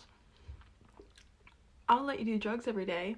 This has never made sense to me ever. Why would any bloke want their girlfriend or partner or wife to be one of the boys? Running around fucking sack whacking them. Oh my God. Dancing them in the middle of cooking dinner. Oh my God. This guy might actually be... I can't say the R slur anymore because I'm trying to get back on Twitch. This guy might actually be... That's the joke. She's making fun of women who do that. There were people in chat who were... Look, I'm not like all the other girls is exactly like the other girls. 1.3 likes. This is insane. I'm doing an ableism right now. Holy fuck. She's literally like, ha ha ha. I'm not like other girls. I make sexist jokes. And he thinks she's being serious. They're actually too stupid. This is like tier 0.5 like irony. I'm actually, holy shit, dude. Wait, I can make autism jokes because I'm autistic. Is this guy got like the raging tisms? Holy shit. Is this like a tism blur right here? Like he's vibrating at high speeds because that's the only way like his brain can actuate at the right fucking frequency? I have no idea because I feel like anyone with like even I'm trying to think like how socially incompetent do you have to be to not pick up on that joke? The actual like sad thing here is that this guy probably isn't that stupid. He just knows his audiences. So he can, even though the girl is engaging in the most obvious conceivable satire, the most obvious satire imaginable, he knows that his audience is stupid. So if he treats it like it's serious, they'll treat it like it's serious. Fucking running around spiking their drinks with drugs, encouraging them to do drugs. You don't want your girlfriend to be one of the boys. That's fucking ridiculous. You get a girlfriend to get away from the boys because you've nearly died 14 fucking times. What? Do you typically die from boys? Maybe if you're well, nothing. Never mind. That's exactly how I feel. I can't. That's exactly how I feel. Okay. Yes, it does. That's exactly how I feel. What the fuck are you doing, mate? This is very common, in fact. Men become male feminists because of one... Wait. So this is like a kid saying that he's white and a feminist or something like that. Like, okay, I guess it's a little virtue signaling? It's 1/18th as virtue signaling as like Isaac Butterfield over here scream cringing me through my fucking screen. Reason. They do it because they don't want to seem as if they're the evil man. They're on the woman's side, but they have an ulterior motive. They're trying to have sex with women, and they don't have the ability to do... I hear this one a lot, like the all-male feminists just want to have sex with women. And let me tell you guys something, okay? It works. I was slaying pussy like crazy in college. It turns out being progressive and treating women like people... Are you kidding me? Yeah, when you can have conversations with women and not have them be bogged down by a fuck ton of weird preconceptions you have about the relationship between men and women, you can just treat them as an equal. You can get right up in there constantly. It's crazy. It's true, baby. It's completely true. But here's the secret, okay? It doesn't work that well if you're obviously faking, okay? So if you're thinking right now, like, I'll pretend to be a male feminist to get the pussy, what you actually need to do is you think about it for a little while and you adopt the male feminist feminist archetype, and then you slowly internalize the beliefs that like women are people and should be equal, and then you actually believe those things, and then you get pussy like crazy. So yeah, it's actually, I know it's sort of a workabout, a little bit of a roundabout way to just have sex, but fake it till you make it. Yeah, exactly. And then once you've made it, you'll get pussy like crazy. Damn, look at that. The funny thing is, people will say like male feminists are pathetic. They're just trying to get pussy. I'm speaking anecdotally here, but in my experience in college, being a feminist made it way easier to get laid. When I think about Isaac Butterfield over here saying like, oh yeah, girlfriends are when you're done with your boys having shrimp and a barbie and then you can go and watch some crying flicks with her or some shit like that. That was Shrek. I don't know. I don't care. We've been talking about a lot of people with accents lately, okay? When we talk about stuff like that, I imagine these people, when I think of like the archetype of Isaac Butterfield over here, I think of like sexless losers, like people with dead bedrooms, like guys who like are kind of chauvinistic and they're mad because their wife doesn't put out and they're like, they just don't have, they like can't get laid, you know? Like that's what I tend to think of. Like they're bogged down by gender preconceptions. There's a reason why studies have shown that feminists, male and female, both A, have more sex than non-feminists, and B, have better sex than non-feminists. So like there's probably a reason for that, you know? I don't know. I mean, I'm not saying that you should just like go ahead and pretend to be a male feminist for pussy or anything like that. I'm just saying like, it's just a weird, kind of a weird accusation to like make in this guy, like in this guy's head, like a man thinking women can be equals. There must be an ulterior motive. Do that the normal way by being attractive or pheromones or abs or chesticles, whatever you want to fucking, whatever, beards, all right? That's what attracts women. Hypers in chat if you think that his beard is fucking disgusting.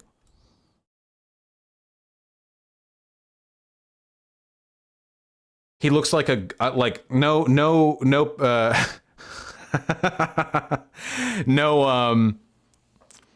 ad homarino or anything, but he looks like a gaunt chicken neck somebody glued pubes to, okay? Here's a little tip for you guys, okay? Listen, if you want a nice solid beard, you swoop with the jawline. If you want it to come down that far, you can't cut it down into like a solid brick shape. It makes you look like Amish or whatever. Which, hey, some people are into, but...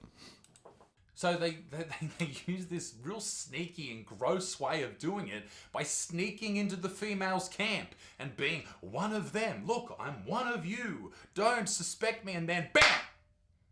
They turn out to be a fucking creep. Because all male feminists are fucking creeps. This guy's 100% a groomer. Do you think he's fantasizing about it right now while he's doing this video? He's thinking like, that can be my next trick. I'll pretend to be a male feminist. Like, yeah, I don't know, dude. It's really weird. The projection is really fucking weird. They can't think of like engaging with women in any way that isn't predatory. Every last one of the pricks. Did you know male reindeer actually lose their antlers in the winter? Meanwhile, female reindeer keep them.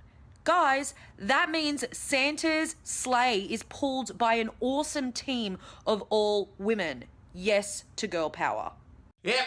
So first of all, that's just a silly little TikTok. I just think that's funny. Like, a little bit, just like, yes, queen, female reindeer. Like, it's a joke. Okay, so let's see. Let's see Big Brain Butterfield come after this one. Turns out girls rule and boys get Christmas off with their families to drink beer and eat turkey. What? Sounds fair to me. What? Wait, she was talking about the reindeer, not all girls. That was a non sequitur. It didn't make sense. Okay. Just go through this with me one more time. Okay. If he does it and I let... You're curious. And if he wants to, but I stop him. You're respecting yourself. And if I let him and I like... You go, girl. I'm over this sound. You know what, she... So if I'm interpreting that correctly, and I am old, I am not 14, I think that TikTok was just saying, don't be pressured into sex, but if you want to do sex, it's okay? Was that the sentiment of the TikTok? I'm actually asking, did I interpret that correctly? Okay, I think I got that. Okay, so the sentiment here is don't rape people. Isaac Butterfield, I imagine, takes serious issue with this. He has a point there. We should all be proud of our sexuality, whatever it happens to be. Oh? If you're a chick and you love dick, good fucking on you, baby. You fucking get that pork sword. You throw it straight up your ass and your mouth and your vag, wherever you bloody want it. I don't know if this person's an adult. I just yeah, I don't know. It's really weird to me. All right, this lady is proud of how much she loves dick, and I'm happy to listen to her talk about how much she loves dick. I think she just said if you want to have sex, go for it. This is really creepy, guys. She's literally just like, don't rape people, and if you want to have sex, go for it. And he's like, yeah, I love hearing you talk about how much you like dick. This is really weird. Isaac Groomerfield. All right, I want to watch more of her TikToks. Let's do it. Hey, copyright. We're copyright. Okay, that's definitely her dad. I don't know if we should be proud of her sexuality. Okay, I don't know whether or not that was her dad, but I disavow everything we just looked at. Now, let's move on to something a bit more. Fuck me, I'm freaking out there. Oh yeah, wait, now this guy's panicking. He's like, wait, I'm the dad I wanted her to fuck. Wait, he's like, I love hearing this fucking, this young girl talk about dicks, even though she just barely mentioned consent in a little song thing. Oh God, is that her dad? Wait, hold on. Whoa. I wanted to fuck her. Oh, hold on. Already.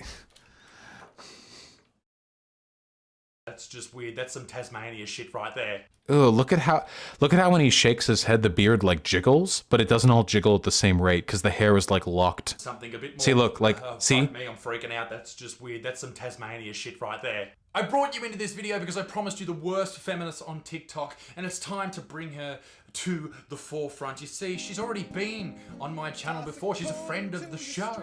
She is none other than Gothic.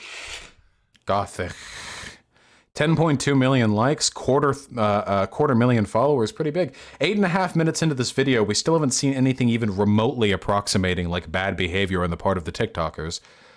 So maybe this will be it, guys. Maybe this will turn me anti-feminist. We'll see. With 4 C's in a name for some fucking reason. They see me rolling. Stop! Copy! Right! This should be great fun. Trying to catch me right. TikTok considered content. This video has... This is on TikTok considered content. This video... Wait.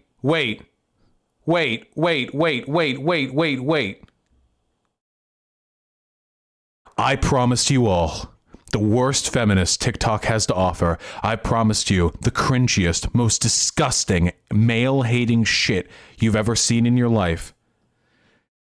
Cuts to a TikTok of a girl with colored hair in a truck.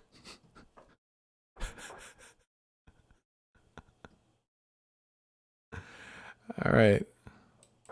Video has thousands of likes. Gone are the days where people spend weeks, months, an age trying to write a video, perform a video, film a video, edit a video, and put it out there. It's a TikTok. Also, this is the laziest content I've seen all day.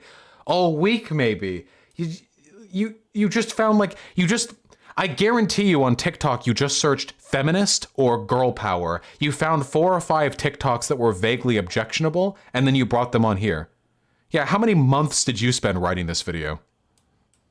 Now you just film yourself on the back of a John Deere with someone else's music. Fuck this chick. What?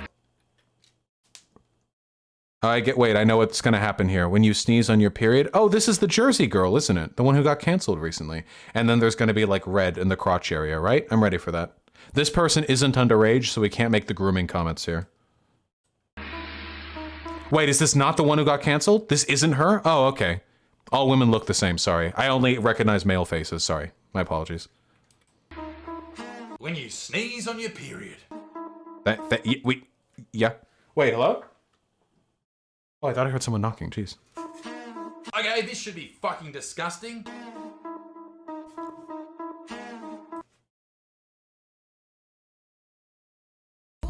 Did she just say going for a swim? Did she just say going? Did she just say going for a swim? That's just so fucking gross. Why?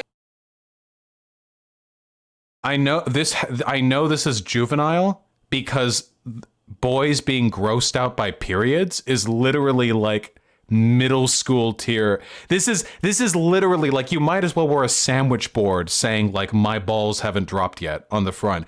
Also, you're standing in front of a sign called Me Dick Stanks. This was so funny to you, Me Dick Stanks, that you immortalized it in the background of your content. And you're impugning and acting disgusted by a TikTok in which a person says that they're going for a swim after they sneeze in their period? Hey, you people, when I say you people, I mean women, so proud of your period. You're bleeding from your vag. That's it. Who gives a shit? You're literally standing in front of a sign called Me Dick Stanks. You're literally... I actually can't believe it.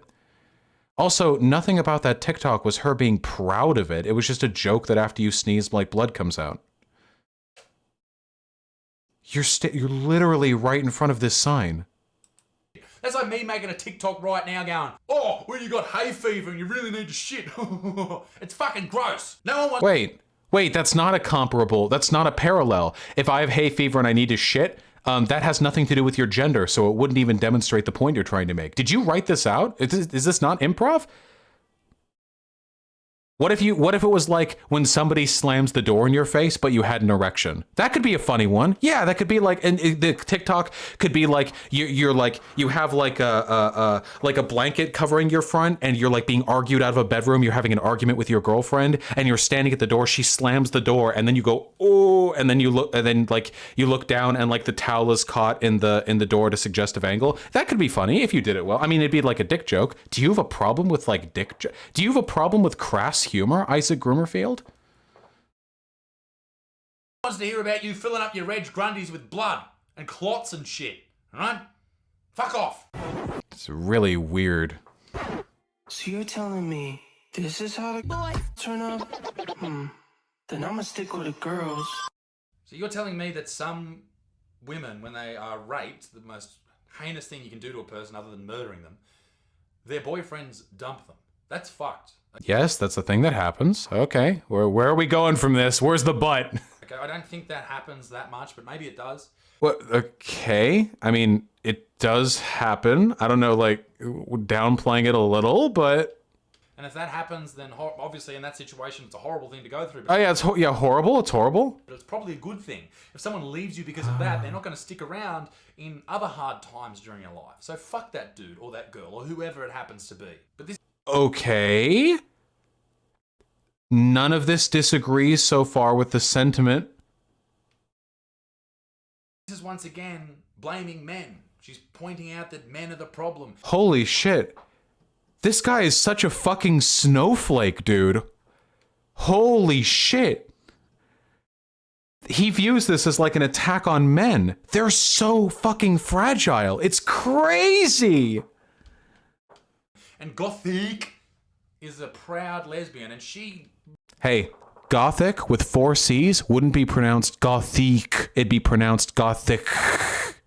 Why would 4 C's mean you have to enunciate the I?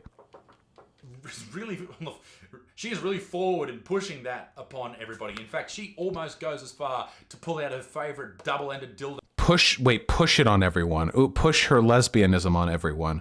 We got it, guys. We got some more of this. Why are you shoving it down our throat? That upon everybody. In fact, she almost goes as far to pull out her favorite double-ended dildo and wave it figuratively in the face of everyone on her TikTok. And? She fucking hates blood. Some dudes What does that have to do with hating guys? There are straight girls who have giant dildos. be like, dishwasher, Everyone on her TikTok. She fucking hates blood. some dudes be like, dishwasher, laundry machine, what are you doing out of the kitchen? Go make me a sandwich. Then when you get upset at these comments because they perpetuate misogyny in America, and worldwide for that matter. The weird clarification right there, because like they perpetuate misogyny in America, okay, but also the rest of the world. Listen up here, squid lips. Look at this. Look at this. She's literally just like sexism is bad and Groomerfield over here. Squid lips. Your lips look like calamari. That's what it fucking looks like. They pass it off as a joke. If your joke comes at the expense of a minority, it's probably not funny. You, being female, is not a minority. You are not, okay? When it comes to birth rates, I think it's 50.4% of the babies born are male. right? Which leaves 49.6%.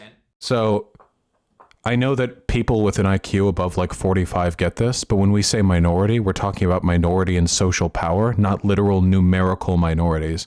Indigenous people in Latin America are often a majority of their resident states, but they are a minority because they don't have the social power to back that up. Female. But at the age of 25, that almost levels out because men are more likely to die younger than women. And kill themselves. Haha. Not that you would care why that happens. In fact, in older years, there are more females than males. So in fact, you are the majority. So when we tell jokes about women, we're actually punching up. Probably shouldn't punch Got him! women at all. That's bad. Naughty boy. Point being, you're not a minority. Harden the fuck up. And in very poor taste. And then if a woman makes a kill all men joke, the men in the comments fucking riot. Like, you get so much hate for it. You get, not all men, misandrist. But like, bro, chill. It was a woman making a joke. You might not find it funny because it came at your expense. Saying kill all men is not a joke, unless it is the butt of a joke, or Wait, yeah, it is. Are you fucking snowflake? You triggered? the punchline of a joke. But Are you triggered? Most practices, when it comes to feminism, particularly on social Are media, you triggered? like Clementine Ford, they don't use it as a joke. Yeah, they do. Are you It's not a triggered? joke. It's not a punchline. It's He's not so a setup. mad. It's a literal statement that they make because they do not like men. Because they've Nah, it's a joke, bro. Are you mad? had bad experiences with men. Maybe their dad was a prick, or their first boyfriend was a piece of shit, or whatever. They've had a bad experience, now they write all dudes off. Ladies, you don't need feminism. He's really upset right now. He's really upset. He wants to make sure that all the young girls on TikTok are open and available to be groomed by him. So he'll target them if they say rape is bad. He'll target them if they say consent is important. He'll target them if they say that sexism is bad. He wants to make sure all the little fucking 14-year-old girls with half-colored hair are ready to be approached by Isaac Groomerfield. To find happiness in life. Oh yeah, he is literally malding if we look at his hairline. Wait, I think I've actually seen a few tufts come out during this. Plus he's white. A man should not be a feminist. Number one, he should treat you equally to himself because he's a good person, not because he needs to have a movement behind him. And ladies, What if you have a movement to push a good thing? you don't need feminism to push yourself forward. Just be good at what you do. What? Oh, dude. That is such slimy language from this grooming piece of shit. You don't need equality, just do what you're good at. You don't need feminism to push yourself forward. Just be good at what you do. Yep. It's the exact same language used by misogynists and race realists, too. You don't need to be equal. You don't need more social power. Just do the things you're good at, you know? Just, you're different, you know? Just stick to what you're good at, okay? Very nice. Very good. This dude is, this dude's house should probably be raided by the FBI. I don't know, dude. They're probably going to find some little underage skeleton somewhere in there. That worries me a little bit. Seriously, though, like, the not only was, of course, this entire video, like, incredibly shocking and stupid, but I guess the genre of, like, the genre of like an older man like finding little girls on like TikTok to like tear into and be weirdly sexual with. I don't know, dude. I know all the 13-year-old like boys in his audience really like it because they've always like been ignored by girls, so seeing girls get made fun of makes their little pee-pee stand up, but I don't know.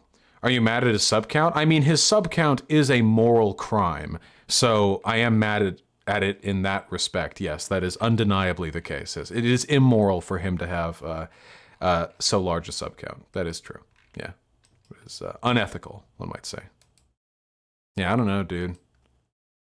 Really weird. Bosch, please, you're being ableist. You're right. We have to stop.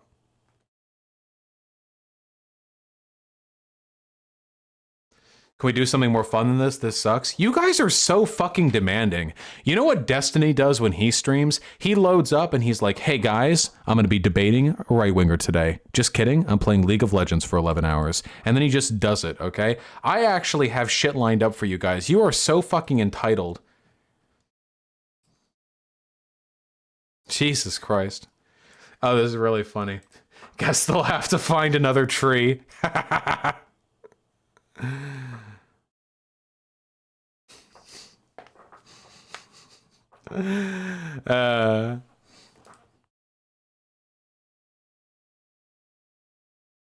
That's funny.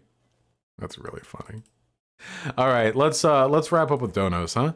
I'd hate to leave any of you in the dirt. Can you review this video from PragerU where they ask students to define what socialism is? Yeah, maybe, yeah, maybe. Maybe, Martin, but not today. Gotcha, Zalazar. Lexi is dumb with the tier 1 sub. Whoa! Not my friend Lexi, I hope. I'm Romani. People would not believe the fire I come under whenever I'm open about that. It really sucks that people hate my ancestors. Yeah, European racism is weird, you know? American racism makes sense to me. We hate black people so we don't feel bad about enslaving them. What the fuck did the Romani even do? Like, Jesus Christ. True, Bob Lovelong. Drunk Monkey style with the $10. Unemployed, but you convinced me to not vote for Howie and vote for Biden. Thank you, comrade. But hey, be careful with your finances during donos. I love you, buddy, okay? Stay strong, and I love and respect you. Found you through the tiny streamer. While I don't fully mesh with all the leftist stuff you do, still put out great content. Keep it up. Thank you, Welker, and thank you for the tier 1 sub. I'm glad you enjoy it. Tattoo Jew Boy with the $20. Great stream. I hold a master's in history and used to teach social studies. If you'd like help with historical analysis, I'd be glad to help as best I can. Yeah, we'll probably have to talk about it at some point. No guarantees, of course, but it is definitely something I'm interested in learning more about in the future. Thank you, Tattoo Jew Boy. Somebody static, his beard jiggles. Yep. And Corlix, I did not see Rose of Dawn's response to ContraPoints. I wasn't super interested in it. Markiplier is base, though, right? The irritating example, I like Markiplier. I do. I don't know. I think he's charming and funny and very cute. I don't know. Now I'm done with the tier 1 sub. Thank you. Biden is trying to lose. I'm at least voting for him because I don't want to give him the satisfaction. Fucking true. If you hate Biden, then you want to vote him in because that is the last thing that he wants. Very true. Very goddamn true. Thank you, Casimir. Hose Matt, I don't think that triggering the right is going to bring people over to the left, unfortunately. There's literally a video of Isaac and H-Bomb together from last year. Funny world, isn't it? Wait, really?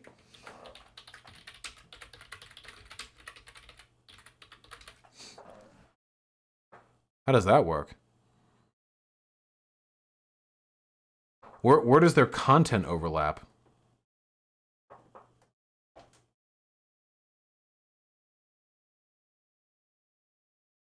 Markiplier produces a furry webcomic, but I don't think a lot of people know this. I think most reasonable people could look at Markiplier and assume he's probably a furry. Yes, he is friend of PewDiePie. That is true. Oh, that's Markiplier's brother? His brother is a furry? Interesting. Markiplier still does look like a furry to me. Yeah, Mauricio, that's because Australians are all like 70 IQ, so even your fascies are stupid. Vosh, you said earlier that South Korea wasn't really colonized because they had their own state, but South Korea has effectively been a colony of the US since World War II.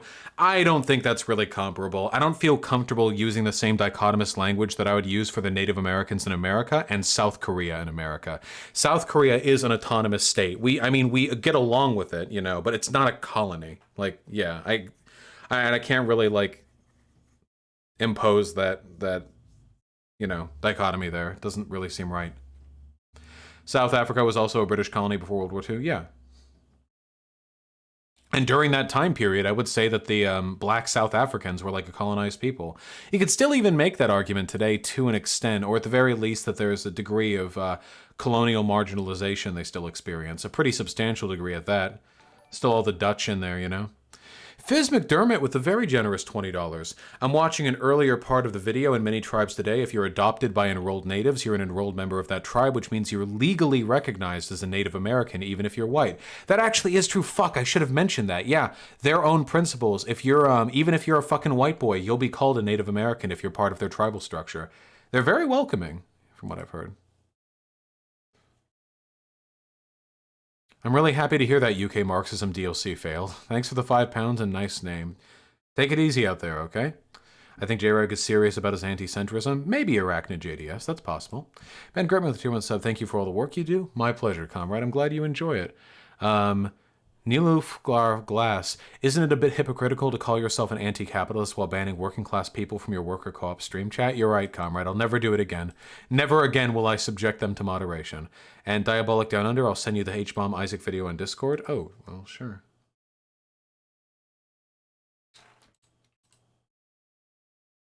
Here's a video of them together. What the fuck is this? Not good. From Friendly Geordies. What the fuck is Friendly Geordies?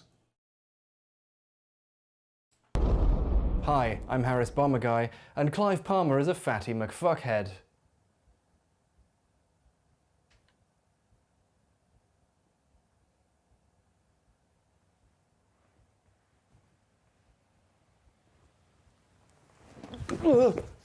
Is this a dog whistle?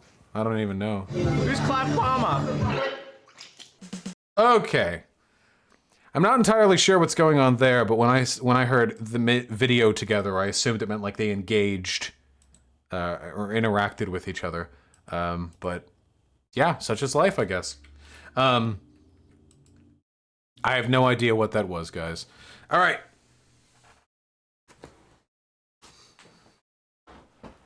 I love you all very much. You're all beautiful people. I'm gonna go get some fucking food. Video game stream tomorrow. We're actually going to be doing a stream on Sunday this week because I love you. And I will see you all soon. What are you getting to eat? I have no fucking idea.